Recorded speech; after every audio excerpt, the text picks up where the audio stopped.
My fucking God. Guys.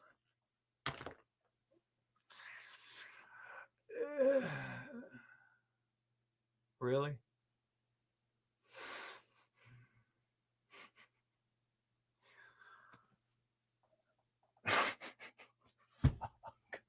Oh, fuck me.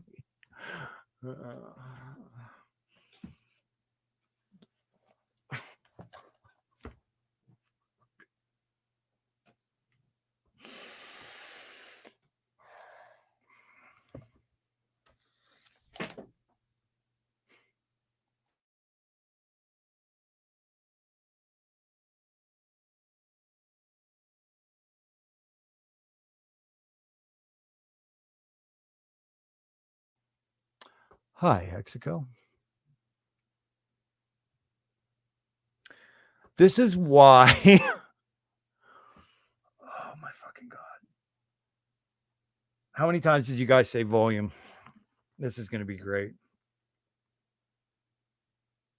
I don't really know. Maybe that wasn't captured, but what I do know, what I can guarantee you guys, is that I have been talking for the last, what, half hour? More, much longer. I've probably been talking for about 40 minutes to nothing, to no one. Oh, fuck.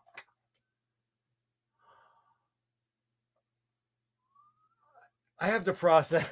Guys, I'm in shock, and I'm on my second official live stream, third overall. And I think I was just talking to a fucking website that wasn't engaged or married to the YouTube platform. Holy fuck, this is classic. Oh, I'm seeing a lot of laugh. I'm seeing a lot of laugh emojis here. So this is Jesus Christ, fuck off. I do know how to do this. I do. The proof is in the last two things, guys. I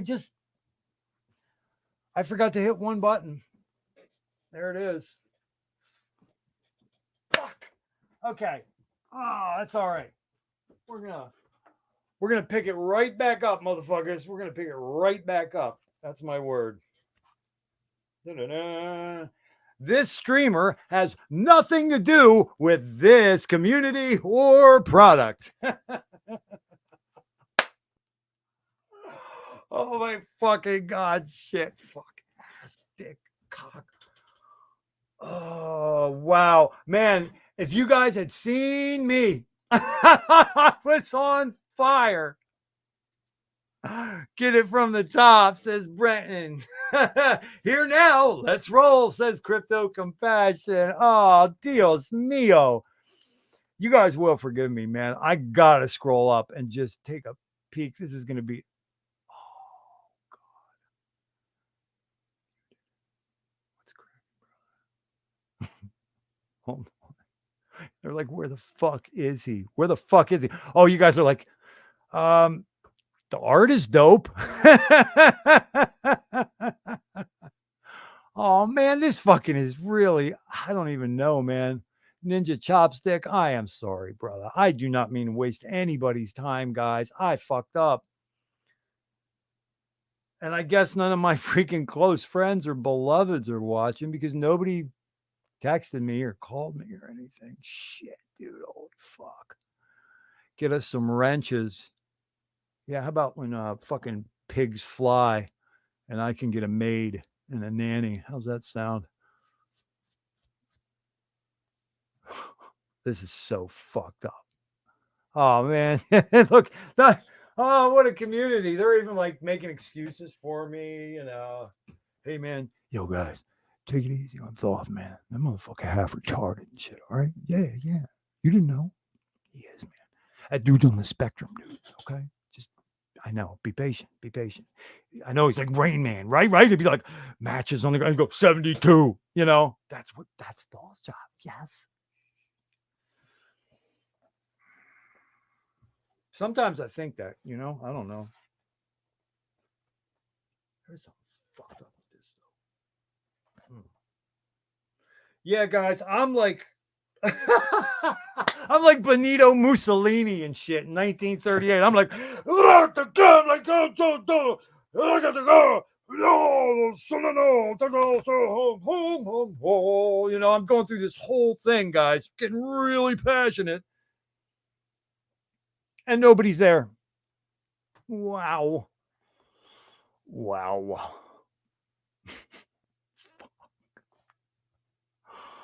Oh, I don't know. Embarrassed would be a stretch, guys. I've been like kind of a weird dude for a long time.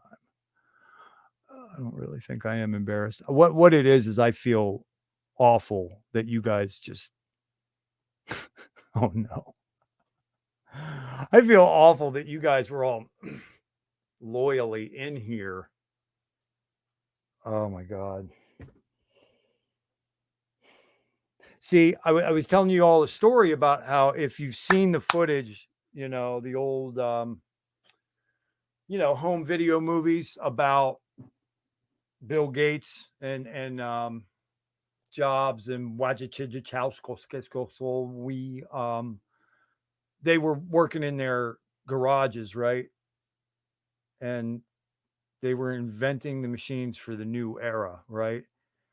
A lot of drama, a lot of stories about all that. Well, Thothschild's studio, which is, you know, a little bit above average on the sonic tip, on the audio tip. Obviously, you could see from that, like kind of well below average. Well, actually, the truth is that my computer, my office computer that I stream one on, was being built in that garage in the 1980s by Steve Jobs. I have a 1984 model. It predates, you know, it was called a Macintosh Progenitor Excalibur 3X9S. Hard drive, obviously, out there next to a Honda and a Toyota. But we get through. So this is what I rely on to stream to you guys, and it usually fucks me up. It made me late tonight. And then after being late, to recap, my second ever official stream in Hexco, I'm pontificating to a live stream that isn't on. Wow.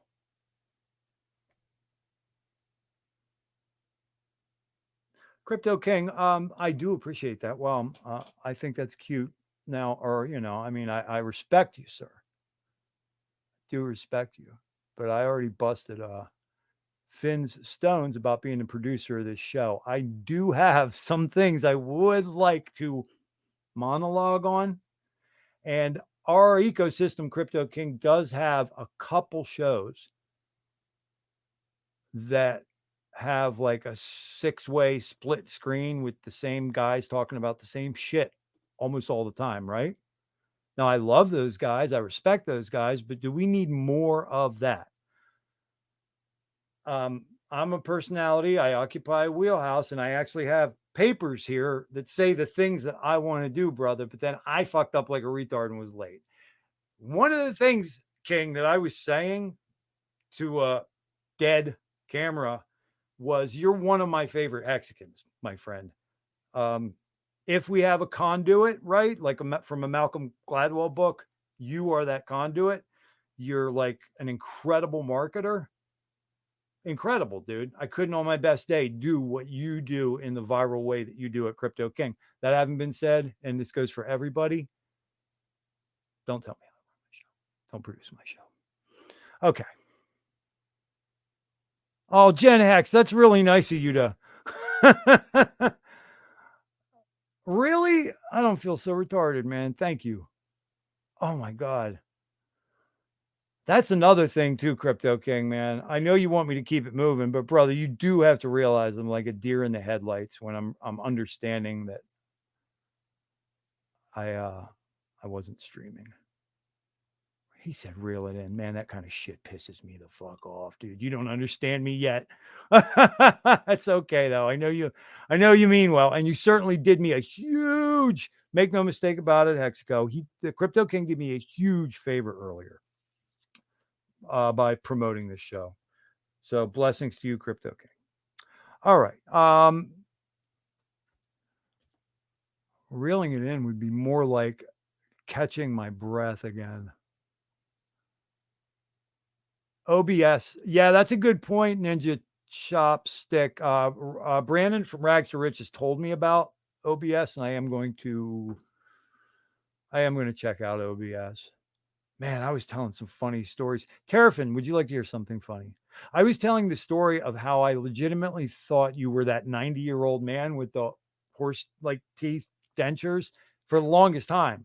And I was tickled, Terrafin, because I was like, oh man, I got a friend and a fan in Hex-Co, and he's like this really old guy. It's so interesting to me. Like, look at this. This guy's bridging generations, Subsequently came to find out that Terrafin wasn't that guy.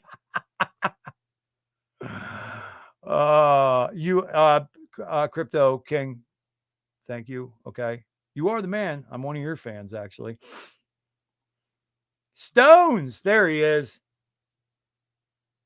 Next time I'm going to do that, and it's going to be dead air like that or whatever. I'm going to put this man, Stones Interiors, Tom, who is an OG. Y'all respect him. I'm going to put him on a stool and sit him in front of a curtain and just like, we'll be back. And you guys can just watch Stones. Oh, wait. It'll be like, boy. All right, cheers. And that's what we'll do. We'll just have Stones, like being Stones. Fucking awesome guy. It's going to get really ubiquitous and colloquial and cliched how often I say, that's one of my favorite hexagons. But here again, one of my favorite hexagons. Okay. So, panic aside, tragedy aside, and now that I excoriated Crypto King, I'm going to go on ahead and probably take his advice. Man, my seat's broken now too. Jesus, Christmas time. I can't win tonight. What the fuck? Okay, I'm going to get in here.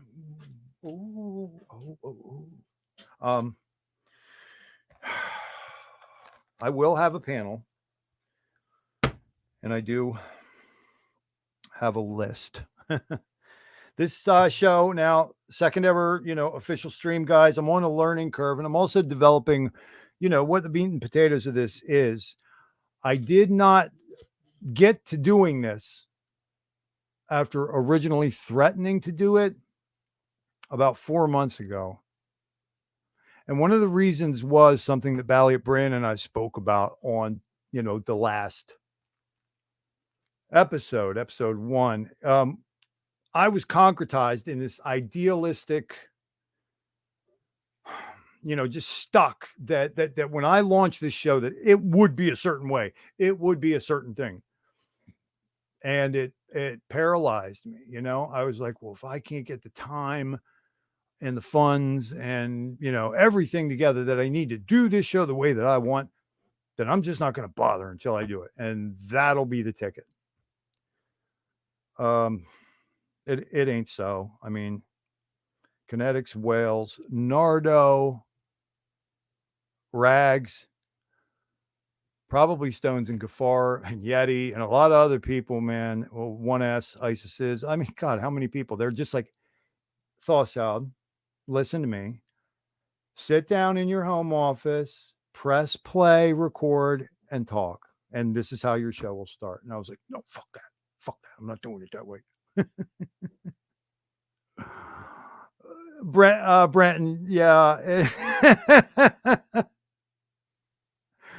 Oh, guys.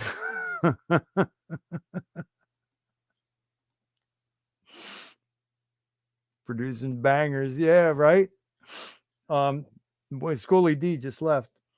Now I was talking while I was talking to that dead camera, I almost let it slip, and then I was giving you guys my justification, because there's nothing stupider and more entitled than the Caucasian, the cracker, the white boy who looks like a wannabe hip hopper who uses the word "igga" all the time, right?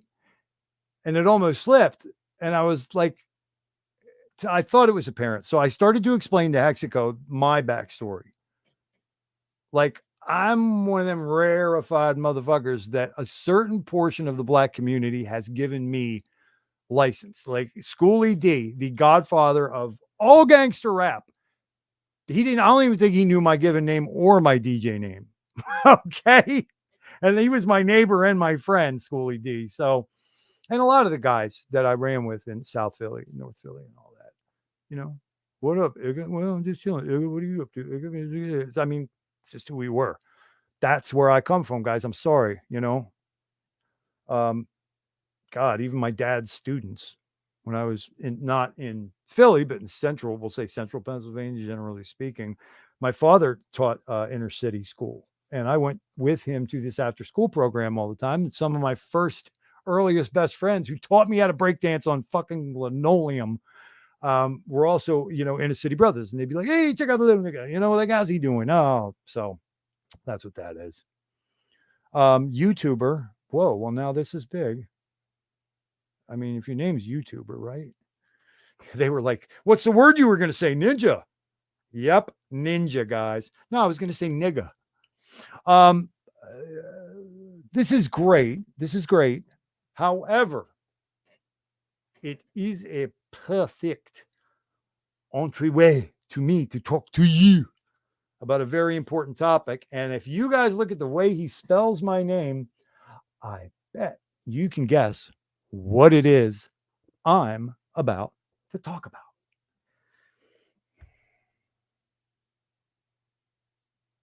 Later in the episode, we're going to go over Thothschild's theory of serendipitous synchronicity in 𝕊𝕗𝕐, as well as my soul group postulate.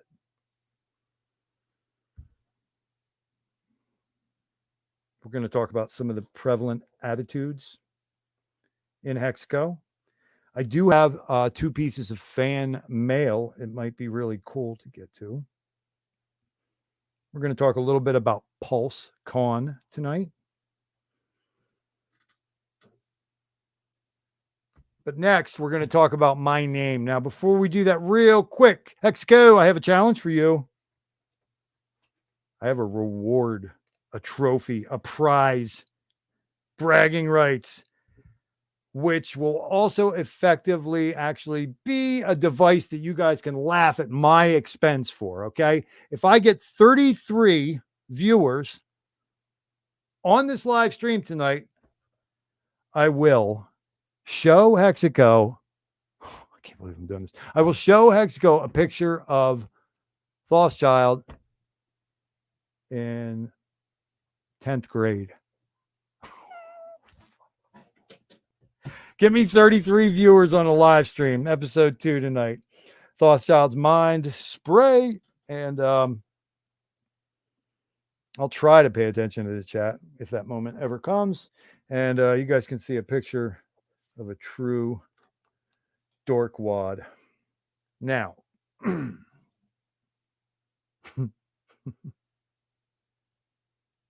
I missed that one too. Bullish Ox. Thank you, man, for saying that, dude. Oh, I got to give some wrenches up. Okay. How the fuck do I do that? I don't even, I honestly have no clue how I give wrenches, guys. So go ahead and tell me in there. See, now I'm getting confused, guys. I can't fucking be the personality, the intellect, the producer. I know some guys do that, but I'm older and more burnt out. So you have to take it easy on me. Okay. We got a toxic hex hog. Well, we'll take care of him. Who the fuck cares? Like these people like can make a dent. Like, dude, I died twice. I've been shot at. I've been stabbed. I lost every woman I was ever in love with. I've gone to rehab. I've been completely flat broke. My mom just died of cancer. I've got 4 kids. Like a chat troll. Fucking lick anus, you fagwort. God almighty, worthless jitbag motherfucker. Find something else to do. Is that it? Your life is so pathetic. Like your life is so rockingly pathetic that you're going to hang out on a niche niche craft, conspiracy driven, cryptocurrency, community weirdos stream with 15 people watching. I might know where you come from. And I addressed it at the beginning of my stream last week. If you guys want to go back and watch episode 1, in the first 15 minutes, I said something kind of harsh, which I will explain later. But first, we're going to do the wrenches and I'm going to do the fucking name thing. So, obviously, I don't think I can do wrenches through StreamYard, obviously, right? So if I was to slide over to the YouTube platform, which I have on my phone, but I don't really have any. Oh, Terrafin's dying. Take it easy, young man. I want you dying on me there. Sandy Beach, I trust you. You're a good person. You bad toxic. Right click on the name and then add as mod. Brenton,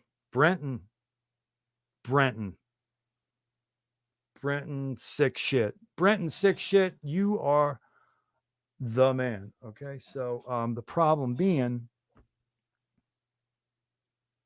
I have to do something first. You know, guys, it's serious. I can't take this too fucking seriously. I really don't care. If you guys watch me learn, how is that different from what made fucking Gym Rat popular? What the fuck ever? Who cares? I'll fuck up. I'll look foolish. You'll have a laugh. And then I'll go on taking care of kids and working and doing this shit. I don't know, guys. I really don't care about so much that a lot of people really care about. So anyway, I do appreciate 1S. She knows. We love it when the Tourette's kicks in. Cock. Fuck. Crypto Hut. Sandy Beach. I like you too, honey. All right, so I'm going to do a thing. And the thing is, wait, what do I do? I right click. Hold on. Let me see what the fuck he said. What did he say? Jehudi, Toth, the scribe god of Egypt and sat with Anubis at the judgment of the dead, or Anubis or Anubis. That god, interestingly enough, is part of obviously why I'm going to talk about that in the naming convention. I'm just trying to figure out this wrench thing. Somebody right click on name, then add as mod. So if Brenton is telling me that's the way to do it, then that means desktop, right? So right click is not left click. Okay, right click or left click. Right click on the name. No. In another browser tab. That's where the fuck I am. I'm in YouTube chat on the YouTube shit. Hold on. Let me turn this down. Okay. I'm on my desktop. I'm in this live stream, which, runs a little bit behind. Side effects. Terrafin, shut the fuck up. Told you guys there was a learning curve. Hit the 3 dots. Ninja chopstick, talking retard language tonight. There you go. Thank you. That's what I needed to hear. Nobody said the hamburger or what the fuck ever. Participants. All right, let's think. Who do we want to curse? Who do we want to curse with this shit, right? Well, great work setting up your channel. Shut the fuck up. It's like in retrospect. Okay, left click the 3 dots. Thank you, Craig. You guys are all trying. I see you. I hear you. It's nice. That's nice. Okay, right. So we're gonna do. manage moderators. I wonder if that has anything to do. Oh, are you fucking kidding? Paste the channel URL. Fuck this shit. Let that motherfucker talk his shit. This is stupid. Oh my God. Paste the channel URL. What a pain in my dick. All right. Let's see. This is so frustrating.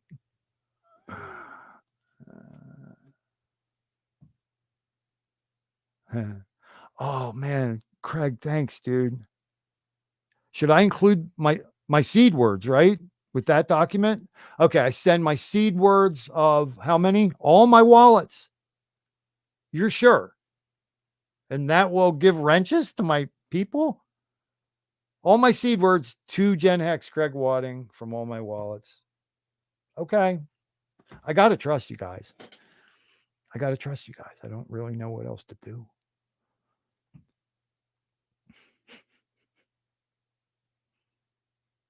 Okay. Yeah, that's really, really great, Tic Tac Crypto. You guys, I know jazz theory on guitar. I can do orbital flare scratching. I can grow an organic garden that can feed all of you. I can knock 75% of the guys out. I make love like a champion. I can write poetry. I like watching sunsets. There's any manner of things, okay, that Thothschild, it's in my wheelhouse, right? You know, writer, orator, creator.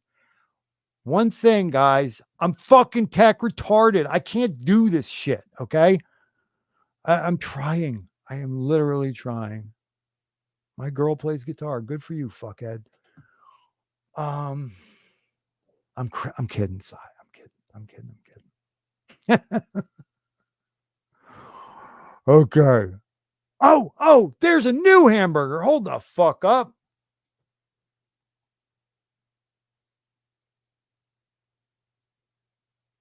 There it is. All right. Now, here's the thing. Am I going to give this to somebody whose guts I hate or somebody I really dig? Boom, boom,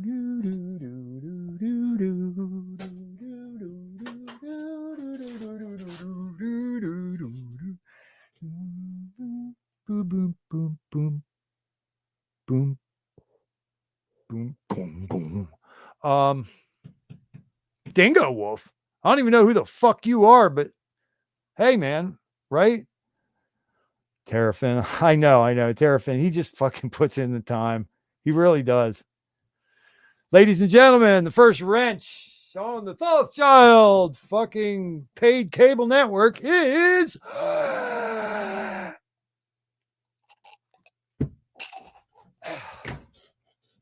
Terrafin 1. Now a moderator. Do what's not in your best interest. I like you, Brenton. He said, do what's not in your best interest. Hey, this chat's live. Hey, it's Saturday night, right? And we're together, right? How bad can this be? Oh, how many times has the Batmobile caught a fist? I'm with you, man. Sorrow thought. Are you a flat earther or not? Well, I have an idea. When's the last time you sucked your mom's balls? Was that this morning? You smear it like all over your face before you did it, or just like went straight in? Are you a flat earther or not? Thoth have a big pee. Yeah, I'm 6'1" with fucking like size 97 feet. So you do the math. Big feet, big meat. I'd rather talk about my penis size than flat earth. Jeez. Who cares? Like, when's the last time? I'm already a fucking conspiracy analyst of a very fucking high level. I've been doing this shit for 25 fucking years. It's why I'm literally in front of the camera. I know things you'll never know, and I've heard of and learned things you'll never hear of or learn. I'm here to tell you there are 7 7,777 more important things that will directly affect your life, your freedom, your children's ability to eat food, have clean laundry, fucking not get diseases, fucking not be slaves of pharmaceutical companies or tech companies, not become little Borgs in the fucking transhumanist movement. There's 7,777 things that are more important than flat Earth. Okay. I'm here to tell you the Earth can look like a fucking waffle for all I care. It can look like a pancake. It can look like a, you know what I think? You know, this is legitimate. Do not make fun of me. This is legitimate. You guys go ahead and get the miles per hour or the kilometers per hour for me, okay? The Earth is spinning, right? Spinning fast, like 100 and I want to say it's like 140,000 miles an hour. It's spinning and it's spinning fast. How about the shape of the Earth resembles one of those butt plugs? You know, cramming, you know, somebody's asking, you know, doing something, and then you know, whoa, you know, those butt plugs. Let's see if we, oh, like a spade, maybe from a, you know, playing a little hold'em, you know, the spade butt plug, not that sharp, rounded handle, maybe, or ooh, wait, vibrate switch, yeah, butt plug vibrate switch. Anyway, what if the Earth is shaped like a sex toy, like a butt plug? The globe people are like, you know, the flat earthers, they're like, you know, like, that's cool. I mean, what the fuck, man? And the other ones are like, oh, I'm sorry. I never meant to hurt you, man. You just weren't listening. You weren't listening to me. I was trying to tell. Oh, it's okay. It's okay. I understand. You know, flat earthers, globe people, and then they're, oh, that's fucked up, right? Thothschild, true to form, nonconformist. The Earth looks like a butt plug. The Earth is shaped like a butt plug.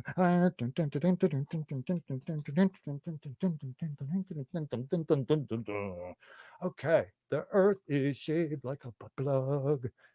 The Earth is shaped like a butt plug. I'm sorry, guys. I'm going to treat some topics the way they deserve to be treated, which is the same reason I'm the guy who will tell people to fuck off. Probably too often. I digress. I didn't forget the name thing. I know. It's just been more about this chat and this silliness. All right. Definitely a DJ. Making great clips tonight. Oh, goddamn, guys. You know, it all started with me talking to a dead camera for 40 minutes. Thothschild, Mind Spray, episode 2. 33 viewer challenge is in effect. We got up to 17. I will show you guys a high school picture if you can get me up to 33. We're going to go over Thothschild's theory of serendipitous, synchronicity, and hexaco. We're also going to talk a little bit about my soul group postulate. But first, the debate rages on. Thoth versus thought? No, not like thinking. Guys, hexagons, some of you who've been with me for a while, I've been in this community for about 14 months. It started happening the day that I got here. Now, it's funny because the people are usually enthusiastic and they're friendly, you know, and they're kind of welcoming and they're like, hey, how are you doing, Thothschild? And I'm like, okay, guys, on the streets of America, right? You already know my backstory. South Philly, North Philly, Philly, hip hop cracker, 17 years, I guess. Okay. Guys, on the streets, a thought, not the THOUGHT thought, but the thought THOT. I don't know. Did you see it in a Pornhub title ever, dude? It means that filthy or that hoe over there. THOT. So if I'm Thothschild, you're telling me that I'm a son of a whore. And this is your way of saying welcome to Hexaco? Thothschild? I would be like, yeah. I really held it together really good the first, 347 times that it happened. Then I started getting a little wiggy. I was like, motherfucker, I'll cave your fucking face in, dude. Are you calling me a son of a whore? You know my mom died on Mother's Day fucking 2 years ago. Are you calling her? You want some? You want some? Here's my home address. Okay. Yeah, that comes out. I got it. It's cool. It's cool. Don't call me Thothschild, though, guys. It's not THOT, because that means that filthy hoe, which is, I don't know, maybe the Scandinavians like Finn don't know. A hoe is like a prostitute, the world's oldest profession, a lady of the night. Except in this usage, right? This American colloquialism, there's that word again. I bet you haven't heard a streamer use that word twice. The hoe in question would be a particularly nasty, filthy, dirty, cum gargling, just wicked hoe, whore. So, Thothschild, how are you doing tonight, Thothschild? Well, geez, Frank, I'm doing pretty damn good. How are you doing there, Chief? Pretty good. Thothschild, 5555. Oh my God, dude, you're great. Hey, tire. Yeah. Hashtag tire. Do you mean hashtag TYRH? Yeah, tire. Hashtag thank you, Richard Hart. Thothschild. Okay, guys. Thoth. See, I even got Comer. Thoth, Thoth, Tote, Jehudi, Tehudi. Okay, this is an Egyptian deity in the pantheon of the very highest. Okay, Kemetic, KH. By the way, we went over it at the end of last stream. Kemetic piece makes sense because now we're together. Kemetic, Khemetic, Kemetic, ancient Egypt. This is Kemetic piece. This is satanic pedophile, like Luciferian, loon ball, ancient master psychologist. Let's fuck with them as much as we possibly can, people. They call that peace. That actually means subjugation. That means war. When you guys go peace and you're doing it that way, the way Winston Churchill did on the deck of the ship after, he just fucking made sure that those 8,000 Krauts did not make it out of that fucking tunnel alive. You know what I mean? I mean, come on, guys. That's war. This is one of thousands and thousands upon thousands of attack vectors that are subtle, that are just being fucking hurled at your consciousness every day. And you don't even know, because you don't know how powerful, not only how powerful you are, but you don't know how powerful that the words and the symbols and the hand signs are endogenously to your DNA. Your soul recognizes things that you yourself don't recognize, that I myself do not recognize. And if I get up in your face and I go, selfie, TikTok, check out my fucking, that's like fucking everything wrong with the world, guys, is this peace sign. So you want to do the Kemetic peace sign. Okay. Now, Thoth or Thoth or Toth or Tehuti or Jehuti, he's the scribe god. You'll recognize him as, I always thought he was cool, even when I was a kid. He's the ibis.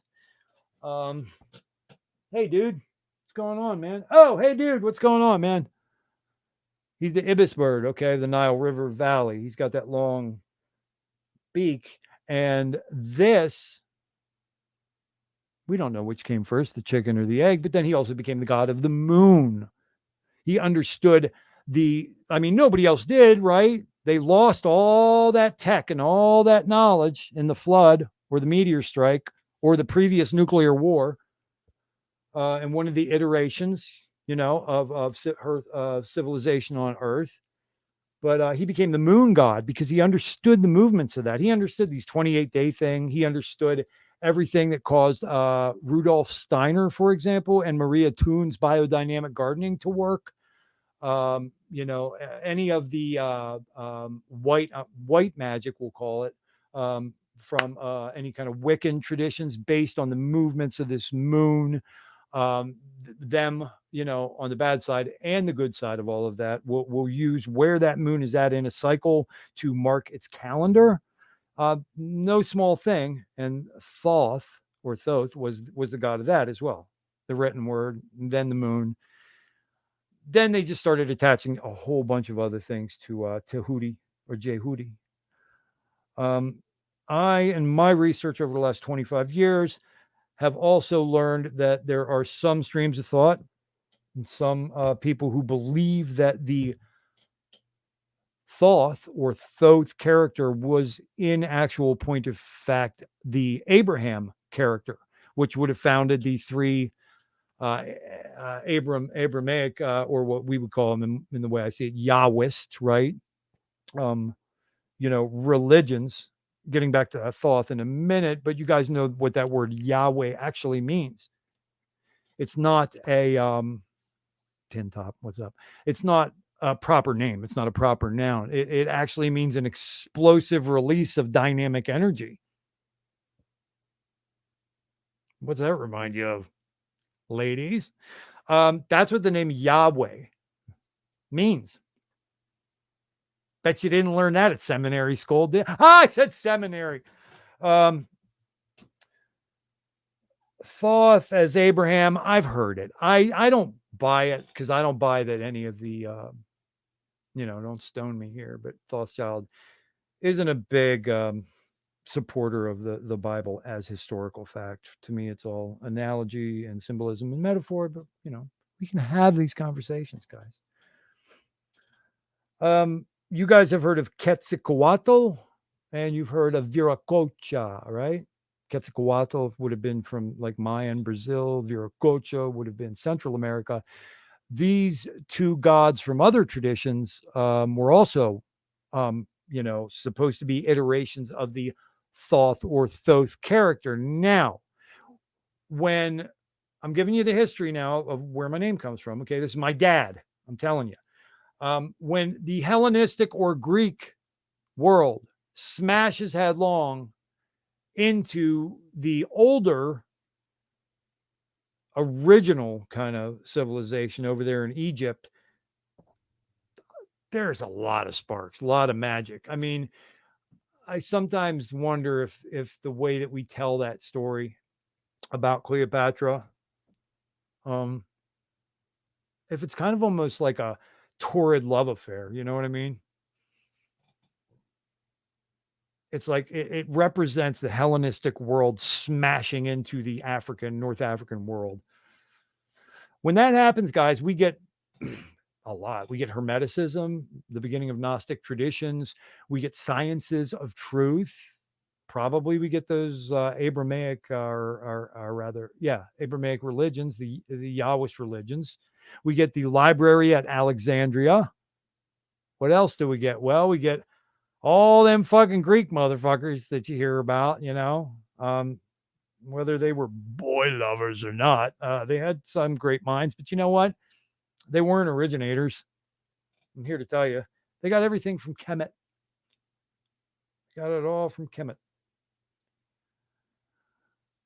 I'm a proponent of the belief that the reason that the stuff from Kemet is so accurate and so important is because it comes from our alien or Atlantean forefathers, so suck on that one. So you know what do you guys now, I caught fire and I delivered, and that's just off the top, and it's just a portion. So do you now understand the difference? Hey, son of that hoe over there.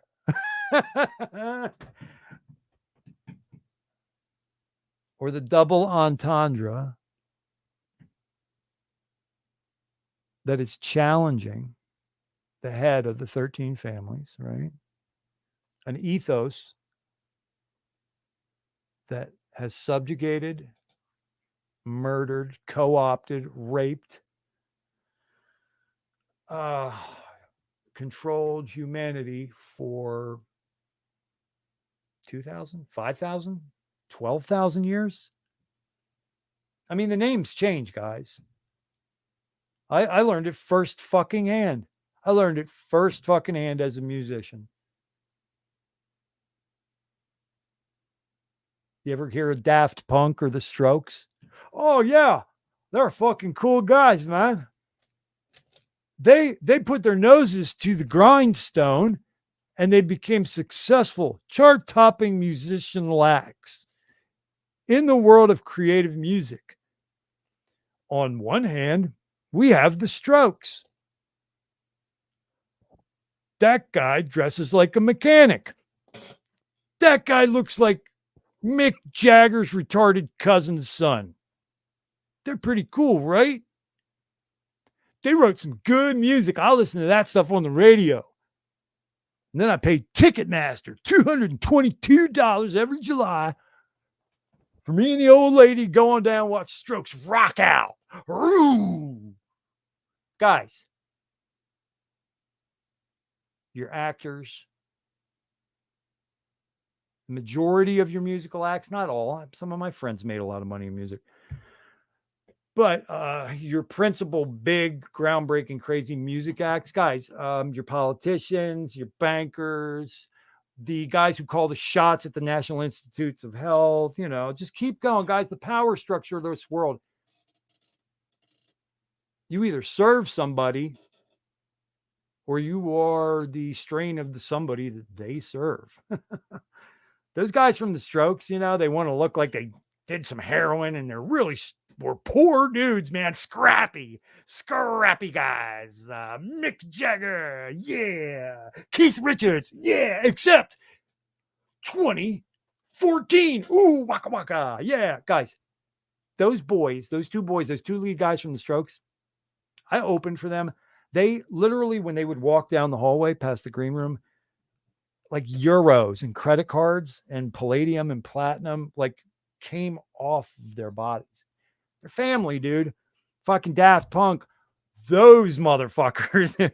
You're like, are they actually good or did they just steal every fucking thing that they ever put out?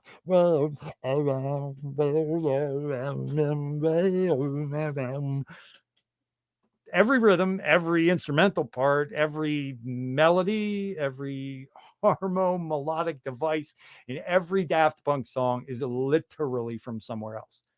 So in the sense of being a DJ and a hip hop producer, I could say, yes, they are wonderful aggregators. Whether or not they actually did it, who knows? But what I can tell you is that their fucking fathers are like fucking Duke Baron banker dudes. These guys didn't fucking struggle to get chart topping records. It's all part of an okey doke. It's part of an okey doke. Why do you think his name was Abraham Lincoln? Because it's not a family name that's going to fucking cause you to break out in cold sweats. Clinton. I mean, that was an old Southern, sure. We had generals by that name and all that. But the girl in the junior high school who proved to us, the connection, the bloodline connection to all of your CEOs of the corporation. I mean, that shit ain't a mistake or an outlier at all. It's how they do business.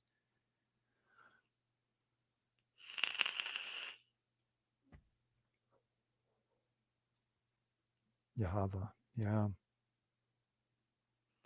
Are we not entertained? We are. We are well entertained, my friend. Hey, guys, I want to point out that Hex is the way. My first test stream, he was the first person to comment. And it was pretty cool, you know, because I'm like, is this thing on? And he's like, sound is fine. I was like, yeah, somebody's watching me. Yeah, you got it. I'm seeing what you guys are saying. And yes, Terrafin, at the end of the day, this is right. This is right. Thank you, 1S. Too sacred to be spoken. Yeah. Yeah, before he got back on the spaceship, he fucking vaporized a couple people by the Dead Sea there with his particle ray before he got on his spaceship. A lot of stuff, guys. A lot of stuff to unpack. Stones, I'm just going to do these last two things. And thanks, everybody, for your help tonight. It's pretty cool knowing that I can go ahead and do something like Waka Waka. I got somebody I'm really going to piss off. Are you ready, baby? You're going to be a moderator. I'll never watch another fucking stream again. Boom. Oh, no. Terrafin, thanks for the bang up job you're doing. And you probably you're policing the whole thing, huh? Oh, sorry, man. Yeah, for those of you tuning in late, Thothschild was talking to a dead air, unengaged camera for 40 minutes to start the stream tonight. So it kind of set the tone. I've been a little scatterbrained. I'm just covering it up pretty good. We don't seem to be able to break that threshold of 17, 18, 19. So I don't think you guys are going to get to see the photo tonight. We'll do it another time. Okay, so we got the thought thing taken care of. This is good. Spread the word. Okay. If, like I said before, okay, let's think about somebody that we really have positive regard for. Brand, sweetheart. Marco the Hexagon. What if you habitually called him Fardo the Sexy Can? Would that be acceptable? Would that be respectful? Would that be accurate? Would that like indicate that at any point you've been paying fucking attention at all? No, you don't call him Fardo the Sexy Can. You call him Marco the Hexagon because that's a good brother in our community. There it is. By the same token, don't fucking call me Thothschild. It's not hard, guys. It's an H. Thanks. Pren docs the photo. I'm not doxing the photo. You guys didn't earn it. Okay. So we got the naming thing out of the way. And we even got to talk about my dad a little bit. And it didn't finish the point. Hermeticism, is where those two cultures slammed into each other. And it is the Hermes thrice Megistus, who's credited with the Hermetic writings, things like the Kybalion or the three initiates coming from that tradition, wrote the Kybalion, but the emerald tablets, just the Hermetica. That's supposed to be Thoth or Thoth as Hermes. Don't ask me, man. I didn't make the shit up. So I will take your advice to open it up to the panel, guys, here momentarily. I'll do that by cruising chat for friendly, responsible faces, I suppose. I just kind of wanted to make sure that there wasn't something I want to do. Like, I like to cover this extremely controversial stuff when it's just me on the camera because I care about y'all enough. I don't want to indict any of you with any crazy extreme shit that I might say. So I'm actually protecting you guys by getting it out of my system. Okay. I do have, because everything got fucked up tonight, I have about 3 or 4 other things on a script, but I'm going to save it. Keep it moving. So,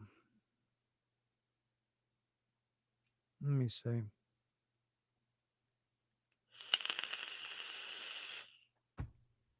There's the spray.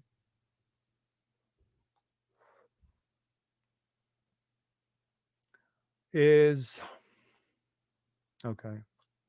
So what you do is you invite You copy that to the clipboard right there. That's the old StreamYard link. You heard.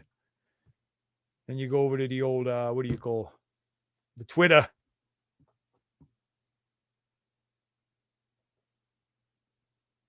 And you don't look at hot bitches. No, you don't do that. You find the name of the person. And use do a little copy paste thing with the thing on the thing. You know what? I would very much like to send this man one as well. And fuck. Hey Stones, Tom, you'll shoot the shit with us. Unless you're actually, oh, that's cruel. I keep forgetting that Stones Interiors is not like only 5 hours ahead in like Birmingham or Bristol or whatever anymore. He's like 7 or 8 hours ahead, but I don't know if you stayed up all night. So I'm going to go ahead. Stones Interiors. What the fuck? Okay. And I'm going to send you something, Stones, on Twitter, because I don't have Telegram open up there. I sent out 2 already. Whoa.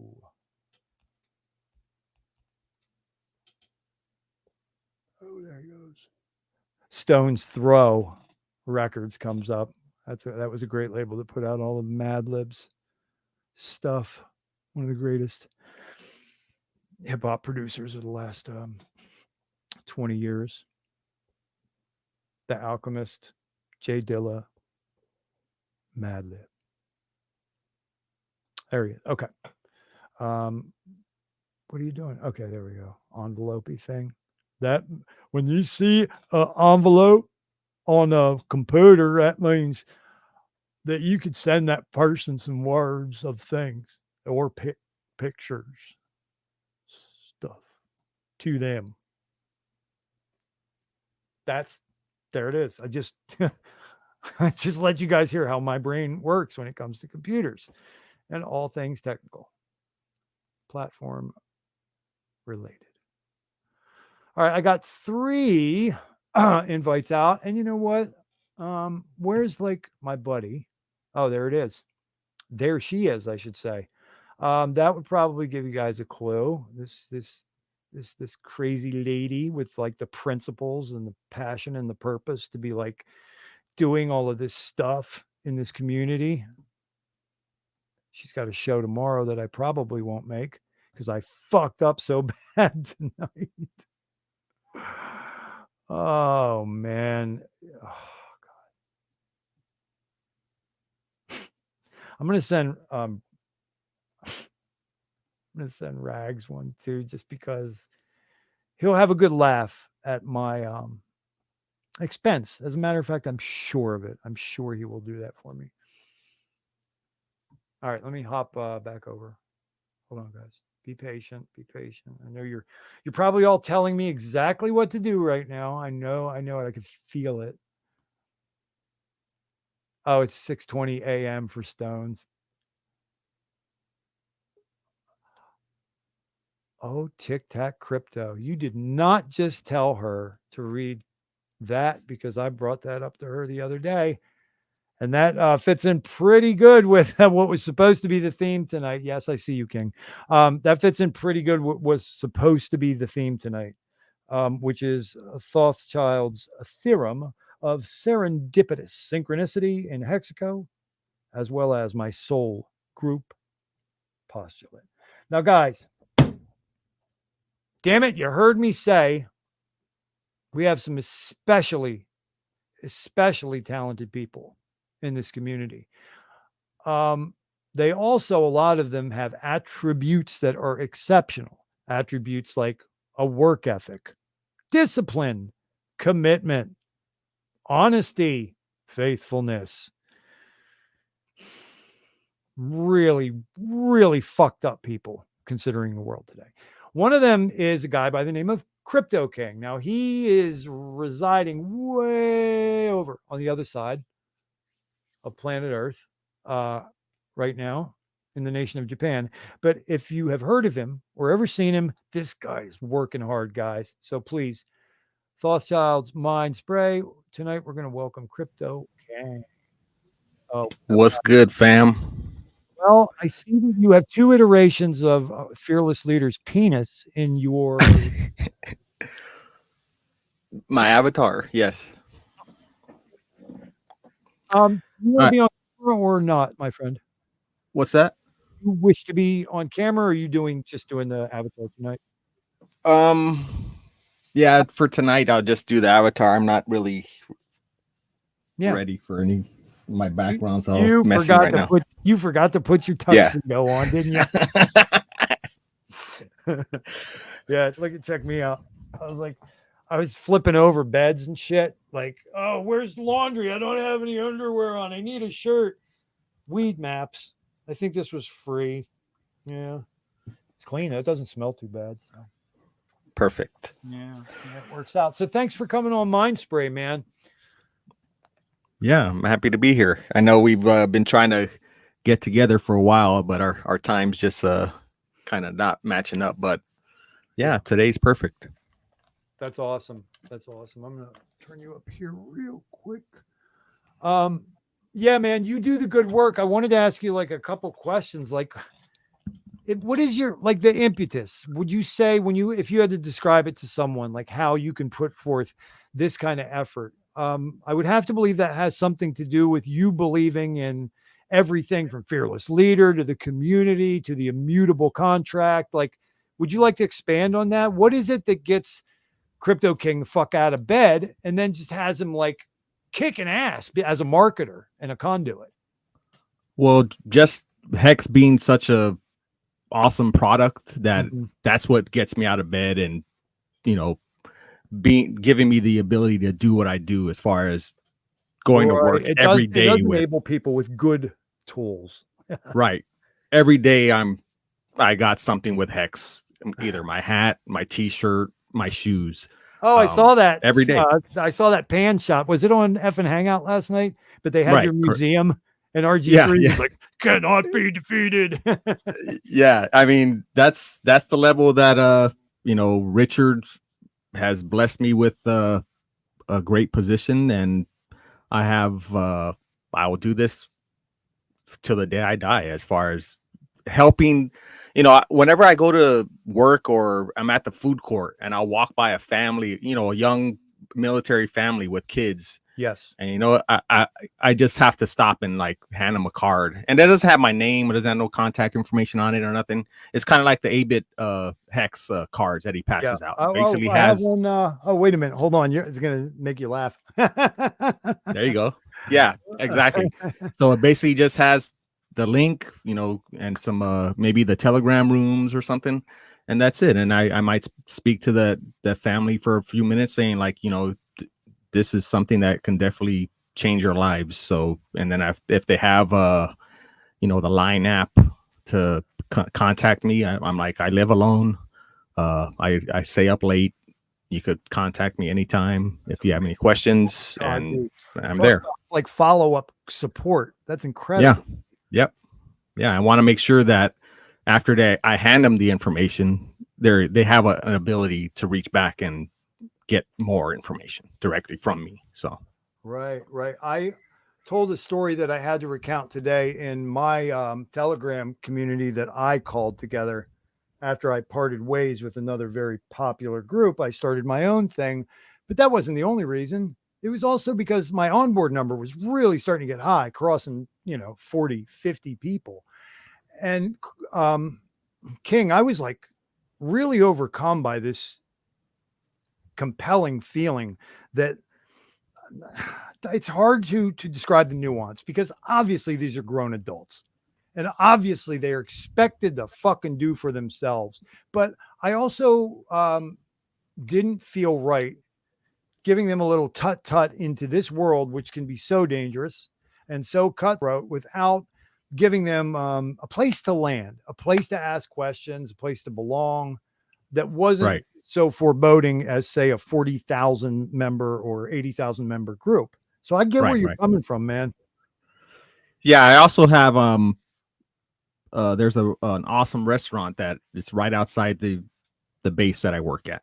And I walk in, I go there all the time, so they know me. I was there since they opened the shop, and I'm a frequent customer. Let me guess, if you show up, they go, "Hey, Hexman, how you doing today?"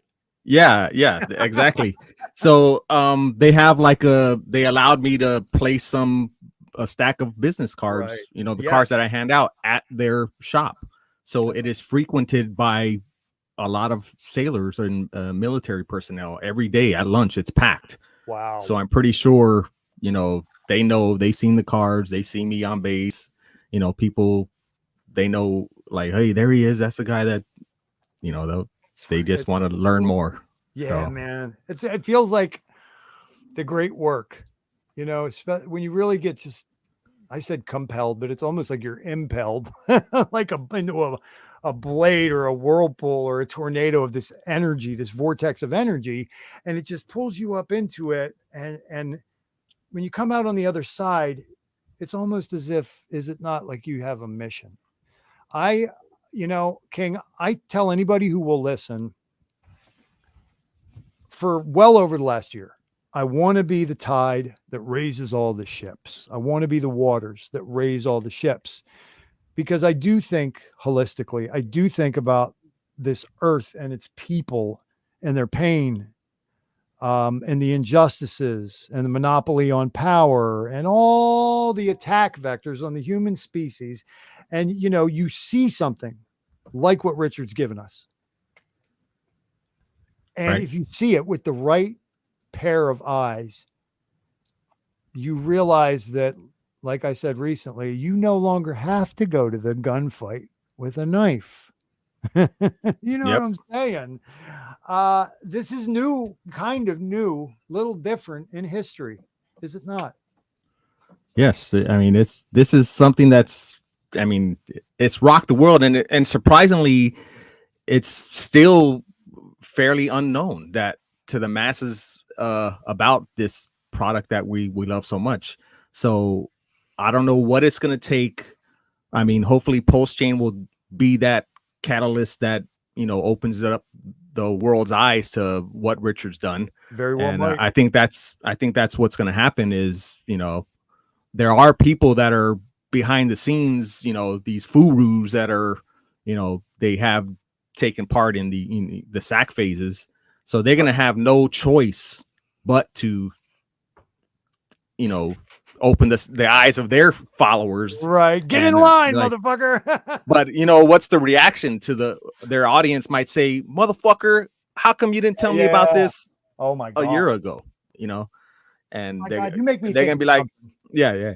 There you go. Because Richard's been on some of these furus shows. So they know who he is. A lot of them are so gross. I literally get like kind of sick in my stomach when I see some of them. Wales kills me. He gets so angry at me if I name anybody, because he's from the school of thought like, you don't want to give these motherfuckers any free press. You don't even want people to check them out in satire or farce. Yeah. And I do get where the brother's coming from, but I'm the type that, like, if my problem was with the biggest guy at lunch, I would walk up to the biggest guy and punch him in his face. I wouldn't punch his 5'3" fucking toady, you know? Right. So I kind of like, that's going to gather a lot of eyeballs. Yeah. Well, yeah, I guess. But, you know, watch me. Come watch me make an ass out of myself and put this dumb motherfucker down. Don't subscribe to so-and-so because I'm telling you he's an idiot. So I could see it both sides. But anyway, there was. Yeah, because I mentioned. Go ahead. No, you go ahead, please. Because I mentioned about some more guests that I want to bring on, and I mentioned Alex Stein, you know, number 9, Alex Stein, prime time. He's a funny guy. He's killing it. Yeah, comedian. And I mentioned Gerald Celente, dude. You were the one telling me about Celente. Yeah, Celente will be interviewed with Kinetics next week, so that's going to be awesome. Nice. Yeah, that's done. So that's going to be next week. I think he's going to record it and then maybe publish it, do some editing and publish it. But I mentioned Alex Stein on the effing Hangout, and the chat was like, "Oh, he's a flat earther," and all. I'm like, guys, I don't give a. We need to stop worrying about what these people, how many people does follow him. If he's on our show, guess what? Who's also going to be watching our show? His audience. So I don't care about, I might not like some of these people that I reach out to, but I know that they have the following is what I want to bring to DS. Let me ask Hexico a question. Okay. In the line of riot geared paramilitary service, we're going to call them men and women. Okay. But they could be Borgs. Do you think the Milwaukee Brewers fan isn't going to hold that line with the Philadelphia Phillies fan? In the world of finance, bankers, do you think the guy who roots for the Astros is not going to close that deal because that other guy's an Anaheim Angels fan? You know what I'm saying? You get my point, right? It's like I said earlier, I don't know if you heard me, but I was like, there's literally 7,777 bigger, greater, more important problems than that whole thing. And that applies to a lot of things, it brings up something good. And we talk a lot about static in the community, Crypto King. Yeah. I know some guys are disgusted by it. I know some guys like to keep it going. I'm one of those guys that believes that conflict between powerful personalities is really natural. I like it to two roosters. They both think they're the big cock of the walk, right? So those egos are going to bump up against each other. I would like to think that at the end of the day, I would think that a Jim Rat Crypto and a Joker would take their places in the shield wall next to me. And we wouldn't have fucking anything to say to each other, except these motherfuckers are going to regret ever coming at us. Okay.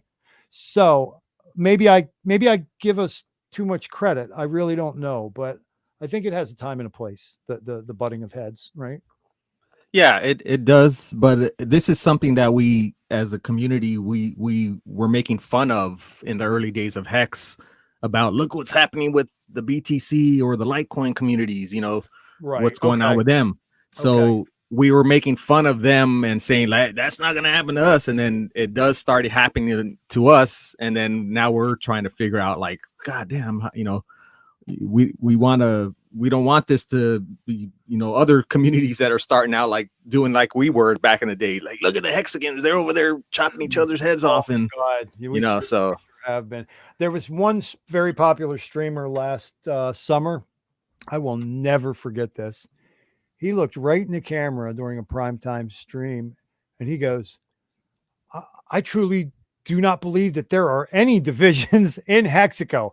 As the last fragment of that sentence came out of this streamer's mouth, and you looked at it, and it was as if that period fell at the end of his sentence. When that period struck the line of the rest of the letters of his sentence, oh my God, the headlines in Hexico were this streamer was fighting this guy, fighting this guy, fighting this guy. And then these two were fighting because of that. And it was just like, it was wild, dude. I was like, yo, bro, we do have some divisions in Hexico.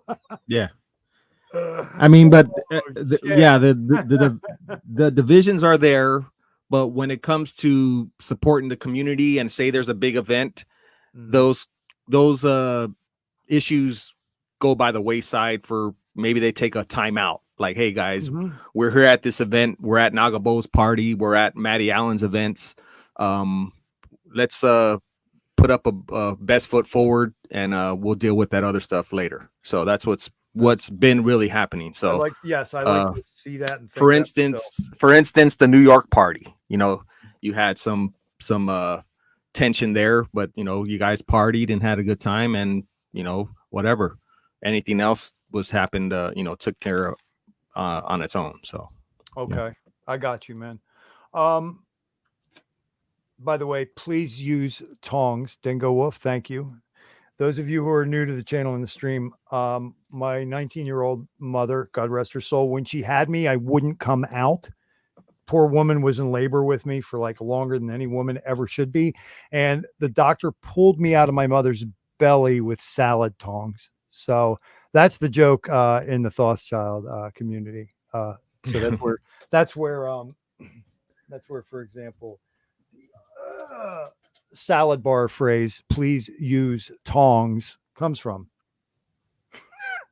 Cool. That's hot fire. Yeah. So we have, and I like the version of hat that you have. I have the one that actually has hex on it, but yeah, your hat is. I like that. I too. have to guess. Fire. I would say that it was it T Money and what, I almost doxed her. Well, I think everybody knows her real name, but I'll just say Black Hexagon. I think it was either Black Hexagon or T Money that gave me this hat in Philly when I brought the Sparbook boys there. Yep. Yeah, because they weren't going to stop through Philadelphia, and I was like, "Oh, that can't stand." So one of my onboards owns a really nice, like highly rated, Zagat place, and he was so thankful to me for doing this, bringing him into the asset, and him doing so well with it that he said, "Have a Hexagon event there," and he ended up getting everybody's dinner and maybe one drink or something. It was pretty wild. Nice, very nice. Yeah, I reached out to Casey. And I think he was the one that actually made the hats, and I was able to cop a few off of him. I sent him some money, and yeah, that was cool. I got the ones that say hex, but yeah, I think I like yours is much better. But yeah, either way, I love it. It's pretty. The embroidery on it is really awesome. Yeah, it's totally like 3D. Yeah. Chris, I did invite SJ. Who all did I invite? I invited Brandon, our boy from Rags to Riches. But this tends to be a family day for him, kind of thing. Stones was one. He might not be ready. Oh, you know what? Who I forgot? I'm Jen Hex. Is he still here? Anybody know if Craig Wadding is still here? Hexographer's here. Sandy Beach is still here. Now, did I? You know what? Yeah, Jen Hex is there. Oh, he is? Okay. Okay, there he is. I see that. I see that. Let me do this. I apologize, guys. I will get smoother, at this. Yes, I know, honey. It's coming. It's coming. Bam. And then he got one. Okay, now.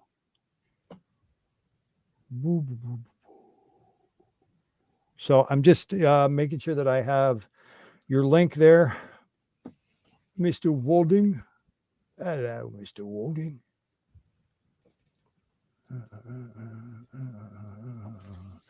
So, I think what do I have now? 3 or 4 moderators. I got you. She's like, I'm leaving. Make Chris one. Okay. Yeah. So go ahead. So going back to like how I just constantly just kill promoting, and like I've even come up with like doing walks around my neighborhood, going like a little far out and just throwing them in their mailbox, because I do have Japanese and English on both sides. Front is English, back is Japanese, so they can read it and do with it as they please.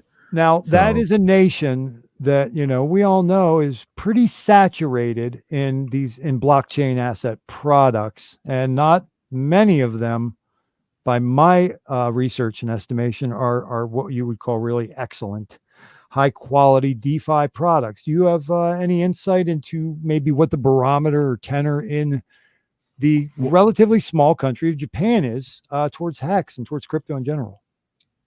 Well, there is a open line chat there that has almost 400 Japanese in there, and they speak mostly or only Japanese in the chat. I'm in there, and so I see them constantly talking about Hex and Pulse Chain, and mostly Pulse Chain and Pulse X, but they very are aware of Hex as well. Okay. But they've when it comes to high tech or payment processors, they're up on it. I mean, they have so many different ways of paying even at like 7-Eleven or Family Marts, Right. you could pay with these Suica or Pasmo cards. You could use these cards for anything. You just tap it on the little screen and it's, you pay for whatever you bought at the store. It's cutting edge society for sure. Yeah, I love it. I mean, you can even pay your utility bills at 7-Eleven or Family Mart and stuff like that. So you even can mail stuff at like a 7-Eleven or Family Mart. Like they'll box it up right there for you and they'll put the label on it and ship it for you. So yeah, when it comes to convenience and just making things easier, yeah, Japan is right there, along with Korea, because I know Korea is pretty big on top of like crypto as well. So okay, we just had another Hexagon take me up on the invite link, King. All right. You might be able to see who this is, but you may know him from, I don't know, F and Hangout, as well as his own, passing, maybe above average efforts. How you doing, Greg? Welcome to Hey, what's up? What's up? My own mediocre channel. Yeah, I was hanging out with Greg and his crew, and I was like, yo, because it seems like he was getting ready to wrap up. So I was like, yo, let's raid Thoths. All right. Thank you, guys. I really appreciate it. Here we are. A lot of people, there are people in Hexaco who I have so much respect for that it sometimes hurts my heart. And then I have some people who I can sort of barely tolerate. And you two are kind of in that second, category. So I just wanted to thank you both for coming on. Keep your enemies closer. I'm just fucking around. You guys rock, both of you. No, I appreciate you guys. And King, thanks for the shout outs, man. I appreciate it. You are very much a soundboard. Yeah, he's a good guy to get an opinion from. Wouldn't he be, Wadding, if you're like looking for somebody to help guide you through the mores and he's always and I go. As I say, I appreciate because he's always ready to give shout outs to people and he pays attention to the community and what's going on and tries to keep other people aware of like current situation with people. I really appreciate that, man. Craig, he gave me a boost earlier. And I was joking about it. I can't remember if it was when the camera wasn't on or was, but I said, the legacy side equivalent of the marketing job that Crypto King did for me tonight, he would probably be like invoicing me for well over like $3,500. Like it's pretty nuts. So I'm in his debt, and I would like to thank him for what he does. I called him a conduit tonight. I think that's kind of accurate. Yeah, everything I do. I don't charge nobody, not even DS, or I don't look for any payments or any. I don't even have my own channel or nothing like that. So I just do it for the good of being a Hexagon and supporting the product that we love the most. And I love the community. I love everybody that's especially our Hexagons. And yeah, that's who I do it for. I do it for us all.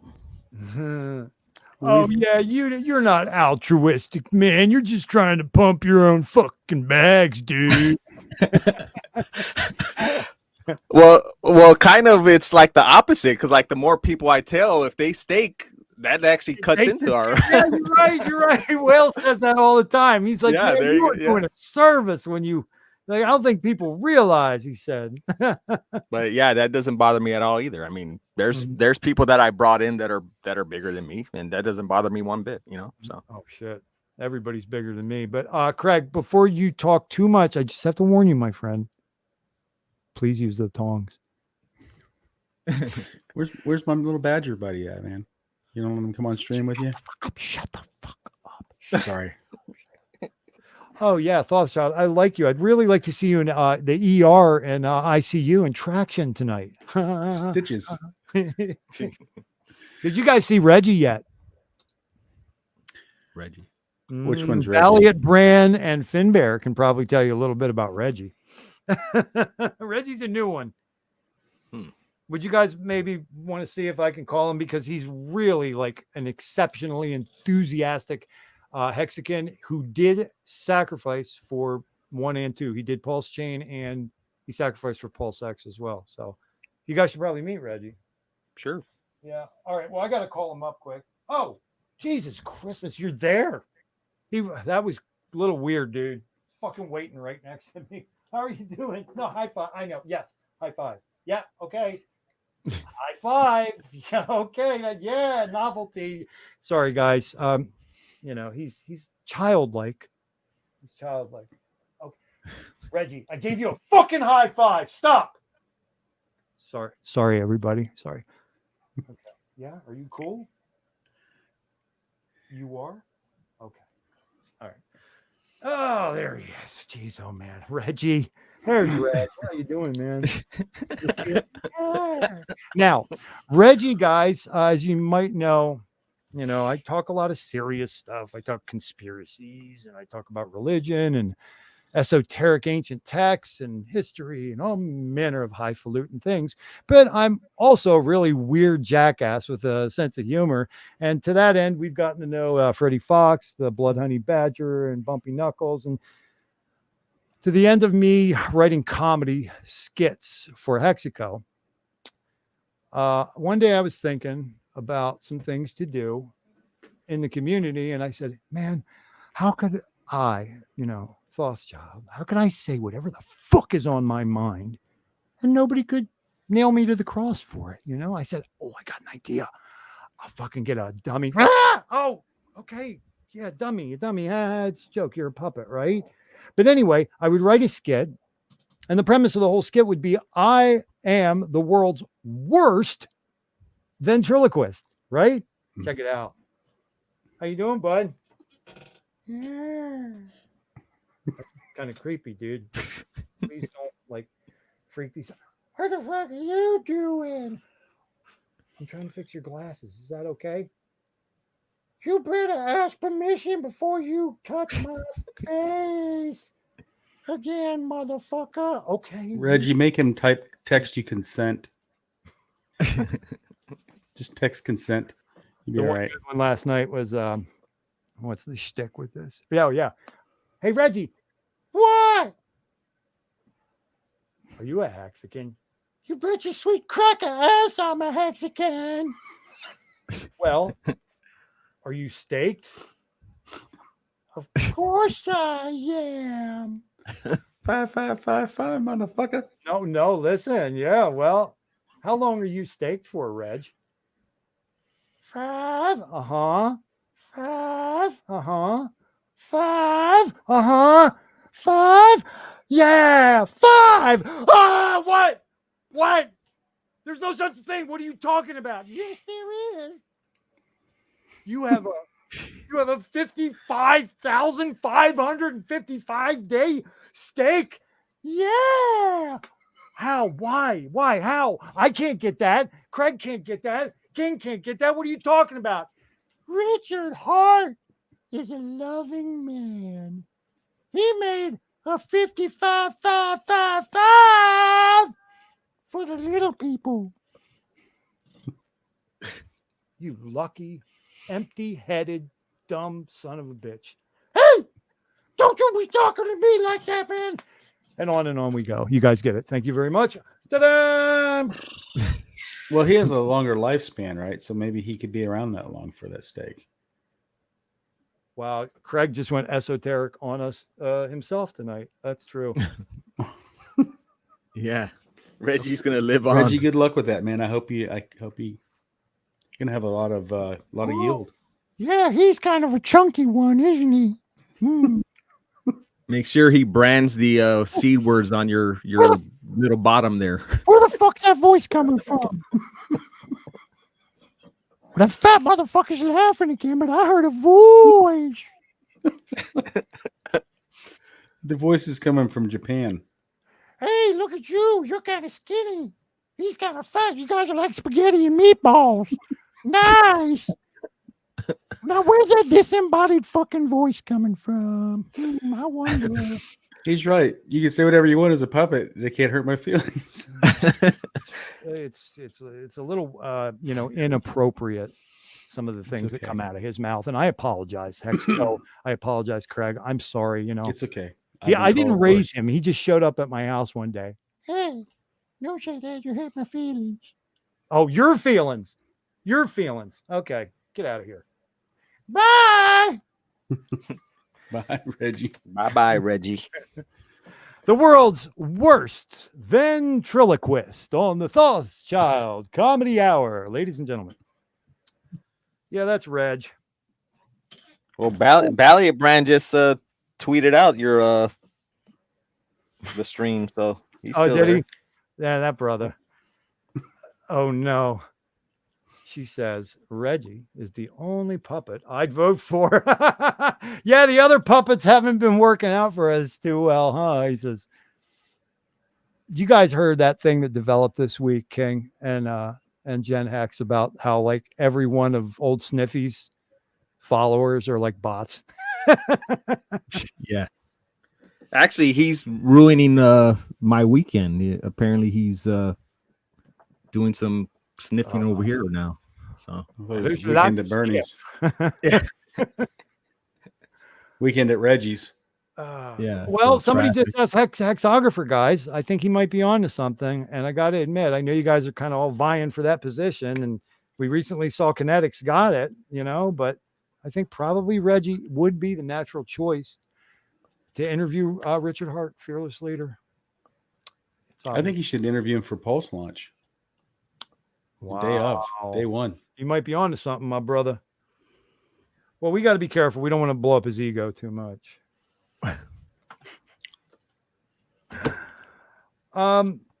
Did we didn't get a Wild SJ got one. GRC was going to bed. Wales has the kiddos. Who else was it?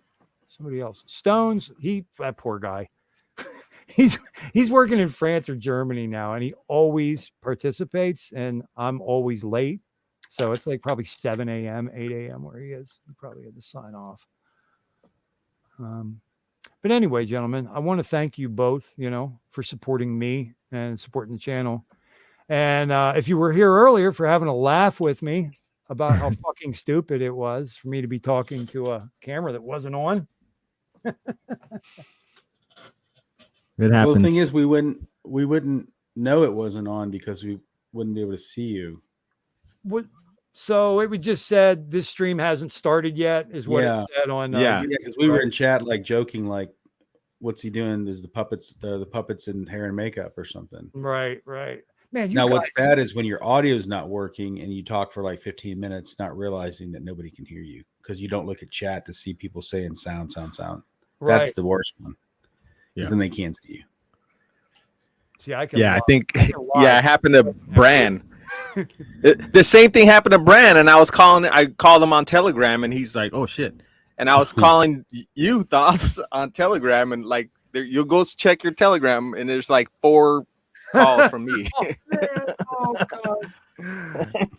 I don't understand why I have this fucking raging ADHD, and I need 37 things to keep my attention span. But as soon as I enter this zone, I can't walk and chew gum at the same time. Do it. Yeah. And by the way, we're single digit Gwei right now. 9 Gwei. Okay, now 10 Gwei. Everybody go buy some Hex. Go start a stake. Claim something, mint something. Yeah, that's right. Do something.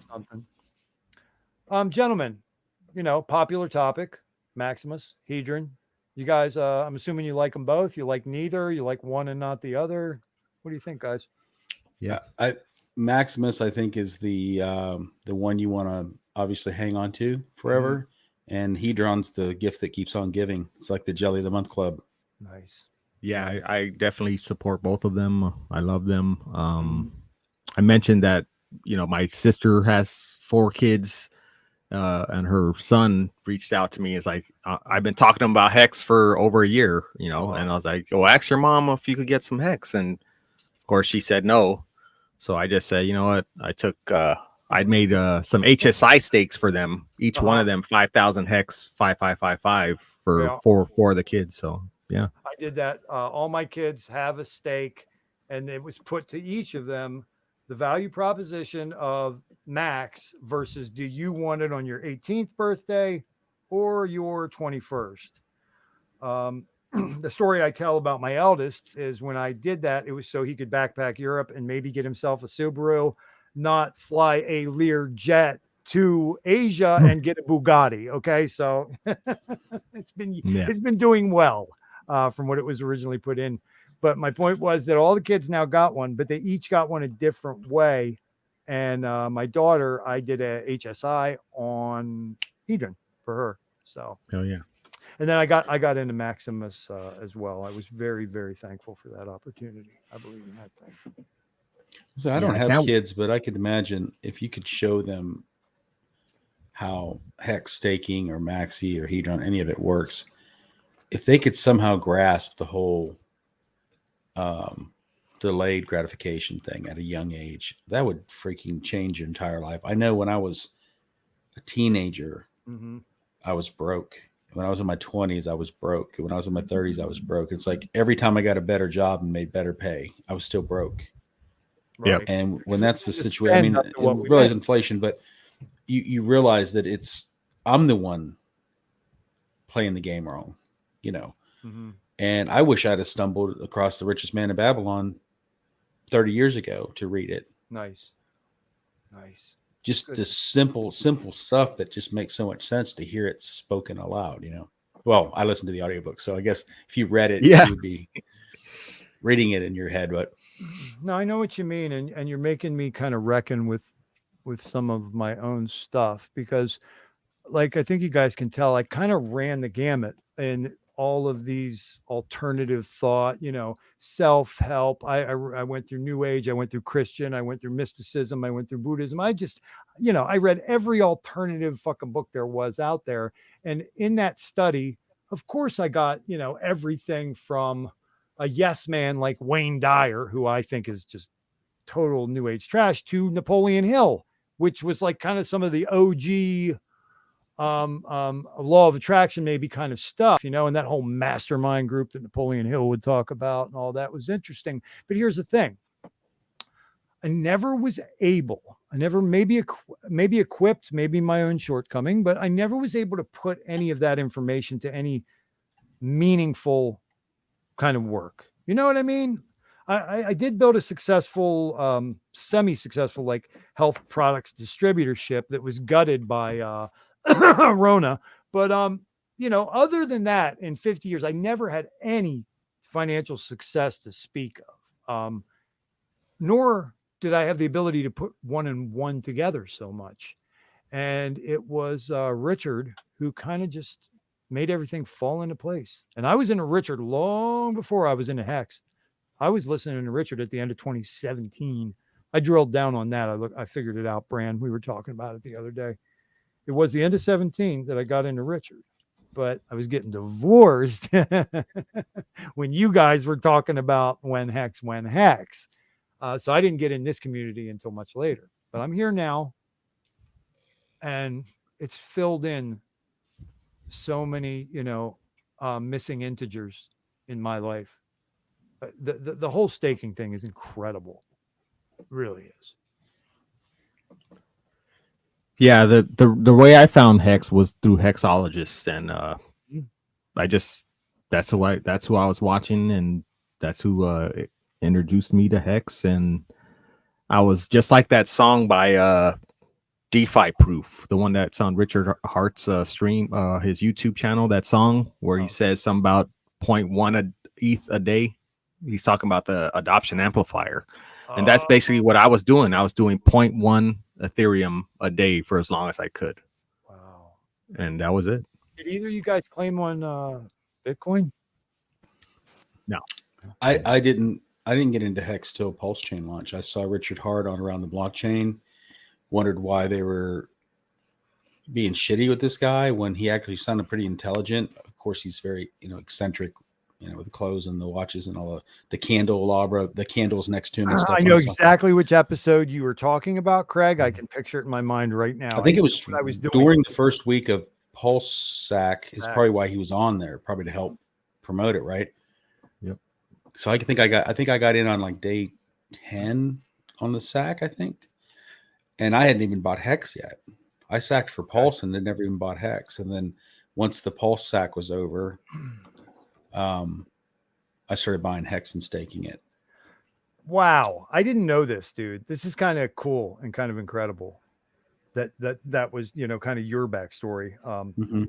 Jen Hex. I only found crypto early 2021, and I think I made a lot of the mistakes a lot of newbies do. They get on a centralized exchange. They think there's, you know, you think you're supposed to buy something and then hang on to it till it goes up and then sell it and then try to buy something else and hope it goes up to sell it.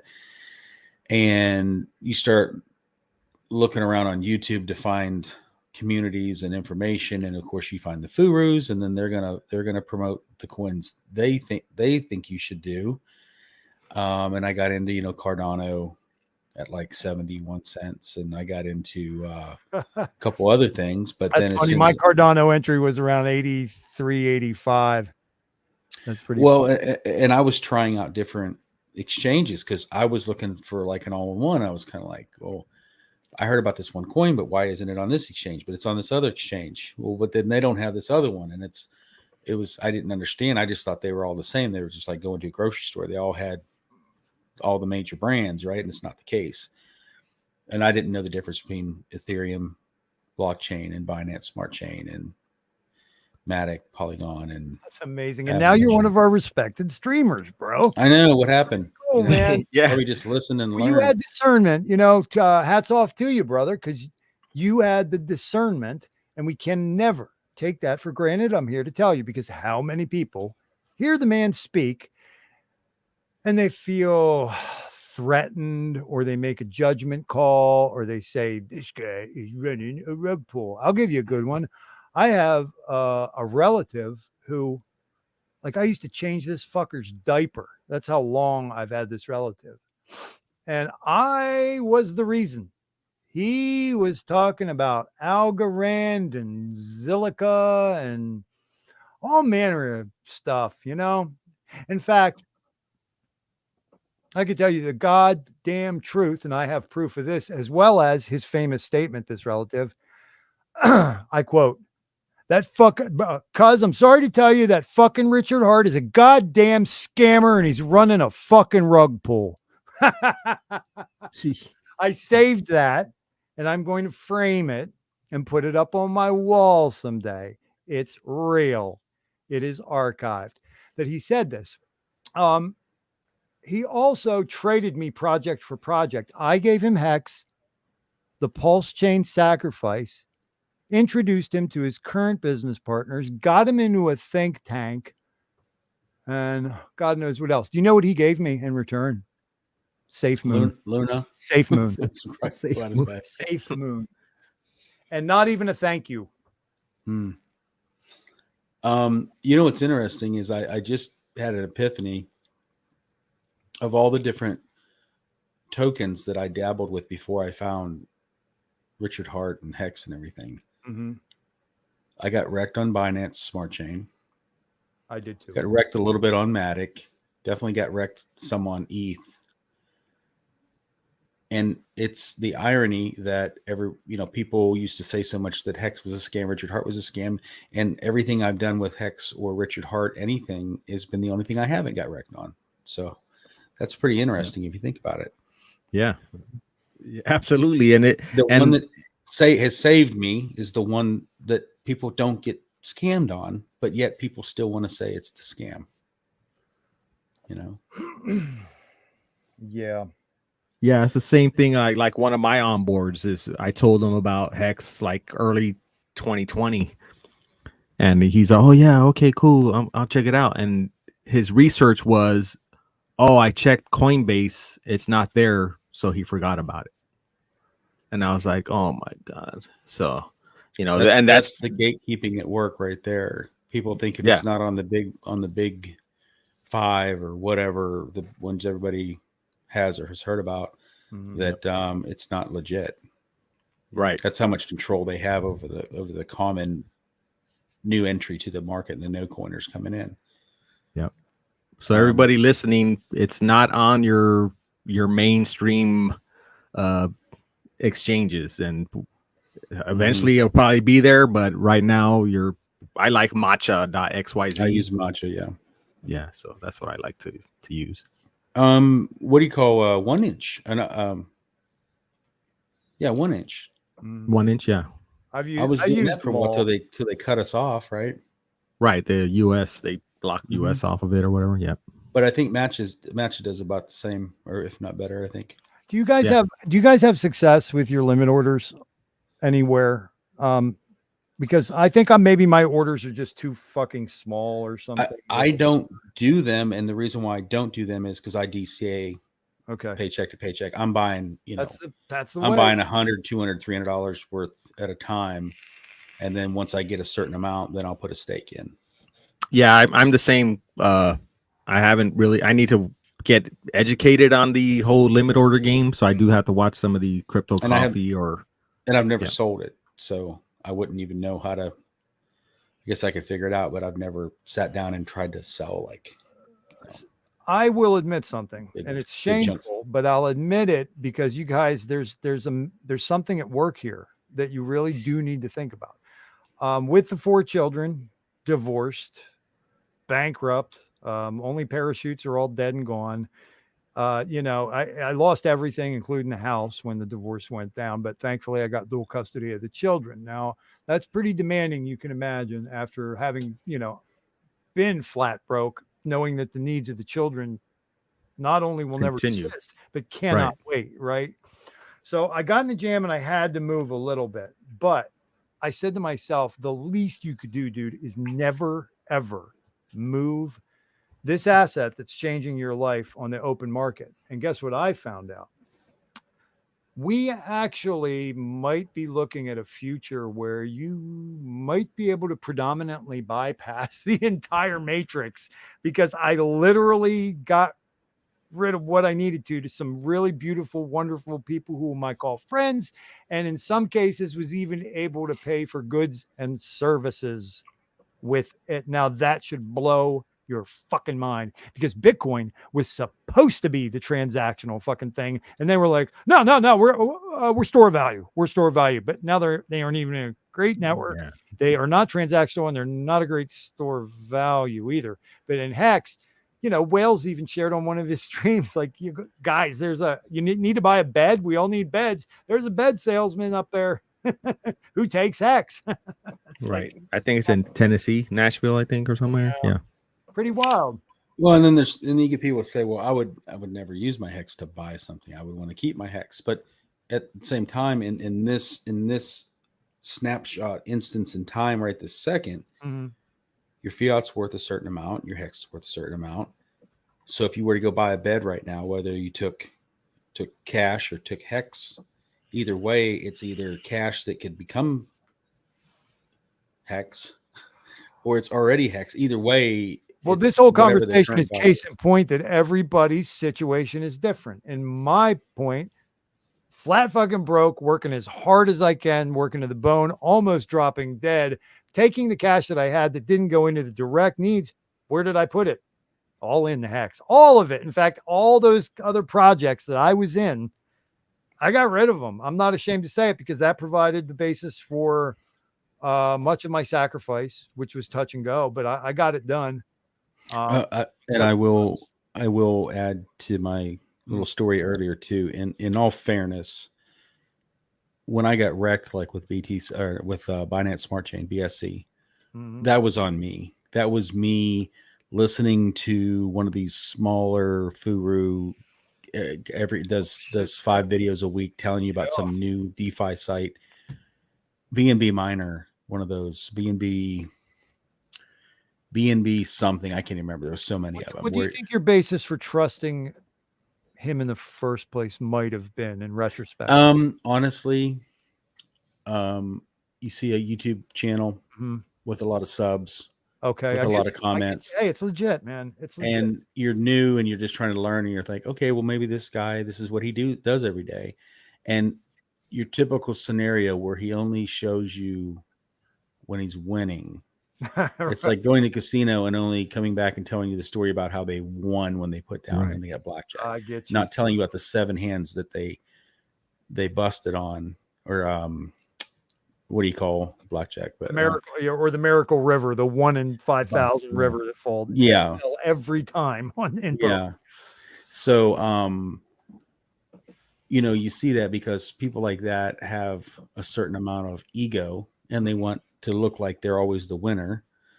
Well, they are, because they're getting your money for your subscription. Well, and that's the thing is this particular individual also was doing the drip faucet thing.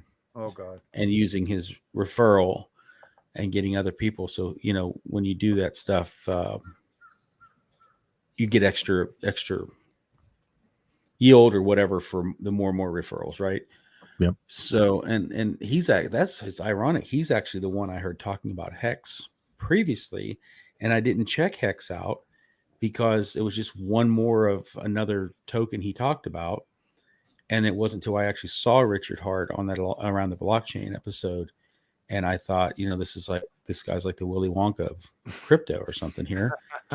But I started going and checking him out myself because I just thought it was, if you go back and watch that episode, you could see like he was sitting there trying to get this message out in Richard's way of doing that.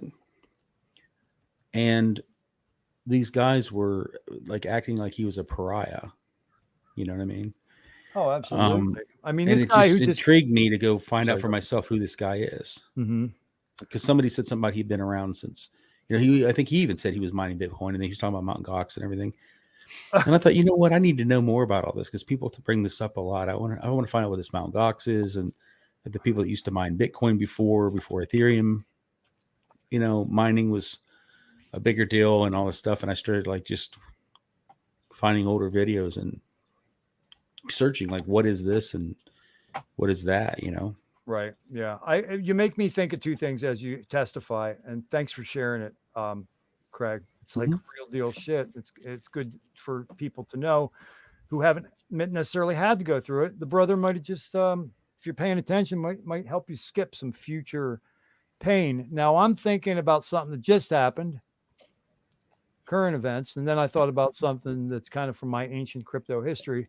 Going back to that, there was somebody in particular who probably is widely called number 2 out there, or maybe 3. And he's not, you know, the chunky fella from down south, but he's from across the water. And everybody's like, this guy is so noble and he tells the truth. It was like, I was like, they're right. He's a good man. He's a good man. He's genuine and he's authentic. Come to find out, the guy in question isn't a crypto OG. He's an actor, and he works for a corporation that's producing a show called the and he speaks in a way that it's his show, and he's like working from a basement doing the noble work, and you know, it's just him and maybe his girlfriend or something. Dudes, this is a corporate television, like corporate program that this guy from this program, this popular crypto program. And it was like, you know, it's like the Wizard of Oz when they pull down the curtain and he's there working the machine. It's not the big, bad, scary wizard. It's just this dumb fuck behind a curtain. You know, it kind of took the shine off content creators. Then I saw the lists that Wales was sharing from that one guy who was showing us the top 100 paid content creators and what their success ratios were. Not to say the Right. name of that one, but is the B the same B as the FBI B? Yep. Okay, I know Nailed it. Okay, now the other thing I was going to say real quick is there's another one named after, I don't know, some kind of heavenly body, but not necessarily a big one, maybe a satellite one. He, you know, talks shit. He's also gully with a bunch of other, I don't know, for lack of a better term, assholes I can't stand, and talk shit. And then, you know, he's telling everybody, I'm going through his list of the titles of his streams. And it's like in the run up, he's like, you guys got to buy Terra, man. Terra Luna is where it's at. You know, he's like, and I'm so excited to be moving all these assets in the Tether. And I really think you guys need to attack this opportunity of Luna. And then it's just like his facial expressions get more and more fucked up and disturbed. And then the title of the one stream, I shit you not, is like, I'm in trouble. I lost everything on Luna, this is terrible or something. And then like 2 days later, he's like, buy the dip, ? Luna, ? And I'm like watching this stream like it's comedy relief. And he tells his people, he goes, I want you all to know. He says this with a straight face now. He goes, I want you all to know I love you. And I want to thank you for standing by me. Now use my Bybit link to get 40%. Jesus. Reboot. It's going to reboot. It's like the billionaire. Oh my God, dude. I'm like, what the fuck? Is this real? It's like the billionaire billionaire that got rich in real estate, and they want you to buy their book so you can get rich in real estate, but it's also $199.99 in 4 easy installments. And don't get me wrong, like even Richard said, like you should charge for what you're worth. But if you're already that rich, I don't know, it just seems like if you're really that, why wouldn't you just put it on a website like this is how you do it? And anybody, they go to the link, it's there, everything you need to know. Yeah, I get what you're saying. Shout out to children of the grave. Yeah, I just saw him.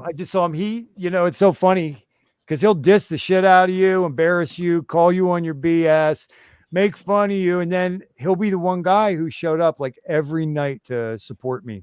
And it was like, I told him, I said, you act all tough, but you're just a big teddy bear, man. He's like, but it was awesome. He showed up for my test stream. He showed up for one. Thank you, children of the grave. You're a good Hexican. And now he's tell me to go fuck myself in so many words. Going back to, people disbelieving in RH, I had a friend that, oh, he doesn't have a blue check mark. So I'm like, oh my God. Damn. So yeah, you got people that are like that, like, oh, no blue check mark. I ain't listening to anything, I'm like, whatever. Meanwhile, not paying attention to the fact that all of these corporations and government agencies have never looked out for you before. So it's a cognitive dissonance to give something like a goddamn blue check any kind of efficacy, credit, or anything at all. It's just, I don't understand. Well, and the other thing that kills me is people pick which side of the argument they want to use against you, right? Mm-hmm. So if you have supposedly a bunch of users or followers or whatever, but get a very weak response to your tweets or your social media, then people act like, oh, you probably have a bunch of paid bots. But then if you have a very solid community that's very you're a fucking cult. You're a cult, right? So it's like you can't, when they're gonna pick something to use against you, no matter what happens, they're gonna try to make you out to be fake or weird or cultish or something. And somebody brought up a good point a few weeks ago. Even the word, hey guys, cult. I'm sorry, Craig, can you hold that thought real quick? We just have a really special guest in the green room, and I want to bring him in as fast as possible because I know he stayed up all night. And hold your thought, Gen Hex. Mm-hmm. Ladies and gentlemen, this is one of my first good friends in Hexico, a guy I was in some private think tanks with who came off with me when I forked off. And he's always been a straight shooter, and he's always taught me things, and I just love him to death, guys. It's Stones Interiors, man. It's a Hex OG. Crypto Hut. He's the guy who makes the lamps. Yeah. How you doing? What's up, Stones? You're muted. He's muted. Oh, I think he wants to be muted. He might want to be muted. Well, we'll let you get yourself together there, brother. Just give us a holler when you're on stream. Gen Hex, I'm sorry. Continue your thoughts, sir. No, I'm just saying. Is that you, Colonel? Wait, guys. He and I have an inside joke, but you'll know what it's from. And then was it for that Kinship Cup? We'd never be in this fucking mess.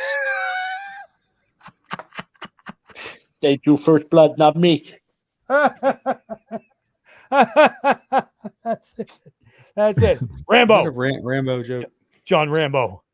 Fucking John. It's John Rambo. If it wasn't for that Kinship Cup. Oh my God. I'm just like too scatterbrained right now, Tom. I don't have my my Colonel lines. Wait. Hold on, because I used to have all the names. I used to have all of the names of the damn thing. We'll have to script that one like proper. It's one of my favorite times, especially the one-liners. But yeah, I'm a little bit under resourced tonight, mate. No headset with mic. Obviously no avatar picture, no fuck all really. I've just been listening in for the last 2 hours. What's up, Tom? Mate, I'm chatting to the goat here. Crypto King is an absolute G.O.A.T. Hex's goat, greatest of all time. Thanks, brother. The brother definitely does the good work. I know that's right.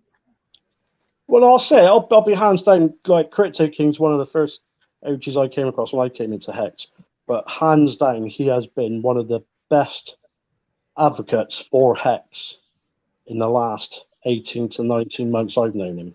Wow. Like relentlessly across all platforms. Not only has he helped me profusely in the crypto hut to get people buying Hex products like lots to a point of that Hexagons have become my biggest customers. This guy's just relentless, mate. He just doesn't stop, and it's just absolutely wonderful for the community. He's just an asset to behold himself. So kudos to you, brother. Not for nothing though, to give you some credit, your lamps and your art are pretty slick, man. Aren't they, guys? Hell yeah. I mean, you'll see his lamps in Randy's streams, maybe Balliet brand streams. You'll see him. So yeah, the lamps but are. At the end of the day, this is down to Crypto King himself. If he didn't come into the channel / thread shop I use is my sort of go-to website to purchase, because I'm kind of cutting out middleman with websites and stuff. I'm trying to do things a little bit different. So if anyone wants to purchase lamps, they can just come in the Telegram channel and interact direct with me and purchase with crypto, which is what crypto is all about. There you go. To payment systems, get away from that middleman. So I'm doing something different. Every time people say, "Oh, where's your website? Where's your website?" So I don't have a website, because a website involves a third party somewhere along the line. So you cancel that third party out, which you can do with crypto. You can finally transact with each other, which is the whole point of decentralized payment systems, I guess. Hashtag crypto, hashtag Hex. And Tom, tell everybody the name of that is Crypto Hut, right? HUT. Yeah, Crypto Hut. I'll drop it in the chat.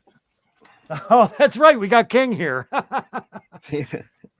No, we lost him. Shit. Hold on. My chair just I think broke for good. So I'm going to turn off my camera, but I'm still here. No, Hut disappeared. Oh, no. Uh-oh. Maybe he went to look for his website and it knocked him off. When PP lamp. Yeah, Tom, he can make a Red Bull lamp. Big Red Bull lamp. No, I was saying earlier to Thothschild is about the cult thing. Somebody was saying a couple weeks ago that cult is just short for what, culture, right? Yeah. So when people think cult, they think some person that leads like some sort of a spiritual, religious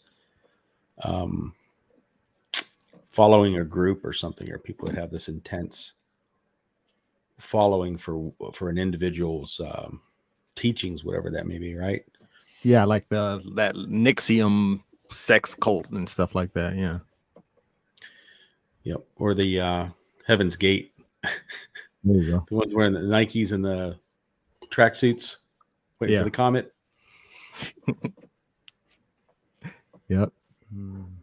We even had I know Terrafin in the chat and Bullish might know that we have some of these blue check marks that'll show up in this Twitter Spaces, and they'll start trying move. They're trying to talk some shit, and it's like, how come none of your followers are here? You got 1 million plus followers on Twitter, but you're in this space, and there ain't no million people in this space. So they kind of expose them that way as well. So people find a way to game this system. Even like you go nowadays, a few years ago, you had a little bit of a time window there where if you went like on Amazon or something and you were looking for an honest product review, there's a little time there where usually you'd get people legitimately leaving a review with a 1 star or 5 star or 3 star, for this product. Now you go on there and you can just tell by the way they're worded. Yep. Usually they'll mention the name of the product in the review, which you already know what the product is because you're under that product looking at the review. And you're like, I want to know if I want to buy this or not. If people had trouble, does this work with what I'm trying to do it with? And then all the fake reviews. And there's 7,000 reviews on there because they paid some site to do it.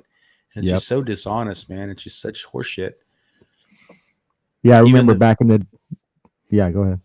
No, I was going to say the job I previously was doing until a few weeks ago, till I took this new job doing a locksmith work. You try to go online and Google locksmith in my area because you're locked out of something. And they've got all these spoof phone numbers in there. So when you call it, you get a call center in Florida. And then they call somebody that's like some franchisee that's in the vicinity, and they try to act like it's your local locksmith. And the guy shows up at your house in a Subaru station wagon with a magnet on the side and walks up with a drill and drills your deadbolt out of your front door. Doesn't even try to unlock it. And then tries to sell you a $20 deadbolt for $300 because you have a hole in your damn door. Damn. And it's like even your locksmith, you can't even, just try. Yeah, I remember the days of the restaurants would have the A, B. You don't want to see C and D on their ratings, for Health the rating, restaurant. yeah. Yeah, the health ratings. So how many of those were bought? I bought. How much does an A cost? Yeah. Well, that and Yelp. Yeah, Yelp. You could have the greatest pad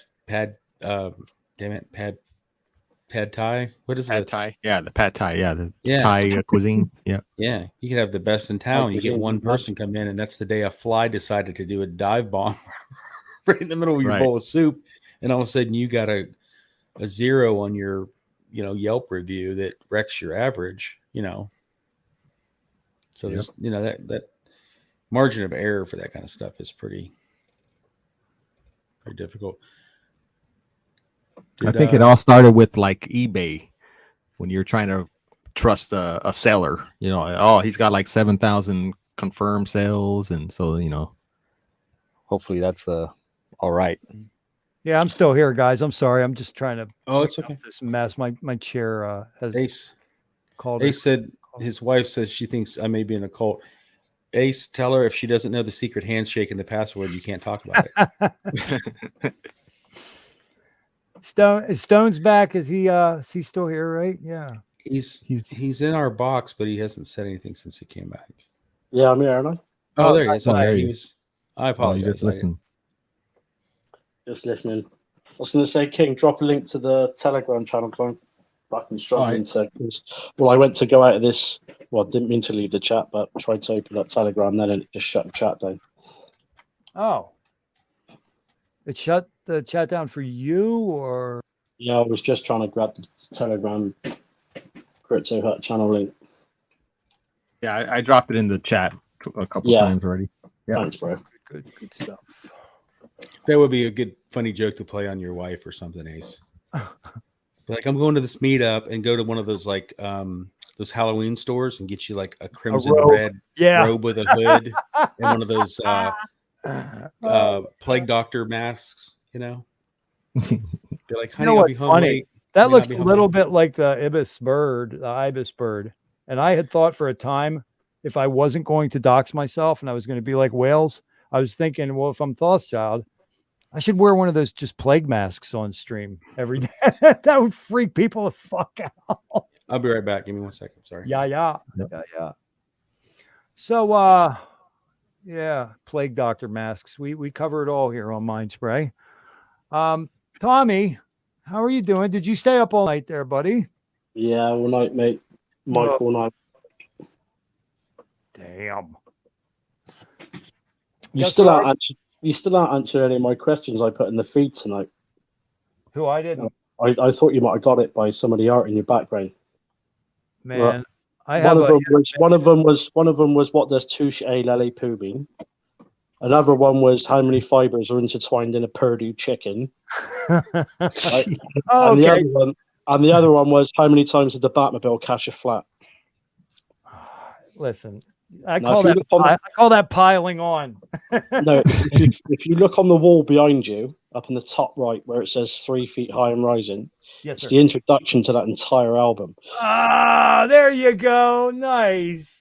Nice. Oh my God. I was just waiting for the moment you might have copped on. There Just might have been psychedelic. a light bulb that might have gone on, because I am pretty good about the history of the genres of music I'm into, but I think my reptilian brain kicked in when I realized that I was talking to a camera that wasn't on for like Well, 40 I put the question, how many times did the Batmobile catch a flat? And then everyone started talking about fucking flat Earth. Like, what the fuck? fucking suggestion.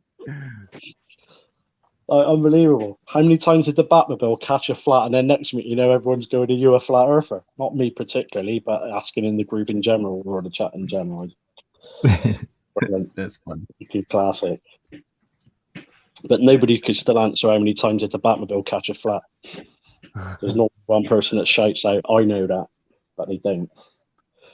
Man, guess what I just found there, Stones Interiors, Mr. Crypto Hut. I just found part of the script for Rambo.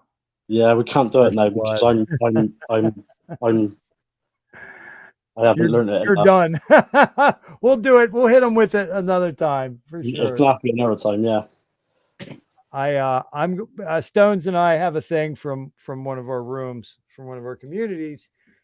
We would have community voice chats pretty frequently, actually, back last year.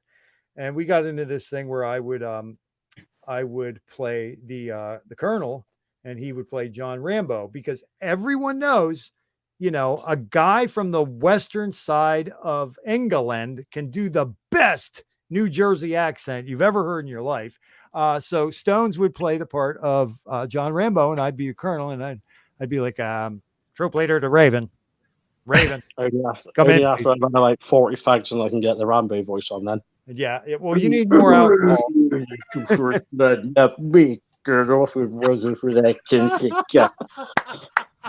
I just wanted something to eat. He did the whole goddamn thing one night. He goes, I just wanted something to eat. Oh, God. Troop leader calling Raven. Troop leader to Raven. Talk to me, Johnny. Calling a Baker team. Are you guys here for the Million Pulse Tour meetup? Oh my God, what the fuck? Oh shit. Oh fuck. I want that. I need that. Oh shit. That is too cool. What the fuck is it? Wow, Craig, that is too great. I love it. I love it. Oh yeah. What That's cool. Fuck is that John Rambo? I need a bird feeder. Oh, I love the goggles on that. That's a good one. That is a really good one. The ones I looked at online were like these cheap S&M knockoffs, dude. Yours is like legit. Man, Al Capone's mask from Kissing Candace. That mask is pretty sick too. Wow. Is that what you went to Halloween? Ask Gen X. He just shocked the shit out of me. Sorry, one sec. That was totally classic. Thank you so much. Hexographer's coming out as the hip hop that he is. He said he needs to go listen to Balloon Mind State. Yeah, area. I love that song. With my honey. 215 year or two ago. In my mind. Okay. What'd you say? A year or two ago, I bought it for a Halloween party that ended up getting canceled because of the Rona. Dang it. Which is ironic because I was going to go as a plague doctor, right? Yeah. That is too cool. But it's almost like oh shit. What do you call? I don't know. What do you call it? Drew a blank. The totem pole? Not cyberpunk. Sheep splatters. Steampunk. Steampunk. It's more like steampunk. The goggles and stuff, right? And the rivets. But it's all one rubber mask. That looks like goggles. That's some badass stuff right there, man. It's hard to breathe in though. Almost need to cut some gills in the bottom or something. Oh, pussies worry about that, man. You're breathing. The good news is during Rona, this little ski mask I was able to use quite a bit. That's why I can't go to Bank of America anymore. Oh yeah. That's what you were using it for, huh? I'm here to make a deposit. I mean, a withdrawal. Yeah. Oh shit.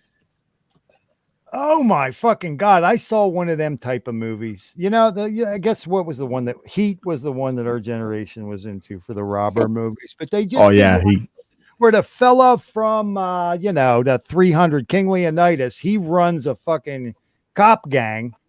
Oh, what the shit was that called? It was fucking good. And he plays a fat pig, drunk asshole like lieutenant who runs this cop gang in Los Angeles, and he's the foil for the ripoff artists for the bank robbery gang. It's actually quite good. I just don't know the name of it, so you're on your own. Gerard Butler would be the actor, I suppose. So if you look that up on Netflix, you'll find it. You know, it would be funny if instead of an actor, he was a butler. Yeah. Well, it's like Saul Goodman. It's all good, man. And then the other one, Hugh Jackman. Huge act, man. Huge act, man. What about Rip Torn? Rip Torn was a good one from my father's generation. I do remember Rip Torn. His name was Taylor. Fucking Rip Torn was in the fucking credits of every single TV show that was ever on in history in the 60s, 70s, and 80s. You'll look close. It'll always say Rip Torn. If you can dodge a wrench, you can dodge a ball. Rip Torn. Yeah. Torn was in the fucking credits. What's going on? Somebody's got the stream on. I can hear my voice doubling. Not me. JD here, two of us. Whoa. Well, I had this awesome script for the way the show was going to go. I even told anybody who would listen, I was like, listen, it's going to start right at this time. I'm going to do a half-hour monologue. I'm going to do a 1v1 interview with a, prominent executive. And then I'll open it up to a panel for an hour or two. Boy, did that fucking get blown out of the water right out. Yeah. I got that word for word from you, brother. Yep. Oh, goodness. Thothschild, I have to explain something to you from earlier too. Okay. Uh-oh. So I don't know how often you've been in our stream for Gen Hex. Oh, your show once, not even participant. I was watching you while I was drying tears of a child. So. Okay. Well, here's the deal. So in our room, we give everybody a wrench, right? Everybody gets one. Pretty cool. And we never get bots or spammers or anything in there. So what we did was we created our own trolls so that we can bring them out when we want to, and then let the moderators time them out, and then we give away prizes to whoever gets them, like a bot bounty. But we tell them the name of them. So on Discourse last night, I said on that very thing, I said moderators kill each other on Discourse, because I'm one too, to try and get to the button first. Like it's a competition. So we bring our own trolls, and one of them is Toxic the Hex-Hog, one is Trolly the Rugrat, and one is 𝕊𝕙𝕬𝕝𝕬𝕝. And 𝕊𝕙𝕬𝕝𝕬𝕝. So whoever times them out first gets the bounty, which right now is Hex-Pulse. Well, it's now is one of the on the team, the Gen Hex team, right, for my channel. Nice. And sometimes he brings out Toxic the Hex-Hog onto other people's streams, and he brought him over to hit to help, like, hey, well, hey, your channel. And when you saw the name, I'm guessing he thought people would know who he was from our channel. So when you saw the name and you're like, this motherfucking troll cocksucker, and I'm going to make. I was going off what everybody else was saying. I honestly didn't read a single word he said. I just was going off people saying, "Oh, there's a." All he said was "woohoo," and some of the people reacted because they recognized him from the other channel. So just so you know, Toxic the Hex-Hog he's a homegrown, he's a tame troll. Okay. And so that wasn't anybody actually trolling you. That was just one of our guys Yeah. bringing him over. So Oh, just you're thought I'd clear right, that. because that would actually be an honor to me if I actually had a troll, because that would mean that I'm actually growing. It's it's probably already crashed for the night, but just to be for transparency, usually he drives Toxic, and then I drive Trolley and 𝕿𝕗𝕙𝕬𝕝𝕕. Yeah. I love All that name. That's funny. Yeah. Now I kind of understand why you think I drive, quote unquote, drive Blood Honey Badger and Bumpy Knuckles. I get it now. It all makes sense. Well, we all know the truth. Hey guys, And Blood Go Honey ahead. is my favorite. I don't want to be partial, and no offense to well, no, Bumpy will burn your house down all the same, brother. It's all right, you know. Bumpy scares me a little bit. Bumpy's a little scary. You know what? He's going to have a real hard time when Fearless Leader gets us our wallet, because we're not going to have the MetaMask Foxy too often in our world, except for our legacy stakes. I used to have a Carfax Fox, you know, the Carfax Fox. Oh yeah, yeah. When I was in the car business for a brief period of time, one of the Carfax people came in, a rep, and they gave me one, and that would be a perfect little MetaMask Fox for you. Hey, I gotta.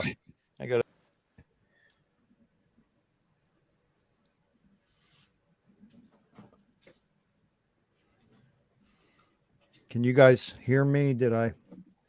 Oh my Yeah, we God! What missed- in the hell? So I got to say real quick, Terrafin, It's a Rancor eating Scooby-Doo. Terrafin, my friend, brother. Listen, I'm sure that Tic Tac is a lovely person, but I'm not trying to make Thothschild show fucking rags to riches version 2.0. So I appreciate it. I'm sure I will get to know Tic Tac Crypto on my own time, and she might be delightful, and we might become friends, and maybe she'll be a moderator. But you, my friend, can cram it. Now, what was that other comment here? Hold on. Hide current comment. I got to scroll up.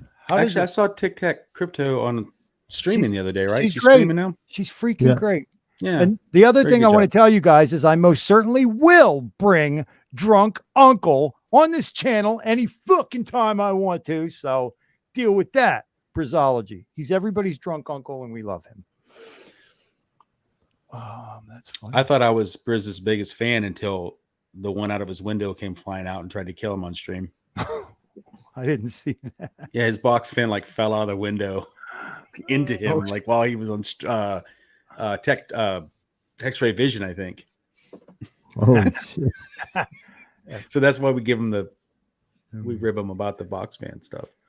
Do you know F Google? I am a hip hop underground, which would make it even more likely. Underground hip hop DJ from the golden era. And do you know that I have never sold on my right hand? I've never sold anyone a mixtape, but I get where you're going with that. So thumbs up. Tic Tac, if you ever want to come on Gen Hex channel, let me know. Oh, I'll be happy to bring her on. I thought you wanted me to make her a goddamn wrench. Oh, no, man. Not my channel. Not my keys, not my crypto, not my channel, not my rules. Brizology is now. All right, we got to get the brother in here. He is fun to make fun of, but he's got to be here. I mean, my God. You guys, they were cracking his stones really badly for something about a car last week. He did something with a hood, like he got an aftermarket hood. That was, Oh yeah, I some think Chinese bolts or something. He pulled up to somewhere with or RG was, I don't know. And he's got a, what do you call hood with the pins, with the cotter pins? What do you call that? With the fiberglass hood, I guess. And the pins, I think, were no good. He got them online or something, and they broke. So his hood was off. So I guess when he parked his car, and then they were going to drive somebody else's car, and he was going to leave it there, and they're like, "Fuck no, you're not leaving your car with no hood in front of my house in this neighborhood or something." Yeah, I think that was the story. Oh my God. Yep, that was it. And he was like, "No, man, there's nothing wrong with the car. It's just my hood with the pins." And it's like, whatever. I am Brizology's personal troll. I think he's got about 200 of them in Hexaco. Yeah, F Google has been coming around our channel, and we thought it was Brizology, but we don't know. We don't know who it is. Well, and F Google is the only name that is a regular in our chat that does not have a wrench. oh, the drama deepens. We have an open Brizology, wrench if that's carry. you'll blow your cover for your old buddy Thothschild, right? You know, he said 100%. I am not, which means it's Brizology.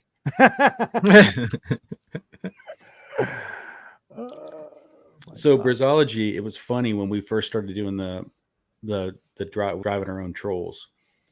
We tell chat like, okay, if they come out, this is what you do. And every time they would get out of timeout, Briz would just scroll back up and just time them out again. So we couldn't play the game because he kept timing. He just kept spamming timeout on them. And I'm like, dude, we're trying to give away test tokens here. Stop timing out the bots. Now, by the way, Bullish Ox, hello and respect and thank you for hanging out as long as you have. We met, kind of briefly in passing on the gym rat, but that's what's up. Thanks so much, Bullish Ox. Now, F Google, we can check the tape. Briz, you got 2 IP addresses. I mean, come on, dude. It's not rocket science. Yeah. Nice try. Nice try, Briz. If this isn't Briz, this guy's like punching the screen, or girl. We don't know. Yeah, it's exactly something Briz would say.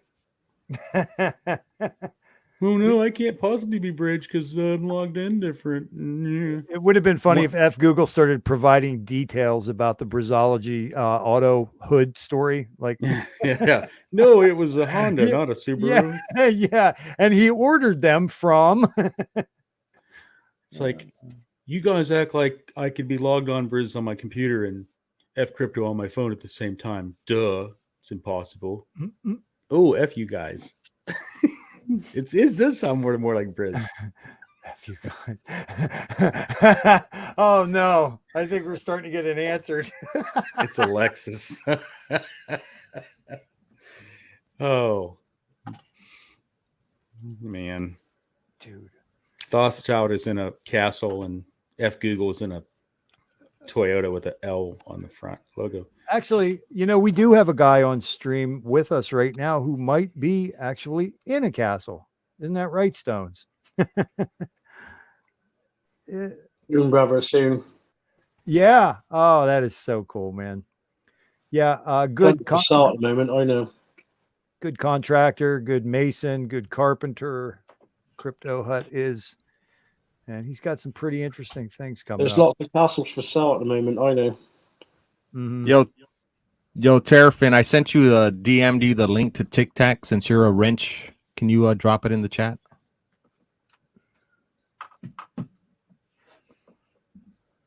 I'm sorry, am I doing something or is Tic Tac doing something? No. I'm just people want to know the link to her channel. I posted it, but I'm not a wrench, so I don't think people see. Is Class who's yeah, Class and Tic Tac, yeah. Who's Par's wife? Par excellence.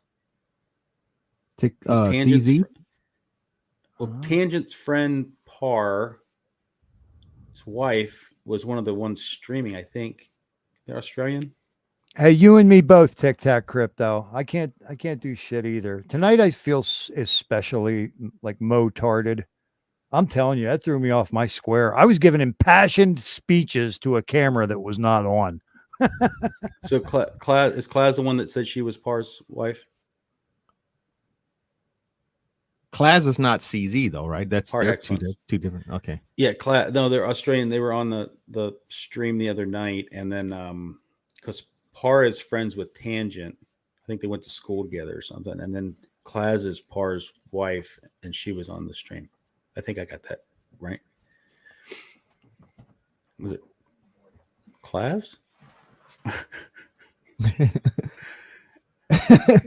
Children of the Grave, like what the fuck?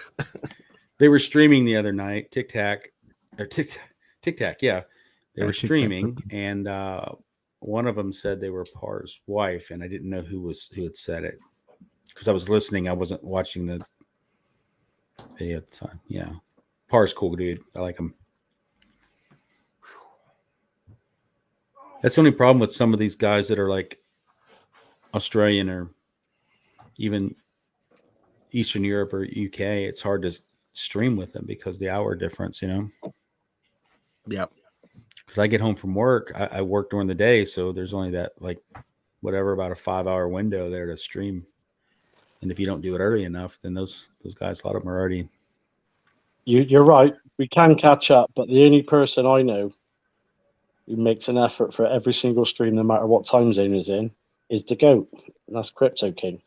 No matter what time the I stream's know, on, right? Crypto King is in that stream, one way or another. Whether he's goddamn live or he's in the feed chatting, he is there live and interactive. You're right. Because No where's matter where's what Papa time. Boner right Not now? off to it. But you're right there. You're right. It's like, you know, it is difficult to. Papa Boner's probably sleeping in his little Tylenol capsule. His little 12 by 12 apartment with all his mayonnaise. He's probably wearing his hat and his members only jacket right now as we speak. His uniform, his crypto security uniform, I think he calls it. Yep. Yeah, isn't he a full-time employee for Trezor? Yeah, Trezor. I think he's gonna buy the company at some point. Fucking hell, man! They owe him millions. I know he should get like something sponsored by them or something. My God, I think he might know more about their shit than their engineers. They shouldn't get a sponsor, or they shouldn't give them anything. What they should do is at least give them 75% of the company's shares. Well, he lives in Japan and everything's, compact there. So I think they should build him a apartment shaped like a Trezor, and he can live in it up on the top of as a penthouse.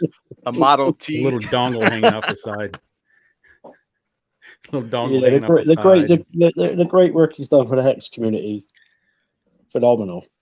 But I mean, Trezor need to stand up now and recognize what he's doing for them. Yeah, Hex deck. I don't know if a lot of them know what hot racking is, but I definitely do. Hot racking is that when you're somebody sharing said a bunk bed? Tangent speaks at there you go. Yeah, there you go. Sounds like a Navy thing. Is that? Yeah, Navy. Yeah, mostly on the submarines. Don't ask, don't tell. Oh shit!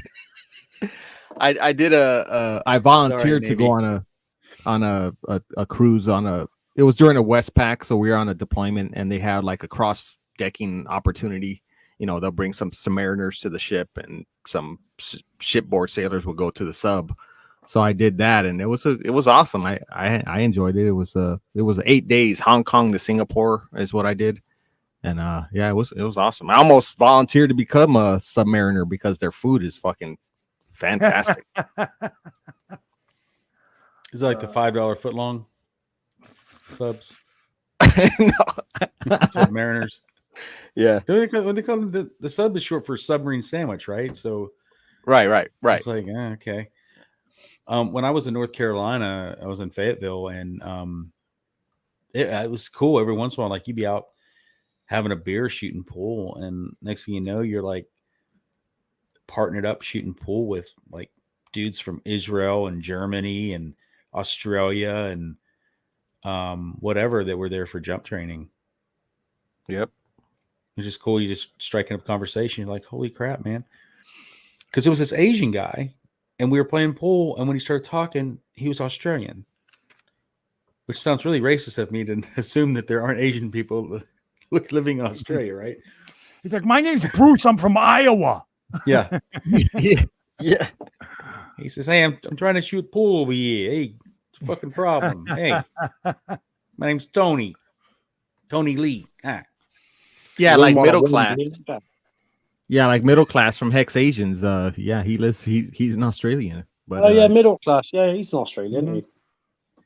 Mm-hmm. Yeah. I just like meeting people from other places, man. I mean, I like to broaden my mind. Yep. Not everybody thinks like we do that, Taco Bell for lunch and then stop by the Walmart on the way home. There's other ways to live. Oh my God, you said it. You said it, my man. But it's commonly defined that mostly Americans only speak one language. Mhm. And some of them never left the U.S. You know, the farthest they might have gone is maybe Mexico or Canada. It's Well, like, you know what that stat is about? No, the no, no. American Hang on, people is that the King. predominant- the Rephrase predominant that one. number of The us- furthest they've ever gone is probably not outside the country, but not Are even your to a headphones fucking or neighboring speakers state. not working? I've met people that haven't left their state. right.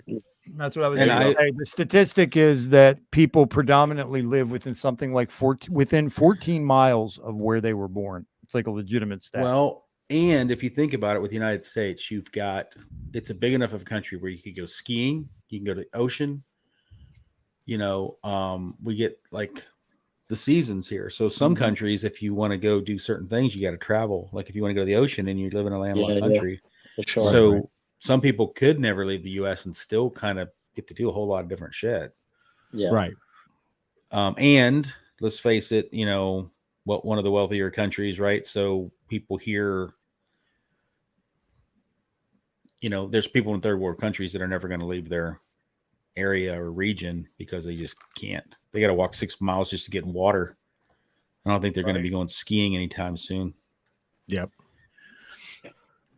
But I you know, it's common knowledge. We all know it.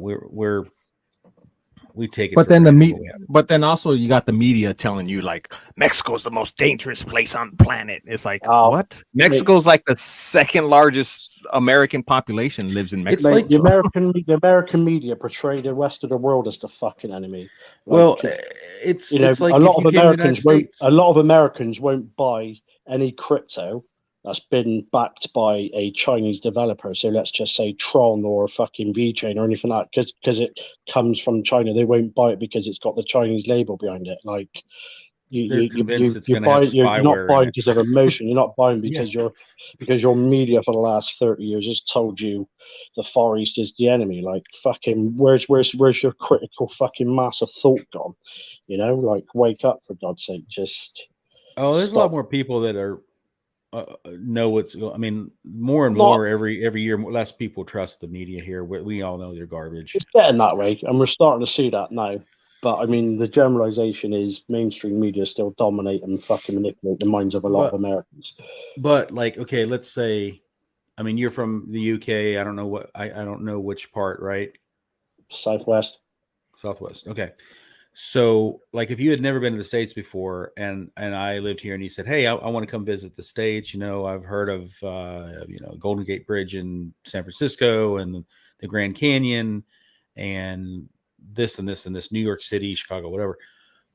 There's plenty of wonderful, safe places to go in the United States, but there's also some places that'll probably get you killed.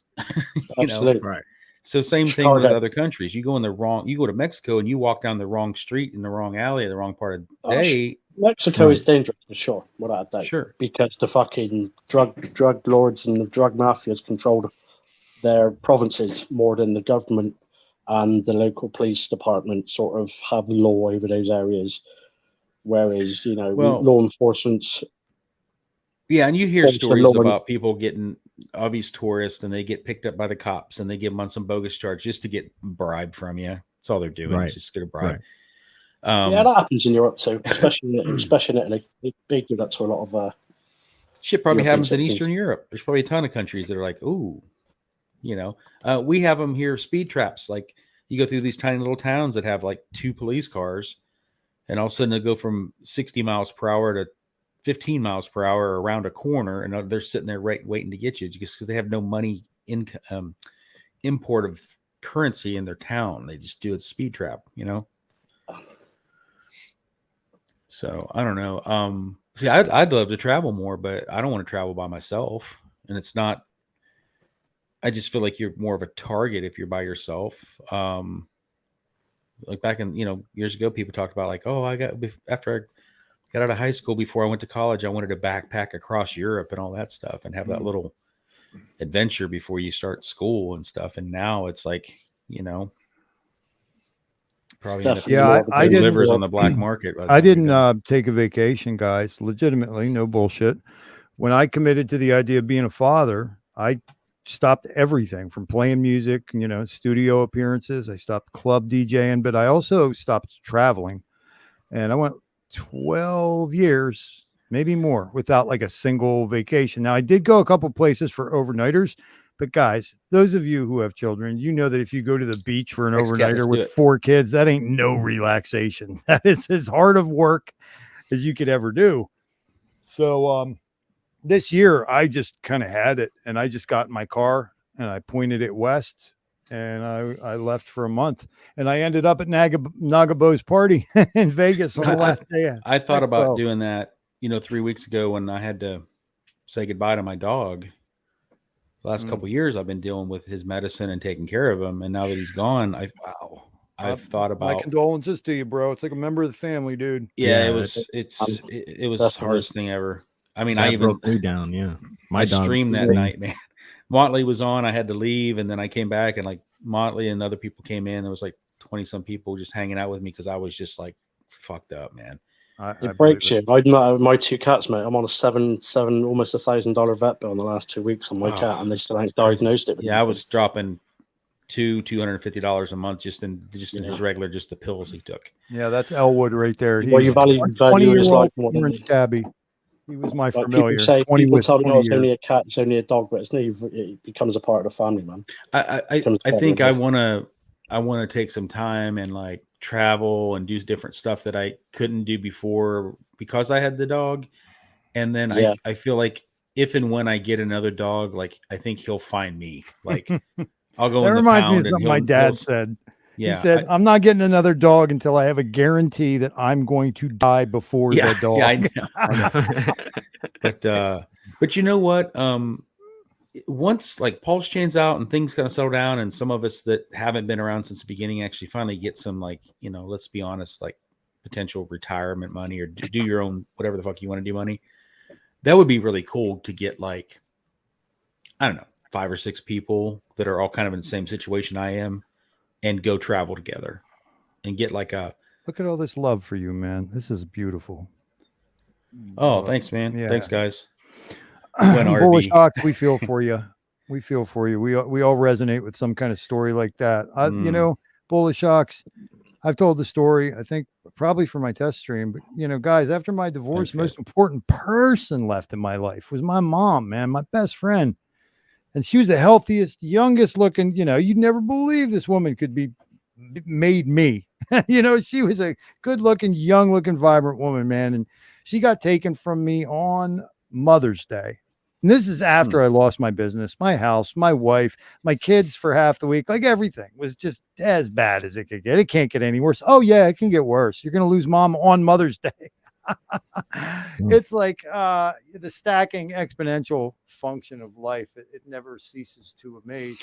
But I think to finish, guys, I think a beautiful thing about this topic and this conversation and the tenor or tone of it is we can all be straight up with each other and talk about this shit, and it's a safe place to do so. And I've never seen, peripherally observed, or heard of another crypto community where such a thing is even remotely possible. That's what I was saying the other night when Marco was on last week on our channel. I was saying that a couple things. So first of all, we were streaming on a Thursday. My dog took a turn for the worse.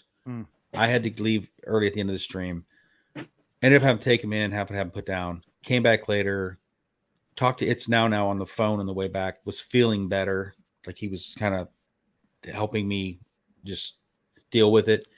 Got back home, and then there's his dog bed and his blanket and his toys and his water bowl and his stuff. It just, and for some reason I turned on the camera and I just didn't want to sit here by myself. I know that sounds weird. There was like 25 people come back in, was hanging out. Motley came back. It's now came on. And then 𝕬𝕬𝕝𝕚. I said, I'm starting a new job and I'm in between paychecks and I'm, whatever. Freaking 𝕬𝕬𝕝𝕚 Venmos me the money to pay for the taking him in and the cremation. Wow. Just like that. He didn't even hesitate. He texted me. He's got my phone number. He texted me and he's like, what's your Venmo? And I'm like, what? He's like, I'm sending you money right now. Another great Hexagon goat, 𝕬𝕬𝕝𝕚. Yeah. I'm not that boy. I mean, and I'm not saying there isn't somebody in the Cardano or the VeChain communities, whatever communities there. I'm not saying there aren't good people, other good people. But in the Hex community, does that surprise anybody that somebody did that? especially wonderful that people are doing that, because obviously, you know, they've obviously been successful in its product, and they want to show their love for others, and it's above and beyond, and they continue to do so, and it's wonderful to see. Absolutely. Dang, Bullish. I hear, man. I got him when he was a puppy, had him 15 and a half years. And the doctor told me over 2 years ago that he had like basically 8 to 11 months to live with congestive heart failure. And he lived over 2 years longer. There you go. So I appreciated every extra day I had with him. Hey, Dingo Wolf was one of 20. Oh man. Yeah, I cried my heart out when my boy died. My golden doodle BJ. He was about 13, 14. Yeah, it wrecked me. I mean, I might have. It might sound shitty to say, but I cried more for when he left than maybe a family member that recently left. I ain't gonna lie. I ain't gonna lie to you guys. I'll be completely honest. Pets right may here. not be able to talk to you directly, but emotionally, they become attached in their characters. Do you know what I mean? They got certain characters about, and you spend hours and hours of your life with them, bringing them up, looking after them, being responsible for them, and giving them a life, and they become part of the family. No two ways about it. Whether it's a human being or an animal, man, it gets emotional. But I tell you, Bullish, same thing, man. When I live by myself, I have a shittiest day ever. But I come home and that little dog was happy to see me. His little tail was waggling. And in November of 2018, my mom died. And then 9 months later, July 3rd, 2019, my dad died. And then Rona happened. And then now my dog. And it's been like this last 4 or 5 years has just been like, there's been nothing. I shouldn't say nothing positive, but it's just been like punch after punch after punch. Yeah. So, it's like you just have to. There's not some magic fairy gonna land on your forehead while you're sleeping and snap their fingers and everything's gonna be okay. When you wake up, right? You got to keep your wits about you or something. Because if you don't rein that shit in, sometimes just one more hit across the head be enough to make you lose your marbles. Oh, absolutely! Man. I did it. Absolutely. I went over the So threat. I think sometimes you've got to sort of like just tell yourself that when you do get that little bit older, you're starting to get to that sort of stage in life now where family members, pets are gonna pass away, and you got to prepare yourself for what's inevitable. Really. Well, I'd tell Bullish, I barely know you, man. I like you so far from what I know of you, and I don't know your dog. I'm sure if you care that much that he's a good boy or girl or whatever, but no matter how much you think you're prepared, you're not going to be prepared. That is true. And I would say is cherish the time you have, treat him as well as he can be. But the last thing you want to be guilty of is when it comes time, people say, well, they'll let you know, you'll know, whatever. You get to the point where you have to decide, am I being selfish by trying to keep him around for another few days because I don't want him to go? Or do I need to let him go because he's in pain? You guys are going to think I'm raw dog, man, but there is not an animal that I loved more than that red tabby. I had him for 20 years. His name was Elwood because his markings looked like he was a piece of wood, a grain of wood in his fur. I call him my familiar. And when I had my 2 children of the 4, it became evident one night that he was losing his fur. And he lost more. Pretty pathetic, pretty precipitous decline. I'm different than a lot of you guys. I hear how much money, how much time you spent. To me, I cry as hard as anybody. And it hurt the shit out of me, everybody I've lost. And I've lost quite a few friends and family. But here's the thing. We all take shits, right? Dying is as natural as having to drink water, eat food, or take a shit. Now I'm not denigrating anybody's pain. I'm telling you guys how I have kept sane throughout all of this. I bet you $1 billion every one of you motherfuckers has about this much fear about your own death, right? But you wouldn't think twice about jumping in front of a car to save your dog, right? Yeah. Right. Oh yeah. Right. But y'all hear what I'm saying, right? I'm just putting it in the frame. You know, I'm definitely not denigrating anybody's pain. No, well, with me, that's the thing is, to be honest, if I'd have woke up one morning and he'd have died in his sleep, at least I'd have felt like he went on his terms. But when I had to take him in and I had to hand them to them and say, do it, that was That's the part harder. that was the that's- part that was that's harder the- for me. Well, that 'cause I was the felt end of like my I was story. I took him out to the farm. Yeah. If you know what I mean. Here, I just shared I think you can bring it up if you want What's that, buddy? the shared You can screen. Oh, you can yeah, almost- yeah, you yeah, can yeah. almost accept. You can almost. That was my accept dude that. right there, man. Oh, check him out. Bright, spunky little dude. Even the ladies at the place when I took him in, right there at the end, they were like, everybody was kissing and loving on him, and he was smiling at everybody. And I was like, oh God, lady, why'd you tell me that? Bro, You know, I'm like, sorry. I didn't mean to do that. I actually want no. It was just at the moment. And then they give you this button and they're like, when you're ready, when you say goodbye, hit this button. And it's like, sorry, that's fine. As soon as they walked out the door, I hit the button because I knew it was going to take them a few minutes to come back in. And I'm like, I've been carrying this dog up and down steps for the last month and, carrying him outside and stuff. Wow. I can't handle this. I can't sit here with him for 20 minutes waiting for them to come back in because the anesthesia was kicking in, right? So he was starting to drift off.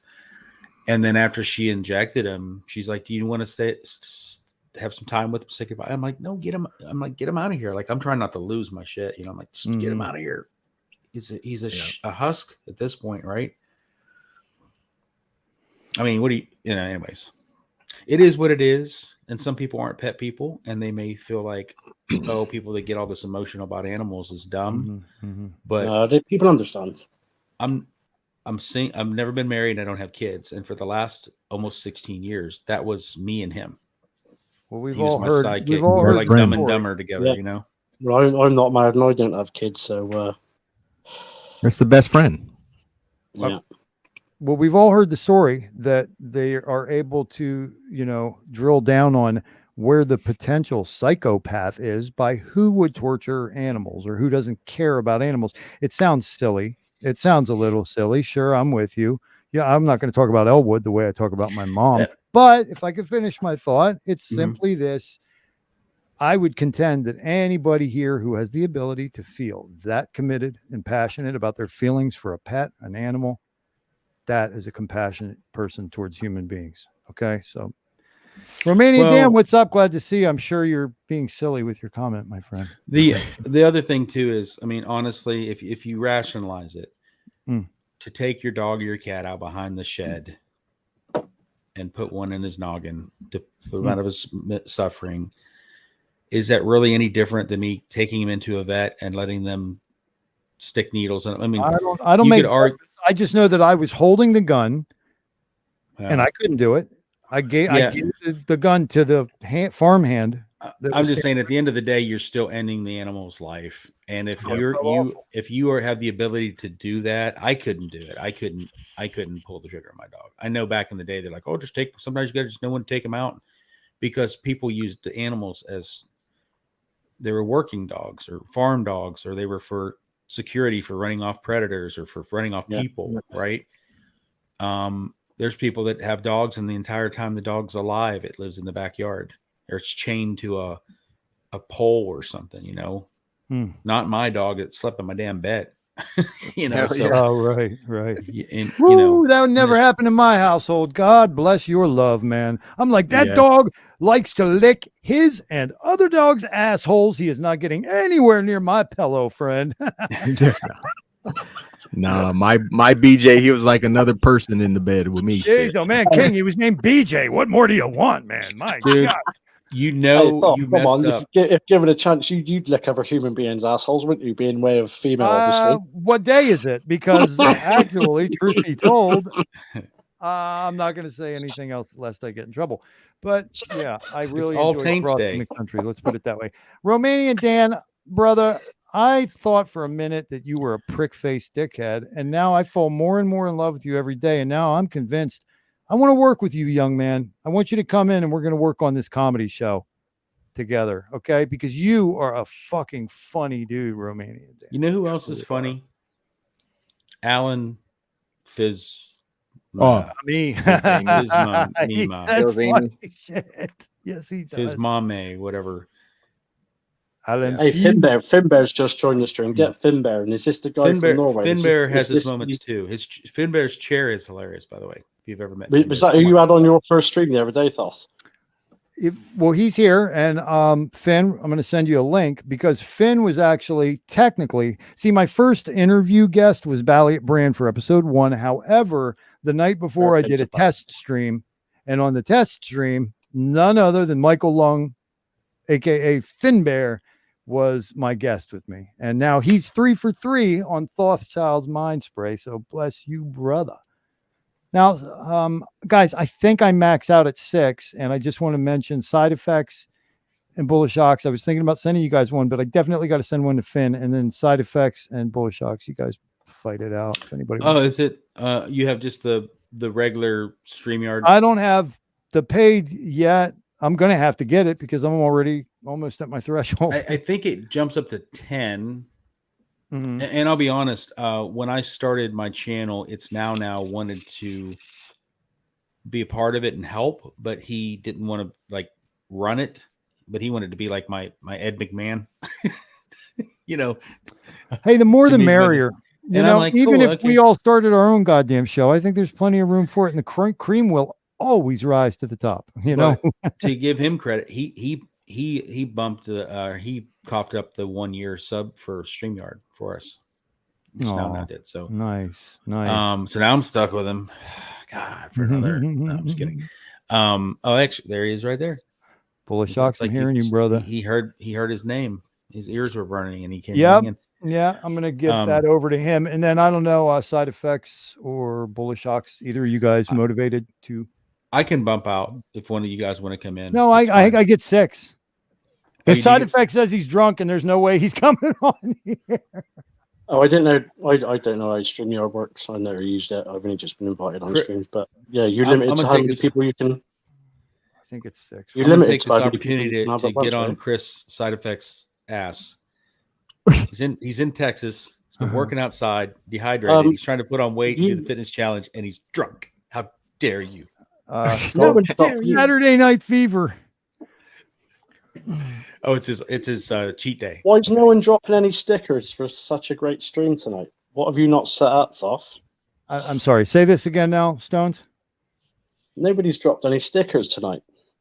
No one dropped any love. No, I I don't know what need you- to have a certain number of subscribers in order to yeah, unlock that. I think you You need have to have 1,000. 1,000 subs. I and have my 4,000 hours. contribute. I have my donation address, guys, in the show description, and I'll also drop it in the chat here. The kids and I, what can I say? We're hand to mouth, but I ain't bitching, and you know. Well, See, explain that. So We're having that issue too. We have our 4,000 hours now. We just don't have the 1,000 subs. We were stuck at like 750.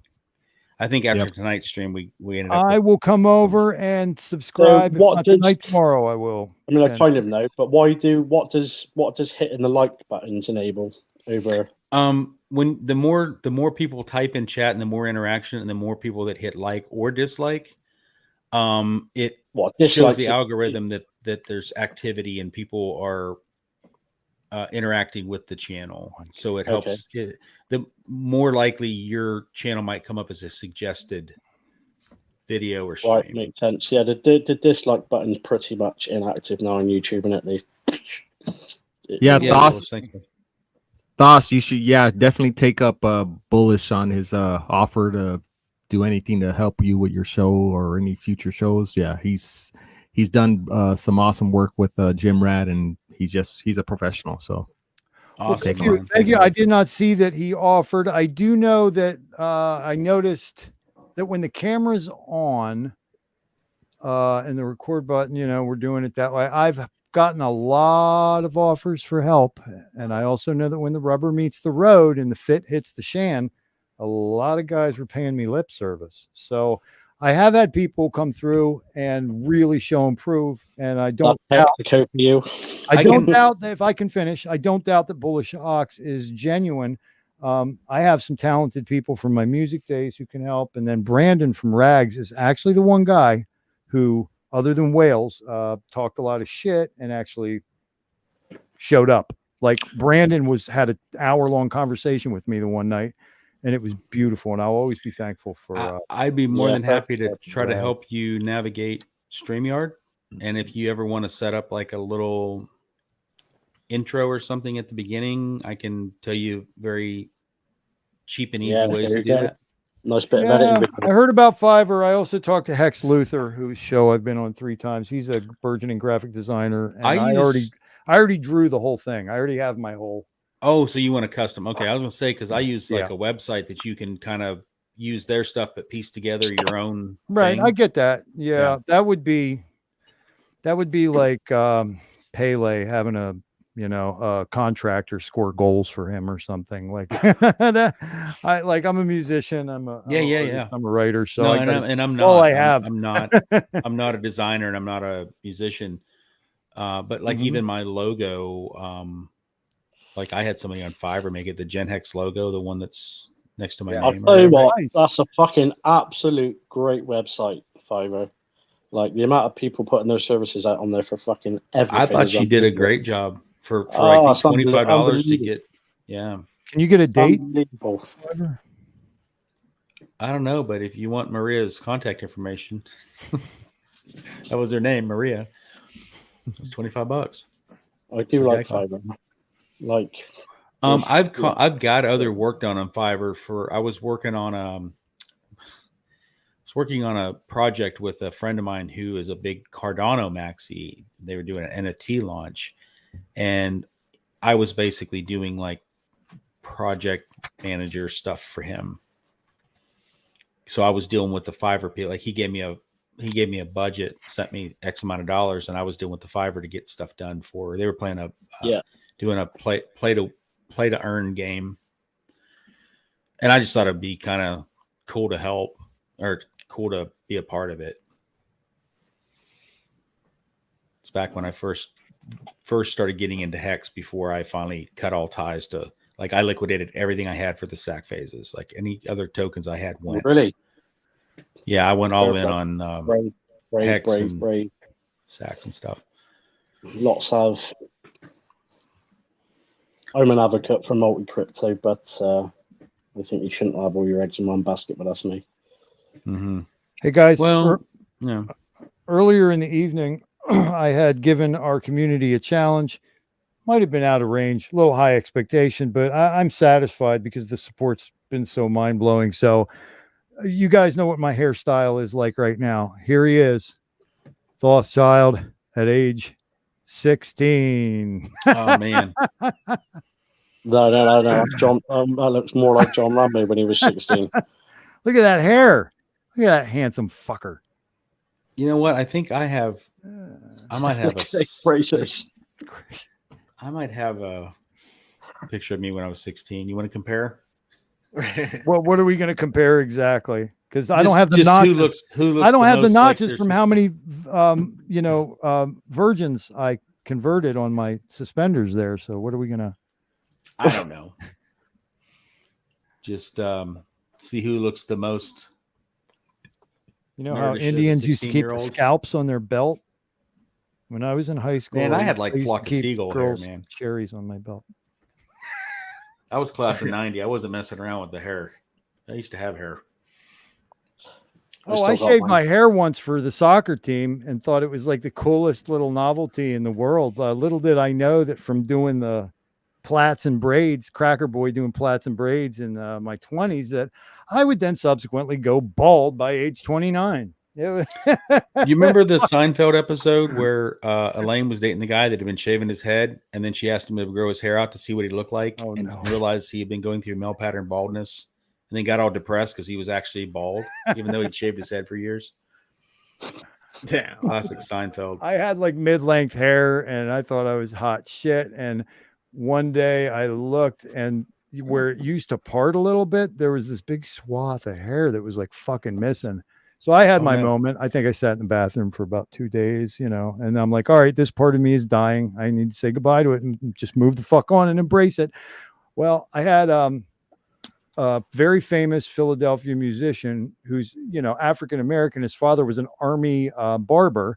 And he told me, he says, he says, I don't have a lot of experience cutting white hair. And I said, well, listen, I showed him the cover of a Three Stooges. I said, you see how Shemp's hair is? And you know how when they smack him in the puss, his fucking shit just goes like that. I said, with what I have left, just give me something I can comb back like that. Well, God bless this man. He cuts my hair. Oh, there he is. I look more bald now that I lost a couple inches. Check out that hair. No, that's a pompadour. That's like Elvis's haircut. That's almost Jim Rat's hair. That's right. It's puffy. There it is. I was wearing a Ren and Stimpy t-shirt back then too. Oh, that was a great show. That was a great show. But look at that hair compared to now. That's why I wear a hat all the time. No, you're doing better than me, my friend. You look like a hippie compared to my ass. You look like a hippie compared to you. It's creeping up, man. It's just disappearing little by little. Side effects. I had a bowl More and more cut. in the My pillow mom every used morning. to stick a bowl on my head in the 70s and cut my hair. I was class of 90. Well, I would have been class of 90 if I graduated. But I did finish top of my GED class. Thank you very much. Yeah. Oh my God. And look at you now. And look I at bet me you now. I bet you some of the valedictorians and all them are probably wrecked. I was going I to say, think Craig I got a saw little him. He plaque. was chasing down carts in the Sam's parking lot. It said There his you plaque said Magnum cum a lot. Craig Wadding, Yes. class of 1990. Hey guys, we just crossed the 3-hour threshold, and I'm plumb tuckered. I really screwed the pooch tonight by talking for 40 minutes into a camera that wasn't engaged, and therein, I told the truth, guys, about the learning curve. But Finn Bear, can you come in and tell us some of your Scandinavian jokes, and then I'm going to shut it down in about 15 minutes. I'm gonna jump off cam. I'm gonna keep listening, but I'm gonna get off cam, like whatever. Ladies and But I'm not gentlemen, Craig Wadding, a true Hexican, and thank you for your support, my friend. I'm going to come over and subscribe and help you Absolutely. get to that 1,000 mark. Thank you guys too, King. Love you, man. What up? And I'm not What just is your saying channel? that. Gen Always. Hex. I don't think I can put the link in the chat, but it's if you go to Hex Streamers, it should be on there from earlier. Say it out. No, I can type it in the search. I forgot. Let me see. Jen. You could try Jen. Twitter. Hey, Finn, I forgot I don't have the TG open on the DT, and I don't have StreamYard opened on the mobile. So give me a moment, my brother. What's going on here? Finn Bear is the Finnish I have a Fabio. custom thingy now. If you go to I'll just post Craig's Twitter, and then he's got all his YouTubes and all that stuff there. There you go. Oh yeah, Fantastic. yeah. I'm Craig Wadding, all one word on Twitter. Boom. It's in the chat.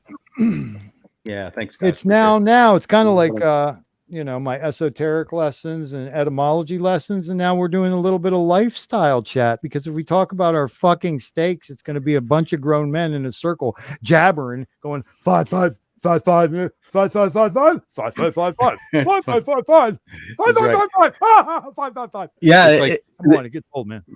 It's if I was a moderator in here, I could have posted my link. yeah. There you go. Yeah, it's kind of like the Hex Asian stream where we'll cover Hex and Pulse, but then we talk about what we're drinking, what did we eat over the past week, or pictures of the food.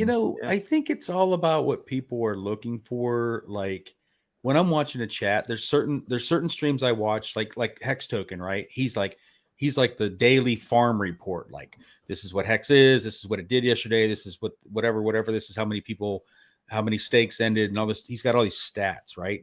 So if that's what you're looking for and you want the bang bang bang stats, The woo Gym Rat, they talk about all kind of different stuff, but they also talk about fitness and whatever. I mean, it just that's the beauty of it, is there's so many different channels. It's whatever your flavor is, like whatever you like. Maybe you can only listen because you're at work or you're at the gym or something. You're just listening. And some of them are more Brand's visual. just put in the chat. No, it can't always be about Hex, but we're always talking about it along some level of form, and you know what I mean. But there's open to every conversation and sharing everyone's life experiences. So we all got it's to where we are community, right now. Absolutely. Community. If we just all sat here and talked about, well, it's 11 cents. This is what I love about Barley at Brand. This is why they It's in call the him the chat. GOAT, the greatest of all time. Yeah. And if Except and the if boys you need open-minded. yeah, Balliet Brand's got the his famous chicken wrap video on his YouTube. So if you're ever hungry and need something nice to eat, just hit up Balliet Brand's chicken wrap. Yeah. What about his crustless PB&J? Yeah, there It's you got go. good. Bullish and the Gen Hex channel. That's part of why we created it, was kind of like a mini version of the F and Hangout for Discourse Syndicate, where anybody that was wanting to start streaming could come on there and crack their nut on just getting on camera and being able to do it with a couple other people, so they don't feel like they're out there on their own. Yeah. And to get pointers and stuff, and the onboarding. And we've talked about this before. We're going to make like a video library of different onboarding role play kind of stuff, or interviews about how to start a conversation, how to overcome certain things in conversations when you're trying to onboard family or people to work, and maybe even like when to know when to pull the ripcord and abort the onboard, because the person's never going to get it, and you don't want to waste your time, waste time anymore with them too. So that's what we want the channel to end up being, is kind of a go-to for people to even send your onboards and your friends to get more information, or help you get more information. Absolutely. This is what we talked about with Thothschild when we were trying to convince him to start up his own channel. We said, look, obviously we go into, a live stream and it can wander off into various different conversations. But if you've got themes and, stuff to talk about and project each week, exactly what you just said, help him with onboarding and just being the honest member of that community, for being able to come and find, because like you said before I came in earlier, when you get into crypto and you go on YouTube, there's too many coin shillers and moon boys, and then you tend to get sort of drawn in by the emotions of what crypto to buy, not just by YouTube videos, but then by the Twitter community as well in general. And then instead of doing your own research on projects and knowing what to get into, you end up falling into this kind of clash of following moon boys and shillers, and end up pretty much getting wrecked. The hopium streams and stuff, where you hear about some coin and then they either promise coins, and then you're like, oh, this could be it, this could be my big break, where I finally they were relentless. Back in 2017, 2018, it was fucking relentless. YouTube was absolutely full of it. Like, none of this existed, none of this Hex community. Exquisite's here, yay, that's pretty cool. But again, like what you were saying in terms of like helping people on board professionally, and just laying down the pros and cons. And there's going to be different variety of that. Some of it's going to be, we talked about this earlier, but without doxing anybody, for me to talk to, it's now like an interview and say, okay, you have a certain person that you onboarded. How did that start off? How did that happen? What was the initial conversation? Was it somebody you worked with, a friend of a friend? And those different scenarios, when there's enough different scenarios like that, then maybe it's close enough to the scenario you're in. It's a guy from work. It's a guy you went to school with. It's your whatever, fill in the blank, right? So getting people to break that ice and talk about it, and then also the do your own research aspect of it when you are introducing them to crypto and Hex, to where they're not going to come back. And Jim Rat was talking about this earlier, but the thing where people are going to be DMing you later when they get wrecked because they didn't do the right thing with their seed phrase or something. I've had a lot of people complaining about some sideways action to me for the last couple months.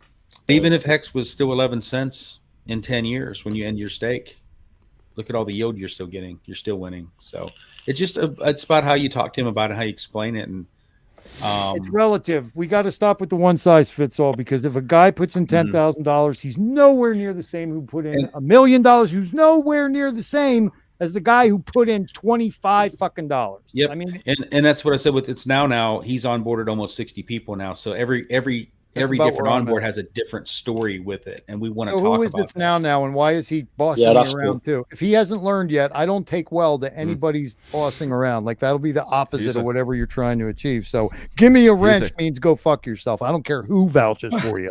He's a good guy. Oh, I'm sure he is, but I don't know him. I don't know him from fucking Adam. So but what is his fucking attitude? Like, come be my friend for 1 minute. Like, be Who? my He wants friend to for be- 1 minute he wants- before you tell me to give you a fucking wrench, dude. Entitlement. I want a wrench, Entitlement. man. I They want a do wrench. first. I know Slap you gap. know. Me. I know you. You have skin It's in the not- game, Finn. it's- You've it's been not- my it's- friend. It's not entitlement. It is now. It is now just wants to help. Like that's They keep I don't that's, know. that's You why know, he wants to. Do I, you know, do you- okay, guys, I'm from the manage the streets of chat. Philadelphia. Do you believe everybody who tells you they got your back? No, You do no, that but where I come from. no, You're in the but- Delaware River that night. That's where you spend Yeah. the evening in the Delaware But that's River. So, That might be, but That's, not when it's now who we're talking about. yeah, I that's don't know Craig's now. wingman. I don't know that Craig's person wingman. from That's Adam. my. I that's think my. I think you do. Yeah, that's my Ed McMahon guy I was Put telling you in about. like 2 weeks of treating me nicely. Maybe send me a DM. I'll be like, oh, guys, I love you. Hear how I talk about everybody in this community I get along with. I'm like, man, Brand's so awesome. I'm not Guys, trying Brand's to. so awesome. Like, this motherfucker's like, give me a wrench. What you doing? See, Thothschild, just so you know, because I just talked to him a second ago, What like a He- wrench is a he may badge of or honor. may not have had a couple ice cold beverages this evening too. So I don't know if that gives him any He leeway. deserved that. He He deserved may be a little relaxed right now. So just saying, That's okay. it is the weekend. I'm hypersensitive to entitlement. If you guys don't know already, put in That the is- time. yeah. Sweat That is equity, blood actually- equity, tier equity. That's equity. I will die with you in the shield wall. yeah, that's true. I'm actually a bit allergic to people Yeah, who feel I'm sure. entitled as well. But I Yeah, know like he I didn't said, mean it. if Now you- I know he but- didn't mean it because your brothers are vouching for you. It's Yeah. Yeah, exactly. But Bullish Anyways, OX that- just that's- bought more hex. Awesome. thing. Yep, I got more yesterday Good man. myself too, and Hell and yeah. Dwight at 9 earlier was single digits. I mean, you can't really. Actually, it's a 12 right now. My Single God, did. really good this weekend. Oh man. So, like, let's have a quick generalization of where the situation's at with the price of Hex right now, with the current state of the entire fucking bloodbath we've just witnessed in the last 2 weeks. The release of Pulse We're Chain, back a month. the lack We of. went down. And I will say, I'll we be went- honest, but I'll also praise what I'm going to say next. But the lack of marketing on Richard Hart's behalf, and I know before a lot of you go on and say, "Oh, but he's fucking done this, that, and the other," is the Netflix fucking series he's made going to be his golden ticket and his ace card to absolute Pulse Chain awareness? You know, because he hasn't. It's thrown not Richard's. It's not Richard's. Like don't Richard get me doesn't wrong, the community- advertise. The community do a lot of marketing on behalf of Hex and even Pulse now, like Yeah. more than Richard Hart does on his own. But in Yeah, they terms have of, to. Richard greater doesn't do awareness. any. Richard in doesn't terms do of any greater marketing. awareness, there's obviously a lot of money being thrown into this Netflix series, and when that goes and drops live, So you guys think that's kind of- it's going That to money- be on That Amazon money or on has been Netflix? spent already. The Netflix money has been like that's Yeah, been yeah. So spent a year ago. I'm just saying the series in general. Like when it drops, is that going to be kind of his ace card to his whole? I'm Richard Hart. Here's me. Here's my fucking product. Because it is going to get and see the eyes of many more than currently what's on Hex and Pulse at the moment. Tin Top. I would guess imagine the Saudi it. Prince isn't buying. We're all going to have to step it up now. Oh, Mhm. darn. Oh, Oh, gosh darn. darn it. Hmm. Must have well, been all such that is life. talk about the thickness of the cock must have been it. God damn it. Yeah. Yeah. Hey Wrong guys, measurements. I'm gonna jump off here, but like I said, I'm still listening to chat while you guys are still streaming. I just Yeah. Hey Craig, really appreciate you. what time is it over there? it is 2:39 a.m. where I'm at. That was exactly about the same time yesterday when I fell asleep during your stream. Yeah, Like I know. I wish came we were on- all- I wish we were all noticed the same you- Time frame, man. yeah, I noticed you, and you were like, hey, "What's Finbear doing up?" And I was Yeah. rolling in bed, couldn't couldn't get to sleep, and I was like, "I'll message the guys." It took me like 5 minutes or something. Yeah. Man, In a perfect world, none of us would ever woke have to up sleep, with my right? phone in my hand, like, whoa. Well, All right, I'll be heading to work in the morning sometime, and like Crypto 7 or somebody will be on, and it's like, oh, perfect timing. This is gonna fit perfectly for my commute to work. You know, sometimes it just works Yeah. out. and other times somebody's stream's ending right as I, look. His Crypto 7's time slot really works well for me as well. Mm-hmm. That's But like you guys, 10, 11. all of you, Finbear, Craig Wadding, ladies and gentlemen, Right, support Craig. his channel. Thank Help you, him get sir. to 1,000. Yeah, help him get to 1,000 so he can. Hut, nice to meet you too, man. You're not up to 1,000 yet. No, it's weird. It was pegging up pretty good, and then it just got like hung up at like 750. Yeah, and then I don't it actually believe went him. down a couple. I don't know if YouTube was cleaning up. I don't know. I don't know. YouTube on their Okay. algorithms. Just let's all find a Who new knows? platform. Oh my God. Get away Guys. from this hellhole. I got suspended on my first stream. Did he get Okay, suspended? we haven't He had got- that happen Yeah, he yet, got yeah. taken down. Yeah. It was great. I was in the green room with him, and we were Oh, talking. man. And Now, he was knock on wood, clicking that hasn't buttons, happened and the video's gone. What? It's been set to private. What the hell, man? Now there was one video at the beginning. One of our guests started talking about clogging toilets and making little kids cry and ladies puke. And I thought that one was gonna. I'm just kidding. That was Finbear. He's like, so are we gonna start talking like crypto, or are we just shooting the shit? Because I have this story about telling my son what it's like to be a real man. And I was at a funeral and I took a dump and a lady cried and the little kid. I made a little kid cry and Dude, the mom threw your up. timing sucks, but yeah, that's the gist of the Guys, story. I Yeah. have to beg you, guys. I have to beg you to please just silence for one moment, guys. Can we please make an observation? There is an exquisitely beautiful young lady here with us. Okay, and I do know, or we've had a couple tonight, but guys, we have Miss Exquisite with us. And Hello. by the way, young lady, thank Hello, you miss. so much for your educational videos. I shared them with a bunch of potential onboards when you were making them. The MetaMask one was very helpful. So well done. Okay, now you can go back Yeah. to shit talking, guys. And to my Sorry. like to my defense, all I said was that being a man mostly is about like flushing and just walking away. And just walking away. Yes, right. Yeah. You're right. I did mess up the timing. What a man does is you flush and you walk out. You don't look back. You No don't lift the regrets. cover. You don't don't check admire? the situation. You don't check the situation. You flush, and if Should somebody always check else the is tiger Don't stripes. apologize You never for leave it. never leave tiger stripes. You'd be a fucking not a man if you left your tiger stripes behind. I don't know, man. I mean, don't you guys blow your nose and check to make sure you didn't No, blow I your am brain not out? young and I am not No, beautiful. the only reason you use paper if you blow your nose is to check if you make an MTV logo when you do this. All right, next. Okay, and to think I was check going to it, come on MTV. here tonight and talk about Gnosticism, esoterics, history, Thothschild's theories of serendipitous synchronicity, and the soul group postulate. Yes, these were the topics that were going to be covered.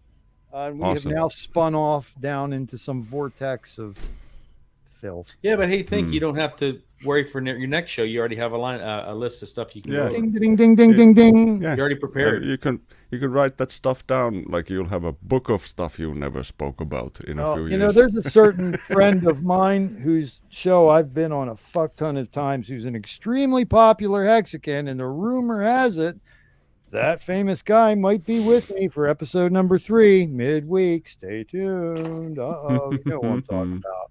Well, fellas, everybody watching in the chat, this has been fun. Great participation from the chat, especially. Appreciate it, man. It's been wild. I'm going to take Absolutely. off. Thanks, Thothschild, for inviting me. You And kidding me? Thank you, King. I'm completely Sorry, humbled by all you guys. buddy. I'm honest to God. I really am. Thank you for your support. I love you guys. warm up is I love you all. You guys Yeah, have I a love wonderful you, King. rest Thanks of for your week. work, man. Thanks, King. Greg, We'll see you Greg, later. you too, man. See You you guys have a on good night. Hex Asians. That's right. Hex Asians, baby. Thanks, Finbear. Stones and Yeah. Finn hang out for a minute. Yeah, all right. But Craig Wadding, ladies and gentlemen, and Crypto King. See you guys. Amazing. See ya. I truly am, guys. I'm not just giving lip service. I'm kind of humbled. Well, by all of you, actually, the chat. You're cut off like at a very difficult spot here. Yeah. Well, there we go. There you go. The chair broke midstream. A lot of things broke tonight. Oh, My soul. There's a lot. Like your stream seems to be the only one that's like full contact. Where you I like that. I'll take furniture that. breaks and I'll take that. like stuff goes down. Serious I'll business. take that. I like that. Full contact stream. Yeah. Well, Reggie was on earlier. Did you get to see your buddy Reggie? So check it. I like you got your Reggie. Oh, You got broke- your you Reggie. broke up,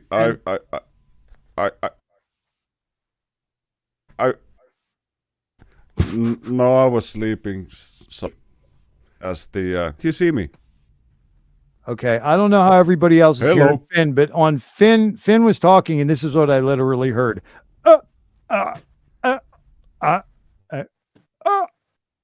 That's what I heard from Finn for the last 30 seconds. I don't know about you guys. Maybe it's me. Finn, I think we're having another bad transatlantic connection because I know you said a lot more than I heard. Weird. Now I heard you say weird. Can you hear me at all?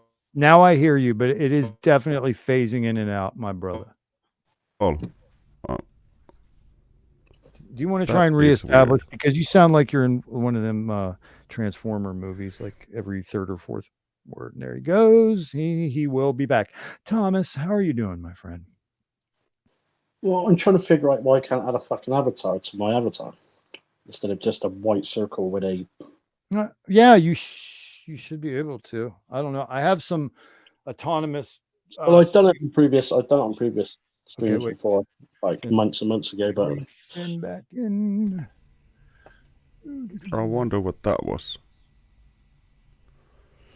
Can you hear me now?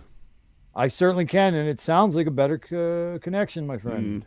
All right, that was weird. I even took the internet off from my phone, but it wasn't even connected to the worm box I got over there. So I have a question. Do you get laid a lot because you fly that jet fighter? Does that maybe I get do, you but it's laid? not because of the plane. It's the massive cock. It helps tremendously. I have to be honest. yeah, Finn, how you doing all this shit? I don't ever use fucking StreamYard, man. I don't even know the tools, and like I'm going into settings, and like it's giving me nothing. I'm When going you into go to settings, and I'm when clicking you on my click audio avatar. settings, and it's you see the virtual background tab. You click on that one, and then you either have a green screen or you don't. It doesn't matter, and then you get to choose. And that's from what the picture That's you- for the camera settings, but I've not got camera. Oh, if your camera is not set, then No, I I've don't not know got if you activated. I just briefly set it up and just to come on. I've not got my headset on. Yeah, it's really quick. Using the mobile The device. StreamYard is it's really easy to use. I would Hey, Yeah, hey, I'll get Chris, it. don't feel too bad. Side effects. I can testify. Kool-Aid, he knows not only all of our government names, he actually knows by memory everybody in Hexco's social security number. So don't feel bad. That's Kool-Aid. Yeah, I had a mate in the army who had the Guinness Book of Records, like a national record for knowing the most, knowing the most numbers for the pi. Oh think yeah, Yeah, he Wow. was in high school and he recitated like 100,000 decimals or something. So the dude, as a joke, he just learned by heart the social security numbers of the entire batch of recruits. Like I think it was like 2,700 guys or something. He learned everybody's social security number and name by heart. Wow. Like then he just once he sat on a table in the cafeteria and everybody came along who wanted to try him out. Everybody came along with their Try him out. military passport, and they came over, opened it. They told them, of course, they said their name and showed the military passport, and the dude just came. He just dropped them out like bang, no thinking or nothing. You told him your name, and immediately he knew when you were born and what the end part of your social security number is. It was freaking wild. Kool-Aid, I'm like, well, you don't know fucking Whale's name. Nobody knows Whale's name. And he looks at me, he's like, don't I? It's okay, fucking cool. I'm looking to back up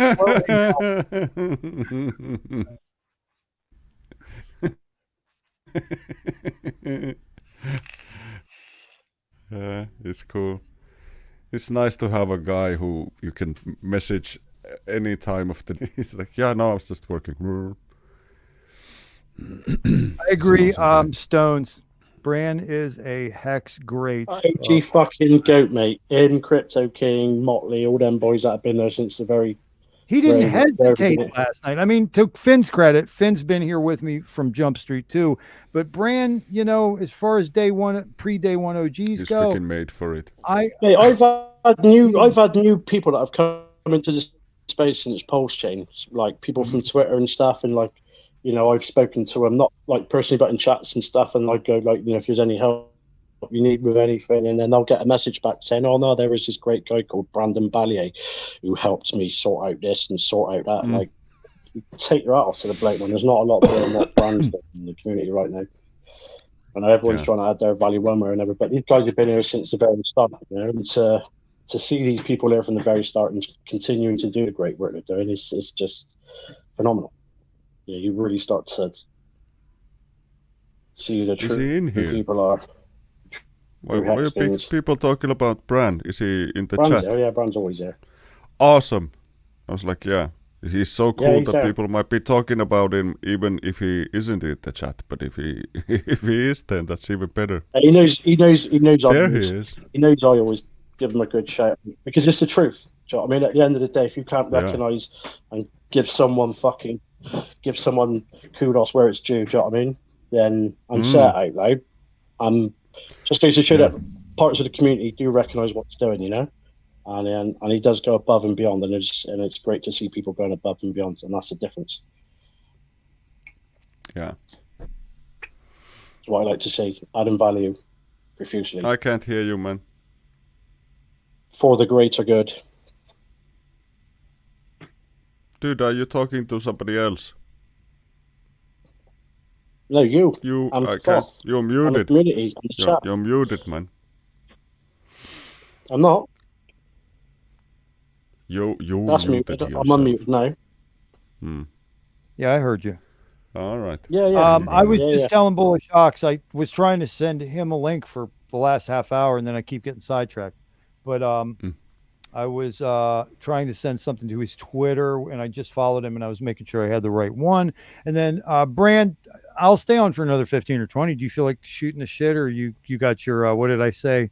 Your Care Bear onesies and one foot in bed already?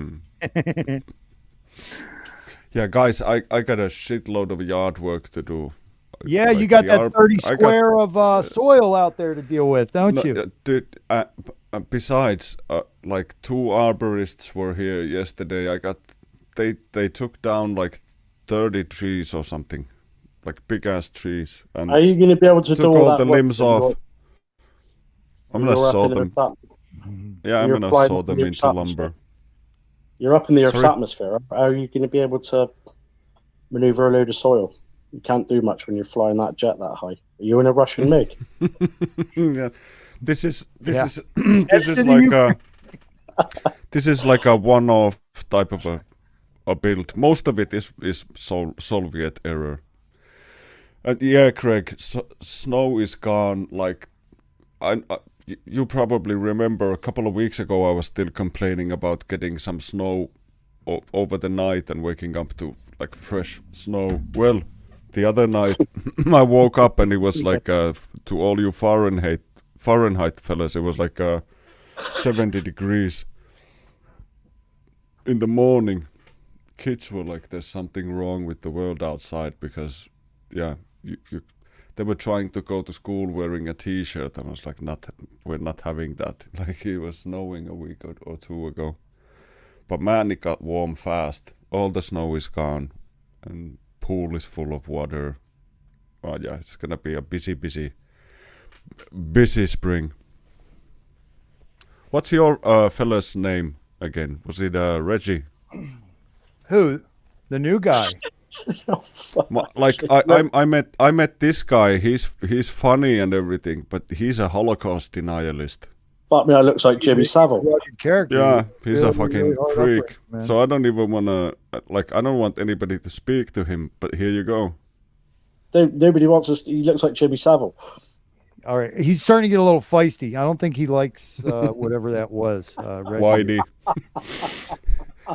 He doesn't have a name yet. It's hot in Europe right now. Oh, It's man. fucking hot. It would be awesome to have a reindeer in the pool. That guy would freaking freak out. I'll tell you, I blew some people's minds with the Reggie act yesterday and today. People did not know that Richard Hart was so sweet. He did make a 5-5-5-5-5 for the little people of the world. Mm. Yeah. That dude is all heart, man. Yeah, well, yeah, if he's all heart, then this one is all like spleen or something, bile. Aren't you? Yeah, Everybody yeah. thinks you're fucking cute. You're not cute. You're weird. Scary. Yeah. He's freaking me out, dude. At night's the worst. I don't sleep peacefully in my house. You know, that I pay rent and fucking all the bills. I don't get to sleep peacefully. If it ain't kids, it's what? Don't look at me like that, dude. It's blood honey, guys. It's blood honey, or I was telling Bumpy he might be out of a job soon once Richard Hart gets this wallet going. Fucking Bumpy Knuckles. Fucking blood honey badger and Bumpy fucking Knuckles. Did you guys see what they did to Reggie when he got here? They kicked the fuck out of him and tied him up with dish towels and underwear elastic. Yeah. But Shameful. did they shook his family down for money or something? Oh, what? Look at him. He's cleaning he's got some shit on his ear. Well, there you go, man. I think he's probably trying to get the bits of human flesh and bone off of his. Yeah, I hate when that happens. Yeah, you want to get it from behind here as well. But yeah, I gotta take off because the you know, like the missus says, the pussy ain't gonna lick itself, so somebody's gotta do the dirty job. Oh man, it's been a long time. I'll see you guys next time. All right, bye. All right, my brother, be well. Thanks, Thank you, Brian. as always, Laters. Chris. I find my avatar now. Badger. Hey Tom, I forgot to follow up because we started bullshitting. Yeah, I just figured out how to get my avatar now. I think Exquisite might like this. Okay, She's Bran right. can't tonight. That's fine. Bran, you were friggin' awesome yesterday in your support of Thothschild Mind Spray, man. I really, it's humbling, you know, especially the guys of high quality, high character, high information, you know, like you guys. It means a lot. And yes, side effects in the Northeast. It was damn near that hot today too. Went from like 70 degrees to 95. Finbear has a reindeer in his pool. That, for some reason, that wouldn't shock me or surprise me at all. He's a good lad. I like him. I like the Nordic. Did I miss anybody? Did you see anybody in chat who wanted to come on and didn't? Side effects, did you say you did want to? I'm sorry, I kept missing it. Okay, well, tomorrow I'm not streaming, but midweek after my monologue, which I fucked up today, after my one-on-one with my secret special guest, I'm going to interview somebody, and I do the panel. I'm going to put you at the top of the queue, Chris. Side effects, bullish ox. Hey, let's just get. Oh wait, no, Ox says he's going to hop on. I'll bring a bullish ox on right now. Let's finish the chat, or let's see. Let's start printing some hex prices. Everybody. I'll keep going, guys. I got a little more left in me. Are you kidding me? 3 a.m. is actually So this is fucked up. 3 a.m. is kind of early for me, the way I've been going lately. Oh, come on, man. I've stayed up all night for you, brother. Yeah, I know, bro. Like, not just all night, but like talking in the front last of. fucking 8 hours. Oh my Not only did I God. sit here Stones misses sleep whenever he fucking sipes with a Thothschild, whether it's in our community for a voice chat or now streaming. It's like Stones is like, oh, mate, I'm not sleeping tonight. That's fucking dedication and loyalty right there for you. That's my boo. That's my boo, mom. And you know why? Send you DM on Twitter. All right, did you like me back or whatever the fuck they call it on Twitter? Because I really don't know, but I followed you and I couldn't send you a message. So, let's see. So tell us something interesting about the difference between being in France or Germany versus being in the UK. Just been on the European continent in general, phrase that, due to different options. It's just like was it Craig earlier was talking about, or is it Crypto King talking about the mate you can do in America? Like everything's in one place, skiing, going to the beach, going to the tropics, going to the mountains, without actually having to leave the country. Well, kind of Europe offers all that and more, whereas the UK is nice. UK's great, but it's just fucking, it's always raining. I fucked up. I followed the wrong bullish ox. See, this is why I choose a name like Thothschild, dude. You guys, I saw a Hexican the other day. His name was like Hex Guy. How many bullish oxes? There was another fucker Everyone named tries Hex. to find a name where nobody else has got them. Names, you got to get more creative, please. So I did find the real bullish ox. Now hold on, this fucker I followed. I don't know who that is, but let me undo that then. Okay, hold on. I'm gonna give bullish ox a StreamYard link, and then for I appreciate everyone. Shits and giggles, I'll probably give one. So I don't know. Wait. I gotta get rid of this. I don't follow fucking nobody. I don't want to follow. Unfollow you, bastard. You fake mother. Okay, Exquisite just noticed their winning lamp design in now my avatar. Champiano. What's up? Yo, what up, bullish ox? Welcome. Thank you for having me. Yeah. Episode 2, Thothschild mind spray. After threatening for about 6 months to stream, here I am. Thanks for joining, man. Dude, thanks for everything you're doing. I caught you the first time on whale stream, and ever since I've been hooked because we're cut from the same cloth. Well, I mean, so much so, right? From so many different angles, I believe we are. But to hear the revelation tonight that you got that whole Philly connection, I think you understand my madness. Oh, absolutely. I'm born and raised in New York. I have a shitload of family in Philly. Okay. So my brother, my nephews, they're there right now. So I've spent a lot of time there. So I completely understand. I'm so glad you made it. This is great. Okay, so let me go over here real quick and see where our boy is. I just needed to murk this imposter, bullish ox. Side effects. He's all fucking wrecked.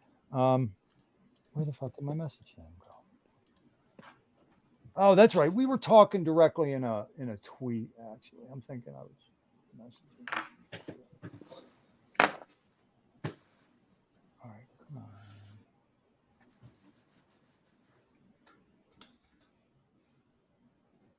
Yeah, if you don't get on, no big deal, bro. No, we're good to go. Yeah, I'm talking about side effects here. I don't know. Did they say he was in the bag? Like, he's saying he's drunk and high. I'm high as fuck right now too. I'm on my what the fourth fuck? joint. Hey, welcome to the day that ends in Y, dumbass. Come on. People are talking. I was a prolific cannabis smoker, a cannabis grower, cannabis smoker, and people talk about this new age cannabis today like it's super high stuff. Like, they can go and like run a marathon after having this super high weed. Like the weed I was smoking years ago, I couldn't even fucking pick up my PlayStation controller to play the PlayStation. Man, that was how low I was. Not high, low, stoned out of my box.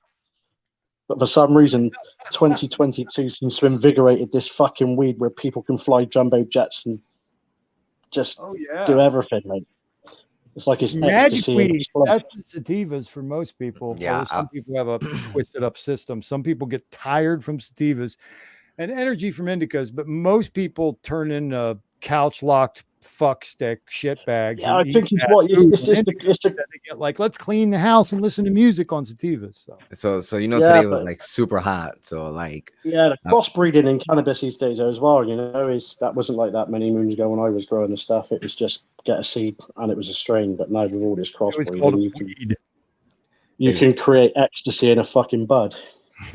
Chris, stop making excuses. I'm smoking 28% right now. I went to the beach in Jersey, in the Jersey Shore today. And as soon as I got into Jersey, because you know now it's legal in Jersey, I went straight into the dispensary, racked the fuck up, went to the beach, smoked, and like napped for like 2 hours on the beach. It was great. Wow, Hex-Dex, thank you for that. That's a nice 10 years, man, since I give it up. I had to give it up. Yeah, I had to give it up. It was Ronin.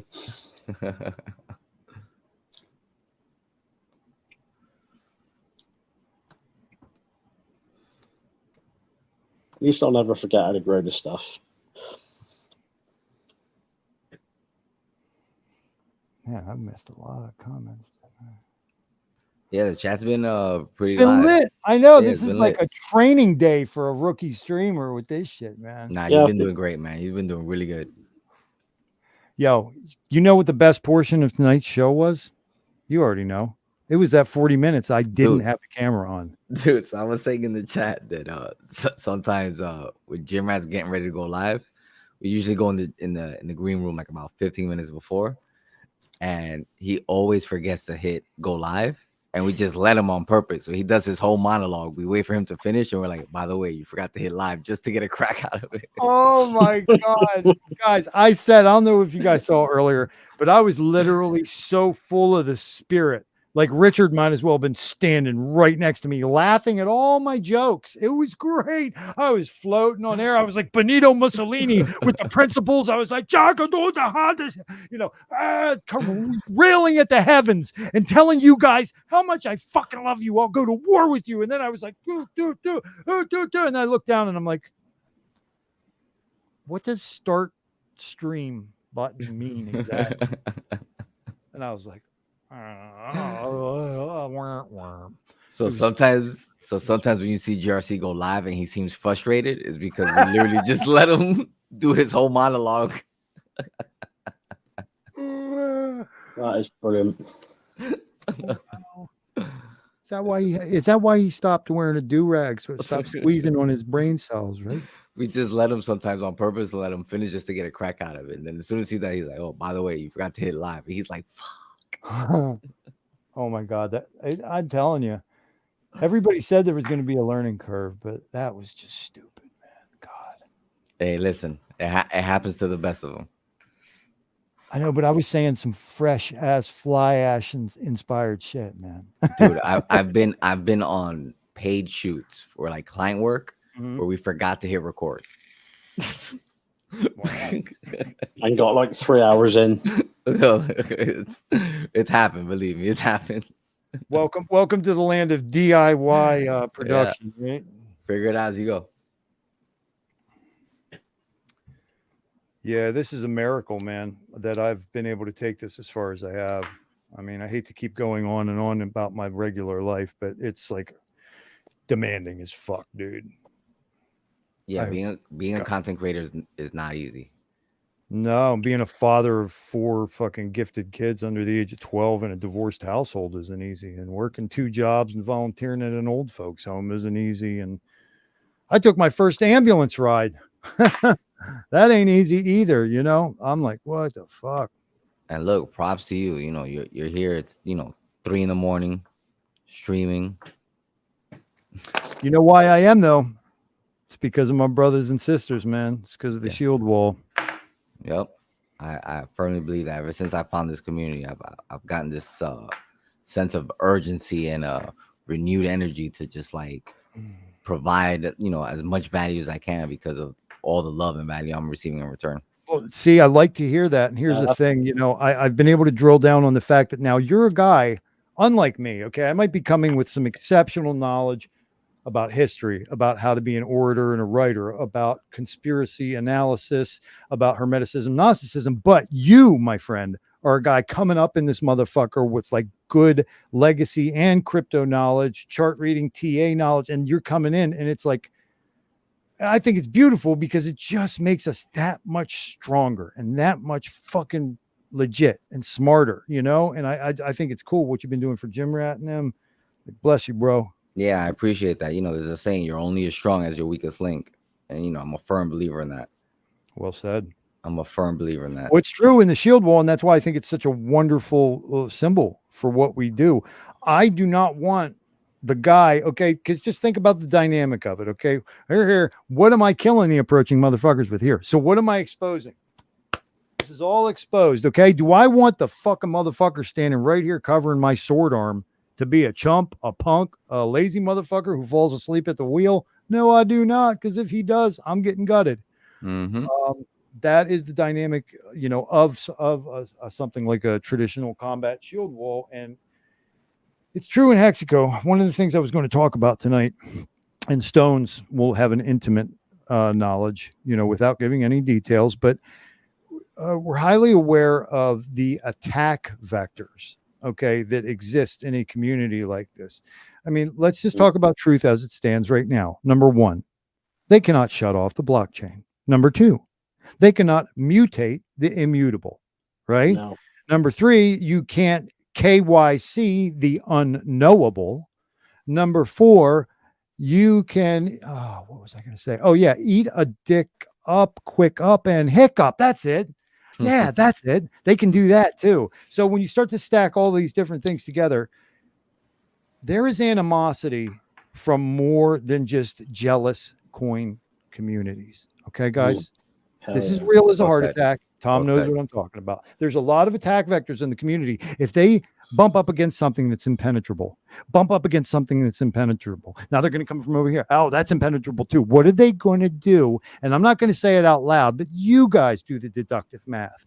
Where are the attack vectors in something like this? Well, I know one thing to be true, my friends. There's nobody in the 13 families or the banks or the legacy corporations that really wants to see this succeed or exist. No. So run wild with it, my friends. But Tom and I got some proof, but we're not going to bring it up tonight. Very well said. Very well said. Well, thank you. I just want everybody to be thinking on their feet. This is important to us all, guys. This is life-changing to us all. We get passionate about telling the people, the single mothers that we know. We get passionate. The guy who's been working, swinging a hammer 30 years. I go out of my way to tell that guy about Hex. Like, do you think that we're doing that? And then we're not going to take that as it logically follows all the way home? I'm on the same boat. I'm on the same boat. Right? I'm on the same boat. You always will find the real people. You've got to empower and embrace it, but you've got to take the tribalism out of crypto. Otherwise, we're never going to see fucking mass adoption. And I like that about you, because you hit me to some things, some technologies. Like, I'm not a closed-minded Hexagon. I want to hear about other stuff every day. I'm the same way. I refuse to be a maxi. What's approaching. I refuse to be a maxi. And there's no disrespect to anyone else. You be a maxi in crypto, you're ruining your own prospects and whatever you're fucking invested in. Honestly, it just doesn't work. And I'll tell you what, fucking tribalism ruins crypto big time. Mm-hmm. If we can eradicate tribalism out of crypto, then we would have so much more adoption than we've already got right now. I agree. Period. Well, I wanted to say this earlier, but now people don't understand the freedom that fucking crypto offers, or what the technology does in general. All they see is pound signs, Cardi B fucking degenerates bouncing up on Binance fucking smart chain, getting absolutely fucking wrecked. You don't understand it. That's awesome, dude. I heard earlier a little bit of talk about this perception of how strong the MSM legacy side is.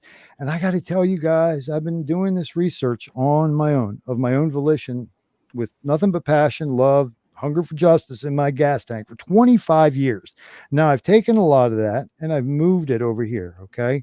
And I'm looking at the whole damn thing. And I got to tell you guys, they have us convinced that a lot more is organic than in actual point of fact is they've got a lot of us like pissed off. Like, I can't believe how many dumb motherfuckers there are out here. I can't believe how many people like old Sniffy. I can't believe how many people supported Chase Manhattan in that lawsuit or this, and next. And I'm here to tell you that is like the wizard behind the fucking sheet and curtain in a lot of cases. I mean, they were talking about what, admitting Biden had 2020. Oh, I shouldn't have said his name. 20-25%, right? Bots. You know, Wales and I were talking about that. What's that mean?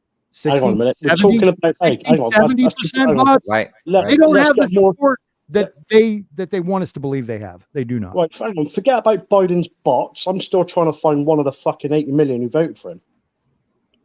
Well said. Not even an American national. And he makes Get the bots. I'm still that's trying crazy, to right? find one of the fucking 80 million who voted for Biden because I can't fucking find one. I mean, if you had 80 million people vote for you, why would you put a fucking AR-15 wall up around your inauguration? Well said. Yep. Very well said. Yeah, it's all coming out. Don't you worry about that. It's all going to come out. Anyone who thinks that Capitol Hill was a fucking rush of Trump supporters needs to wake up. Right. There's a reason why Biden was put in place, just like the whole fucking agenda, what's going on across the globe right now with all these globalists and the economic forum trying to dictate and change our lives and push these agendas profusely. And one of them being the financial system, because in a minute we don't embrace and adapt quick as retail and retail investors, not so much institutional investors as much as we need institutional investment in crypto, but we can't let them buy it all.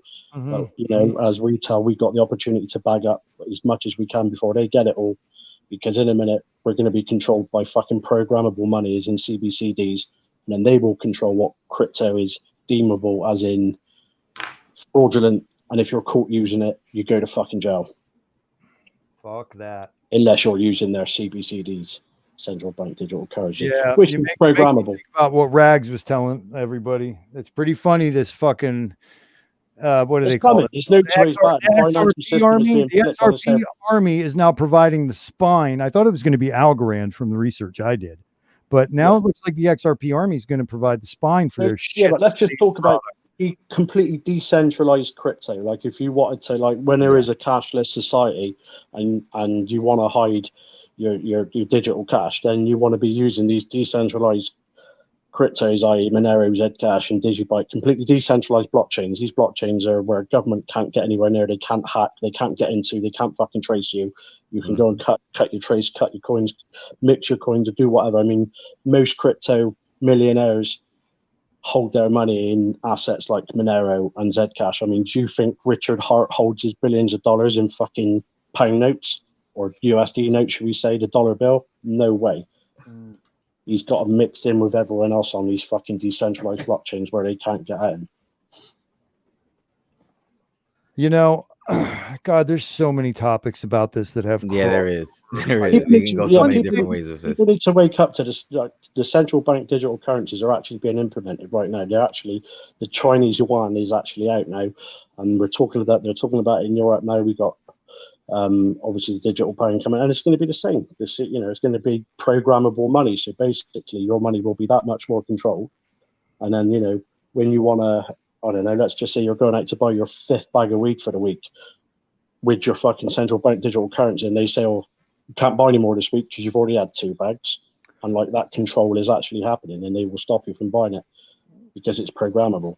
I'm sorry. This is all really astonishing and remarkable that you're talking about, but I'm actually, honestly, a little bit more intrigued that Exquisite might have a. Well, it's the government using blockchain and crypto technology against holy us. Hacksaw. Yeah, I have a theory with the whole CBDC.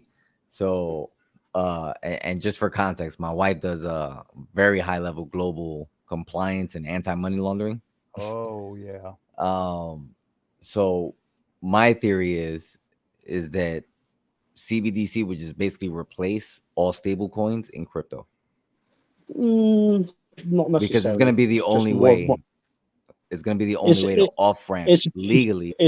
Hold on. It's going to be crypto, but it's going to be digital dollar and digital pound, but it's going to be programmable at the same time. The only difference is going to be backed by the central bank, and therefore it's going to be the easiest way to off ramp with a pre-programmed tax. Yeah, but hopefully we're in a world where you don't have to off ramp because people are going to be using crypto like they're not going to be realizing they're using it. And yeah, hopefully not. But the reality is, we currently we're living in this hybrid world where legacy is not going anywhere anytime soon. Probably not even in my lifetime. And I'm. Where do you see? How many years would you probably? I mean, cash is king as far as I'm concerned. Exactly. There you go. I want it to be king, but the bigs are fucking definitely trying to take it away from us and introduce this CBCD, and it's being talked about ever more now in government. They're going to succeed in doing it. It's not even trying to. They're going to succeed in doing it.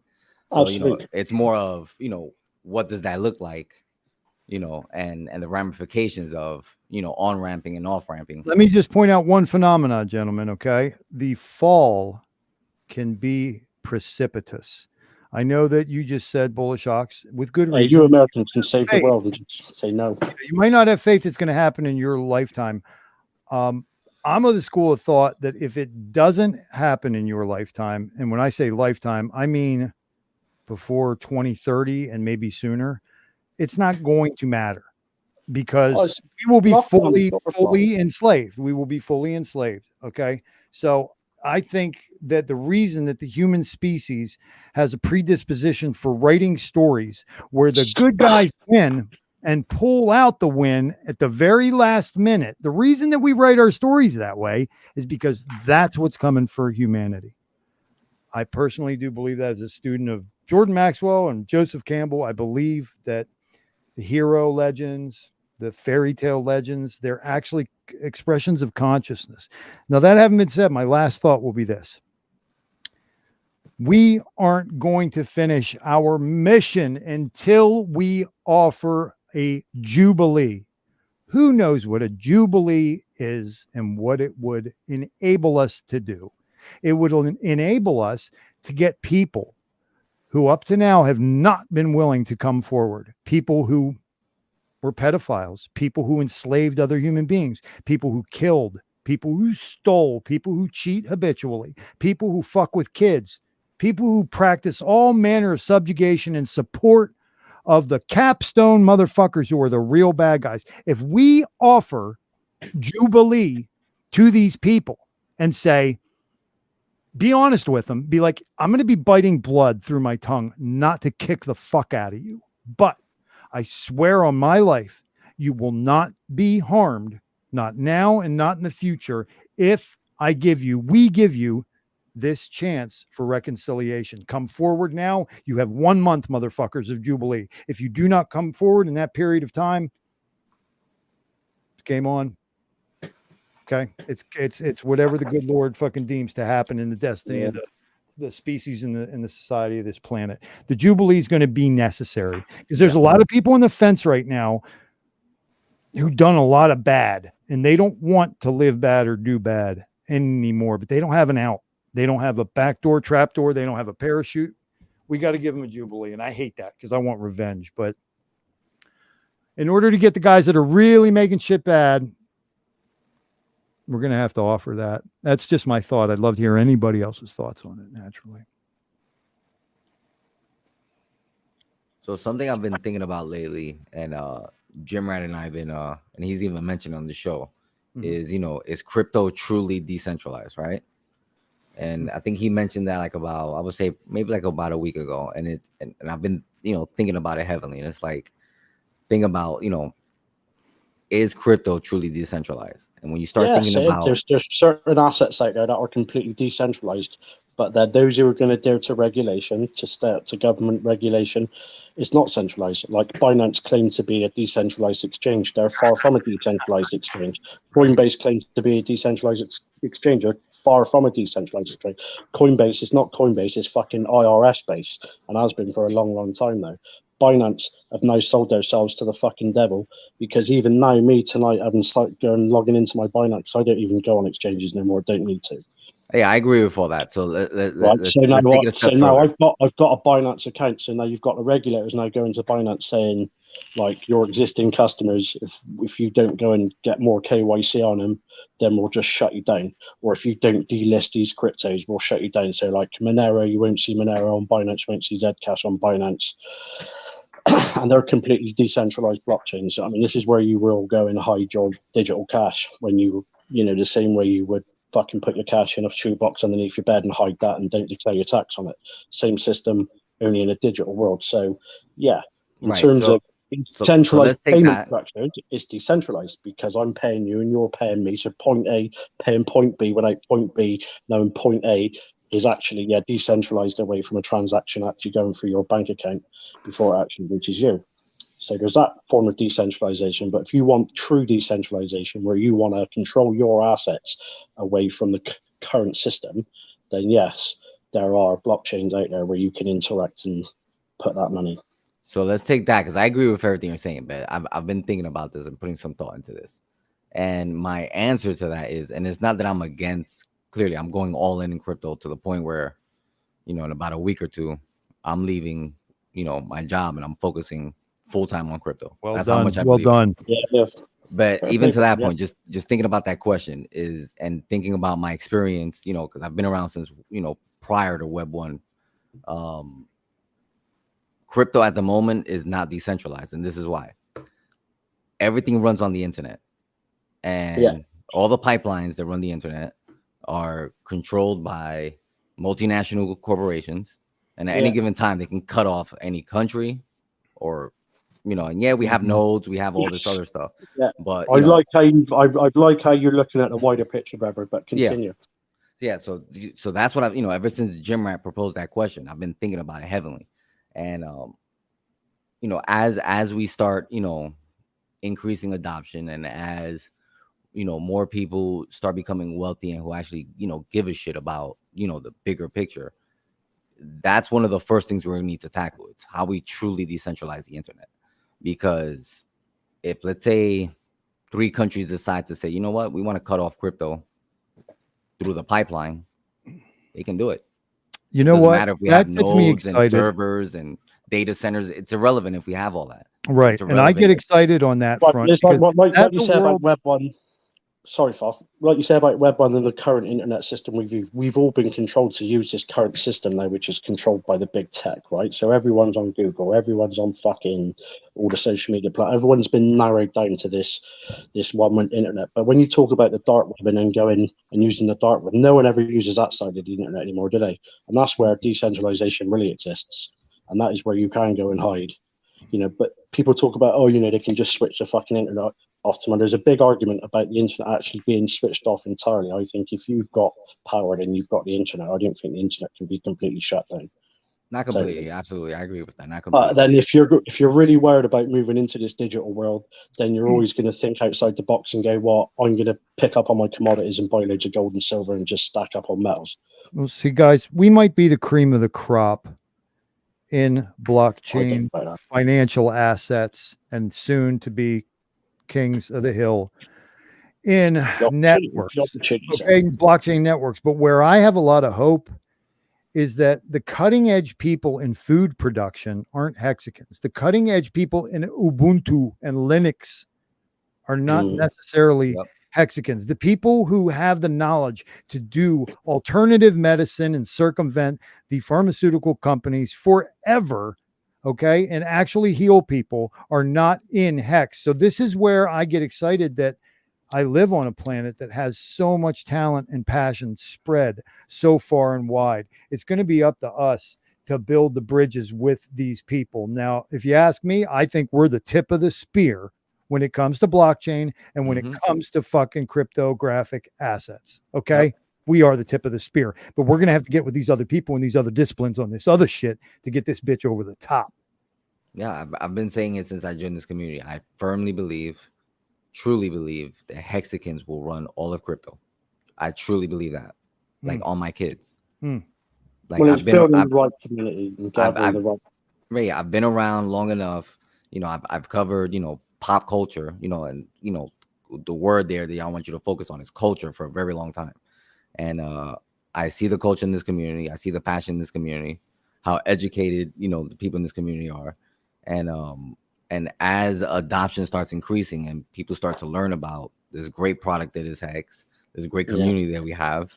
Adoption. It's just going to get bigger. And, soon you'll see, to your point, Hexicans in local office, at the state level, at the federal level, at the judicial level, Hearts Mafia was something, I've been talking about, which is the equivalent of PayPal Mafia.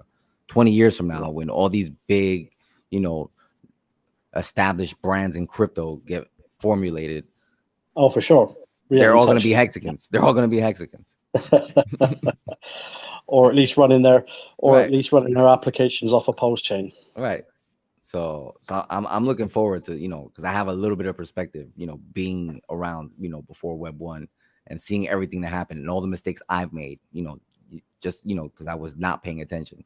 And now I'm paying attention. Yeah, me too, bro. Absolutely. And I can pretty much envision what's coming. You know what I mean? We just have to be patient. It's going to work itself out. Yes. Damn right. Patience. Key.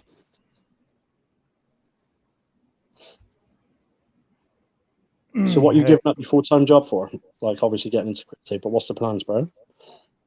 So I'm blessed in a sense where, even though I had a lot of roller coasters, in my lifestyle and in my life, I made, an early investment into real estate after the financial crash. Yeah, well done. And I've been able to leverage that to build a real estate portfolio that basically pays for my lifestyle. So I only work right now because we're talking post 2008, yeah. Right. Yeah. Exactly. 2009. So yeah, I'm blessed that that I'm at my maximum earning potential right now. So that's the only reason I'm still working. More because of greed, but it's allowed me to pretty much ape into crypto. For the past couple of months. So now I'm just gonna quit that because I'm not gonna use the paychecks as an excuse. The opportunity cost for me personally is way too high for me to just continue even focusing on Web 2 because that's primarily what I do right now. So I'm gonna take pretty much like 6 months off from not earning any revenue because my overhead is essentially covered through my real estate portfolio. Transition completely to Web3 development. Continue to provide value and work with other hexagons and do some stuff in media and launch some projects and essentially probably pick up some consulting gigs because there's a lot of people from the Web 2 space trying to transition to Web 3 and I'm perfectly positioned to be that conduit. So I'm just gonna milk it for as much as I can into the next happening. I love people from New York, man. They're just so positive, aren't they? So forward thinking. Innovators, a lot of innovators. I'm not being disrespectful, but you sound like Marco the Hexagon, and he's another. Yeah, we're New Yorkers and we're both Dominican, so there you go. And Wales is Dominican too, and so is D'Artagnan. Yeah, but Wales is just Wales, isn't it? Wales is just brother from another mother. He's just that man's clued up. Yeah, I actually doxed myself to Wales. Nah. So. You wouldn't want to dox yourself to Wales. No, I doxed myself to him. No, it doesn't matter. Crypto Kool-Aid knows who we all are. people worry about doxing. I mean, you can. At the end of the day, people don't even want to dox their name. Like, it gives a fuck. I mean, who's going to come after you? As long as you don't give your privacy keys away or what fucking coins you're invested. I mean, people, if you're going to go out content creating and want to be a member of the community and you want people to know what you're doing and provide value, then at the end of the day, people are going to know who you are. You're going to want people to know who you are. I mean, so makes me laugh with these new projects when people come on with their streams and they don't. I mean, it's just got like their Twitter handle name, like, or their hexagon name. Like, yeah, I'm the dev of this new fucking project. I'm the CEO of this new project, but my name's Hexoloon. I was going to say your dick's made out of sponge cake is what you usually say. My dick is a motherfucking sponge cake. All right. I think that is where we do actually need to end this stream and this night. Ladies and gentlemen, if you believe any of this shit, we usually say we have a bridge and we have a bridge in Brooklyn. We're only 4 hours until you. We've got another 2 hours yet. Get out of here. We usually say in America, we say we got a bridge in Brooklyn, we'd sell you. But, Tom also just said it just as accurately. If you believe that shit, then my dick's a sponge cake, motherfucker. Exactly. Hold on, let me just do one little thing. No, So everybody who supported love your the chat room. was Likewise. awesome. Likewise. Tom, I got to thank you Special Evan. personally. Stones Interiors, I would like to thank particularly because he wasn't lying earlier. I've been in private chat rooms with him at this hour for the last year. And this guy is patting me on the back and he's saying, brother, I believe in you. Get up, go out and do this shit. Hit play, do it. And I was like, yeah, I'm going to do it when everything's right. And I said, I'll do it when everything's perfect. Things will never be perfect. Hit play. So it's I owe you a lot of thanks and appreciation. It's been real benefit to have you in my corner and on my team, Stones Interiors. Guys, buy a lamp from Crypto Hut. No, not yet, because I need to restock. So okay, for goodness sake. Yeah, you can prompt me another time when I got some stock. Okay, that's what's up. That's what's up. Go follow him for updates. Hey, Mark of the Hexagon got his lamps on display when he's streaming in the background. Like his setup is probably one of the most lit, to be honest. Like my lamps look beautiful around it.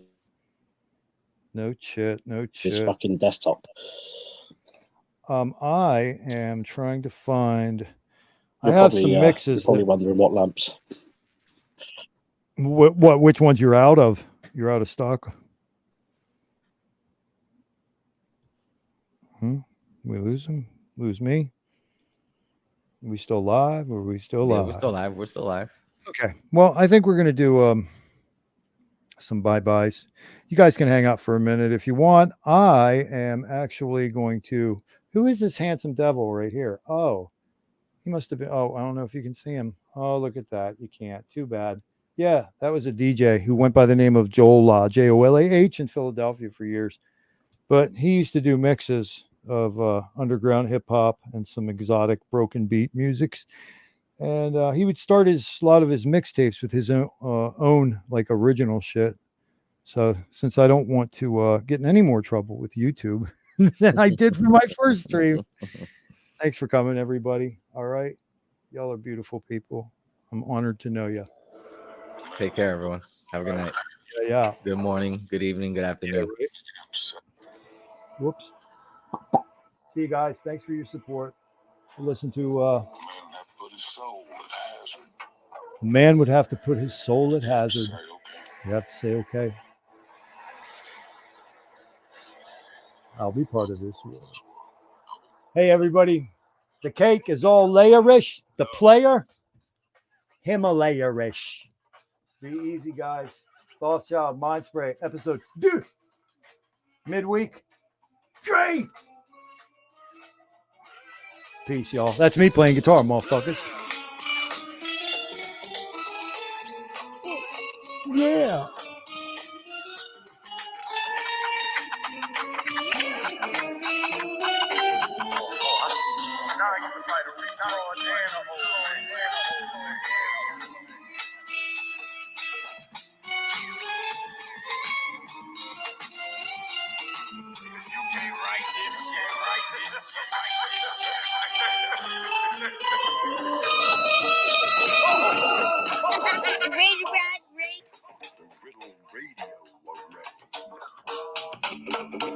Episode 2.